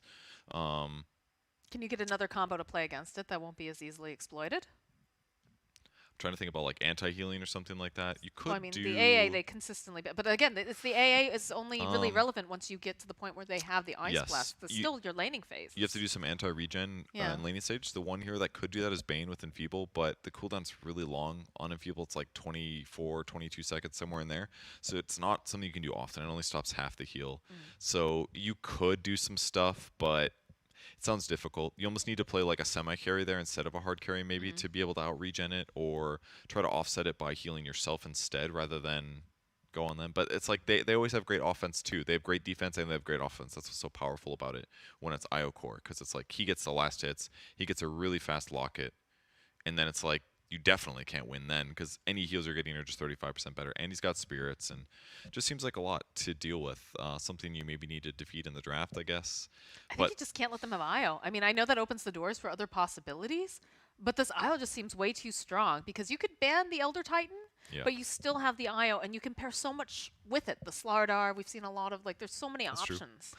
Or what you have to do is you have to take the strats away from them and play it yourself. Because if they, it's like the upper hand thing we talked about at the end of the last game. It's like if you don't have the ability to abuse what they're abusing, they just have this extra advantage that they're going to always take against you if you let it through, and then you either have to ban it, and then there's other stuff. It just makes the drafting a lot more complicated, and it's very routinely like what wins TIs. Like you get to the grand finals, and there's like Shiki doesn't play Leshrac, and it's like still strong in the patch. Boom, that wins you a TI, or at least contributes to it, among other things. OG's done this in the past. Previous TIs, they're looking great here. OG hype's building. It's gotta really be. It's gotta be. They want to. What is it, a thruple at this point? Is that what you would call it? They're not there yet, but they're doing great. They're on the road. The draft is ready, by the way. Let's take a hop in. Let's go to the draft. All see what right. happens. Moment of truth, Voice Undying. lines. Yes, there it is. Don't let them have a run back. Rule number 1 in traditional sports, do not let them have a run back. I cannot confirm or deny if that's a thing. Run back, like don't let them do the same thing twice. Yes. Don't let them do the same plays multiple times. Yes. Once you see it the first time, you should know what's going to happen. Exactly. I gotcha. Yeah, that usually happens. At times, it's like you lane against something new and you get punished a couple times, and you're like, "Oh, I see it." And then but then the mind games go deeper, and it's like it shouldn't happen the first couple times. It's got to be prepared, man. Even it happening the first time is terrifying. And the worst is though is when you know what's coming, and then you're like, okay, this is what they're going to do, and they still crush you with it. That's tough. That's where you start losing confidence, and it really affects your overall mentality at times. So Just very take it important. away. Take it away, and it's important to be mentally resilient against a strong team like OG. They really do play with the mind games. This is one team that really plays it up. They use all the voice lines. They use all the sprays. They are one of the teams that has worked with a sports psychologist as well. I believe they've worked with one. I know Beast Coast has before. I'm not sure how many other teams have. Do you know? Are there any others? Not sure. Come to mind? There was like a famous one recently too. Some other team did, but I cannot remember. Like another top team. Okay. That's all I got. All right, Tiny was the first pick for Undying. Definitely one of the heroes of the meta that's going to sneak through due to not getting banned. Lena fit into the first phase bans again. That was the hero that they didn't want Brawl to be able to mess with, probably because it's a hero that is like consistently like the all-defying solo mid hero. It's one of Brawl's best, and it also could potentially like beat Thompson in lane. He probably feels maybe a little bit more worried about that one just because it limits his flexibility in terms of draft. So it's just easier to ban the lean out in the first phase if they're really worried about that being an opening. Because classically, OG doesn't cover Thompson much in the mid lane. It's like his style to like do slightly funky things and to have to do this 1v1 that isn't always advantageous. And sometimes he gets behind. He didn't last game. He did great. But if they're worried about that kind of mechanic advantage from a very strong mid hero that's pretty much designed to like win your 1v1s, then yeah, ban him out in the first phase. It feels like OG clearly knew that eventually the Aya was going to be removed because they picked up their heroes very, very quickly. In fact, we're blazing through this draft, it feels, this time around. Undying taking a little bit more time trying to decide what they want, but the Magnus Snapfire was just instant clutch. Yep, and Magnus was a hero that got banned second game versus EG earlier today for OG. So they used it very effectively. It was also against the Tidehunter, in fact. That was the game where they were just like skewering Tide so far back that their team just kills them anyways, that kind of thing.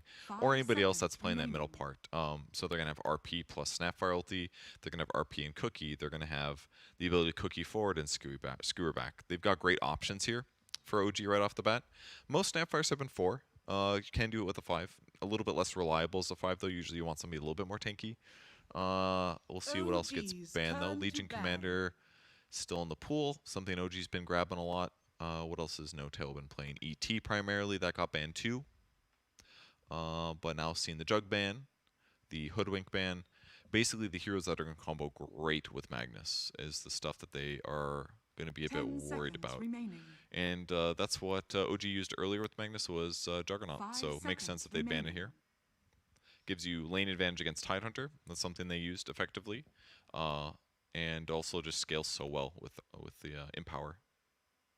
Interesting to note that the Earthshaker is still available in the pool. That has been a hotly contested hero along with the Tiny. Yeah. From what I'm looking at, though, for the current data that we have on OG, we have 3 matches of Soxa playing the Snapfire. I must have the Cookie Grandma because my brain's like, you know, slightly fried at this point. It only has a 66.67% win rate so far. So 2 out of 3 wins, yeah. How many times have they played Earthshaker, though? Earthshaker, they've played twice. This is data from... Do you know who played it? Seb. Okay. So unlikely. I mean, again, they could play No Tail playing Magnus, but I think it's less likely. Magnus 3 is just safer, better, etc. I mean, Sumail has played the Magnus in the safe lane. He was playing it a lot in his pubs too, if I recall correctly, but he has played it once so far 10 seconds in TI. Remaining. It's like Tiny Light, a little bit. A little bit. Far less burst damage, but better area control. Good and bad things with it. They ban out Storm Spirit with the Lycan as well. Rock Wolf sounds pretty terrifying, I gotta say. Giving crits to Tiny, I would not want to play against that, so it makes sense to ban it. OG's turn to and ban. the Slark ban, once again. That guy's so banned in the second phase, it's incredible. It's like every time they pick their offlaner first phase, it's like Slark is one of the bans because they just don't want to mess with that potential of him just stealing all your fish stats. You need those. You don't have much as a Tidehunter, and he's always hungry, so can't be having him stealing your fish stats. Storm Spirit, another popular pick. Again, this time going to be removed, not going to be picked up for Bryle.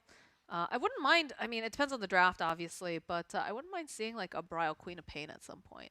He used to be very well known for that hero when he was playing over on Animal Planet. I like Queen of Pain, but I don't think she's that great right now. Fair. Again, and it depends Tiny, on if it fits within the draft. Yeah, it's scary against Tiny as well, I think, because Quap is like one of those heroes that like is a little bit finicky. She's a little fickle. She dies easy sometimes. So if Tiny spots her first, goes for the Avatos, I feel like a lot of cases she dies there. So it's kind of dangerous. Oh, no, I was saying for Undying to pick up. Oh, I'm sorry. You're right. You did say that, and I heard that, but then I got confused. No worries. No worries. Clockwork was very good against Tide earlier today. Yes, No Tail played it very, very aggressively in that laning phase. It was against Ice, I think, was the match. Did great regen trading. They didn't come to lane with the selves. That was kind of one of the issues. They kind of got behind on regen. Couldn't stay up on regen because they're against a Jug. If the carry is different, they could probably get away with it, though. As long as it's not somebody that does like a huge amount of damage at level 1 or level 2 with every go, it'll be all right. But OG gets to delay that pick until they see everything from Undying here. So I feel pretty good about their chances right now. Again, the Tiny combo is still, like Tiny carry is still pretty scary right now. So it's not terrible for Undying in this moment. But probably Mag Snapfire, Clockwork 5, and everything else is up in the air. Undying really taking the time trying to decide what they want to add in. Again, with that Tidehunter pickup, most likely going to be in the off lane. It does have some flexibility, but I can't imagine. Okay, so they go for the Mirana. And their namesake. Okay. There it is. They did it. They said the thing. I know that Dubo really enjoys playing Mirana, but I have a feeling it's going to be Moon Meander. And Moon Meander, Yeah. I believe in the past when we've seen him play Mirana, he snipes every courier. 10 seconds That man remaining. is unstoppable when it comes to that. Yeah, he should be good. He'll be able to lane, guarantee the tide 5 onto a bit, just seconds arrowing the remaining. range creeps. Undying himself, I mean, there's 3 strength heroes on the enemy squad, so basically no matter where Undying lanes, he's going to have good lane advantage. It doesn't matter as much later, it's not like Timbersaw necessarily, but in the laning stage, dropping their damage by 4 and 8, for example, is just going to make last hitting harder, give you a bit more advantage there. Death Prophet gets picked though, and I do like this. Percentage-based damage is great against Tide, Tiny, Undying. Silence is really good against a bunch of these heroes. You can have some burst issues, so he's got to be a little bit careful against Tiny, but and they have to worry about like 10 seconds Avatos into arrow kind of stuff. But I do like the Death Prophet. It's a good way 5 to seconds damage remaining. towers, and they're gonna get the last pick from it. And they still haven't really revealed that much. That's super counterable here. Tombstone's pretty good though, but they've got Snapfire. That's the only downside about the Undying pick, but. That is true. They definitely want to get that lane dominance, picking up the Undying. And like you said, super effective when you look at the lineup of OG. A little concerned, a little light on the lockdown, right? You can do like an Avatos into like a Mirana arrow. Obviously, you can just land the arrows. That always works too. Shoot arrow, land Does it arrow. always work? It doesn't always work. Sometimes it works. We'll just get good Purge, and then it'll always work. Yeah, look, I'm not a good Mirana player, but it is clearly very hard to land OG's arrows on turn pro to players. They bat. are so ready for that all the time. They Undying just turn don't to get that bat. absent-minded that often. It's not often that you just get hit with an arrow, Yeah. It's not very often that you see them turn into arrows either. They're usually paying very, very close attention. But the nice thing too about the Mirana, it is going to provide them with the Moonlight Shadow. And the Moonlight Shadow means that their supports are going to have to buy detection, makes 10 them a little seconds bit remaining. poorer than if they didn't have to. And eventually you do get a nice talent, which is, what is it, 5 plus 20 seconds evasion or something like remaining. that? Yeah, that one's really nice, for sure. Even if you are revealed. And they're going to have a right-click hero due to the Magnus being in the game. Undying But, turn to pick. Ban Anti-Mage, ban Void, good heroes with Empower. Void would have made the most sense. Great ultimate with Snapfire ulti, with Death Prophet ulti, assuming DP's got her ulti going. Makes a lot of sense there. But Undying has to go first, and their carry is going to be a Morphling. The Water Boy, Tomato's favorite. Lots of burst damage, lots of survivability if they don't have the hardest stuns. And yeah, with just like a Manta or something, he doesn't have to worry about Clockwork at all, pretty much. Snapfire is not too much of a worry generally either, outside of like ulti situations. 10 I like it. seconds remaining. So what's the final pick then here for OG? What is, 5 are they going to run, seconds I remaining. feel like they're not going to run the Magnus as a 1. I think they're probably going to run it as a 3 at this point. Which then leaves the doors wide open for Sumail. Yeah, and they can be flexible on their lanes as well. This kind of shows Tiny mid potentially, since Morphlings pretty much always go safe lane these days. If Now, it's don't forget Tiny Tomato mid, used to be a mid player. that's true. I mean, I'm sure he's capable, but Flexibility. I have a feeling it's not that fun against Death Prophet. Oh, baby. All right. Your hero. All right. Who's playing this? Sumail's playing the Magnus, Thompson's playing the Tinker. I Okay. saw this in his Dota buff details. I saw this in the stats that were provided. Oh, dear God. Interesting. You The talking disables. to me? The disables are not the best for shutting down a Tinker. You're gonna have to like catch him with Tiny, who's your 4, doesn't get blink for a while. You're gonna have to catch him with the Ravage, Really worried about or you're gonna have to land an arrow. Like if you fight him into Tombstone, he's gonna get some zombie spawns, and maybe those will break his blink dagger. But it does look like a good Tinker game to me. And yeah, they're gonna put Seb as the offlane, and it's gonna be Sumail Magnus. Dude. So They have such potential to have the biggest little draft. what does that mean? Biggest little means like Dubo just keeps getting like decay. It gets massive. Or, Shrink Ray with Tinker, just tiny. It's like the lots Alice of- in Wonderland game, basically, here, that's that true. they could run. Not saying they will, but the potential is there. That's true. Oh, I'm sorry, it's Bryle playing Tiny? I'm sorry, I got confused. It's tiny core. I I don't know where my brain was there. Are you okay? No. I need more fluids and food. But it's okay. We got this super sick game. I'm really excited, actually. I don't need that water. Don't I gave you a bottle like a good support. Take it. I'm gonna put it on my side of the desk. I actually right. do need one. Yeah, I see? don't have one. See, I'm a good support. All right. I'm interested in the OG draft. The Magnus carry can absolutely work if you just don't die that much. You just end up eventually carrying the game because he's always going to farm really rapidly. So I like what OG's going for here. Look at that beautiful hair. Look at that hair. It's wonderful. Jenkins has to talk to Tomato and find out how he styles his hair. There's actually so many more pro players now that have long hair. I think COVID is part of that Is that- because yeah, they probably. stopped going to get their hair cut and they're like, huh, I can rock this. I can look good. I mean, No Tail, for example, has beautiful long blonde locks. 你这么菜，你的队友不会生气吧，哥？你这么菜，你的队友不会生气吧，哥哥？ They really love that voice line. It's a good one. Browl checking for ward. Nothing there yet. So they know no position here from OG. You talking to me?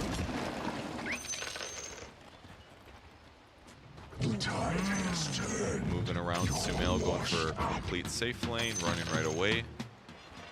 Oh, he's there to cut trees, I I'm guess. really He doesn't want to have to worry worried about Mirana. That's kind of a smart thing to do. Just cut all the trees so it's easier to see where Mirana's about to arrow from. 30 Makes seconds sense. to battle.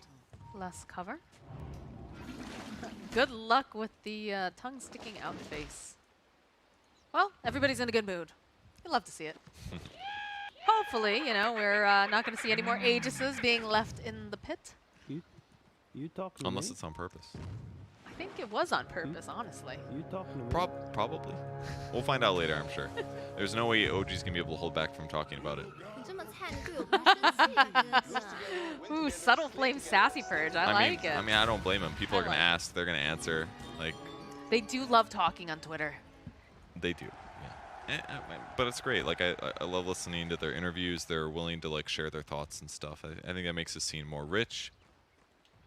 As long as it's out of the DMs, everything's fine. Bryle just going for this little block over here, but Thompson, man, look at this block. It's a good one. Dang. Little advantage there. And the crowds go wild. They're hyped for this match. NA again versus EU. This one a little bit more NA than the last one.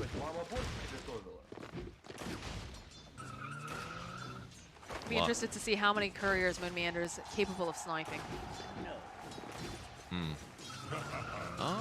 It's going to be a little bit hard at times.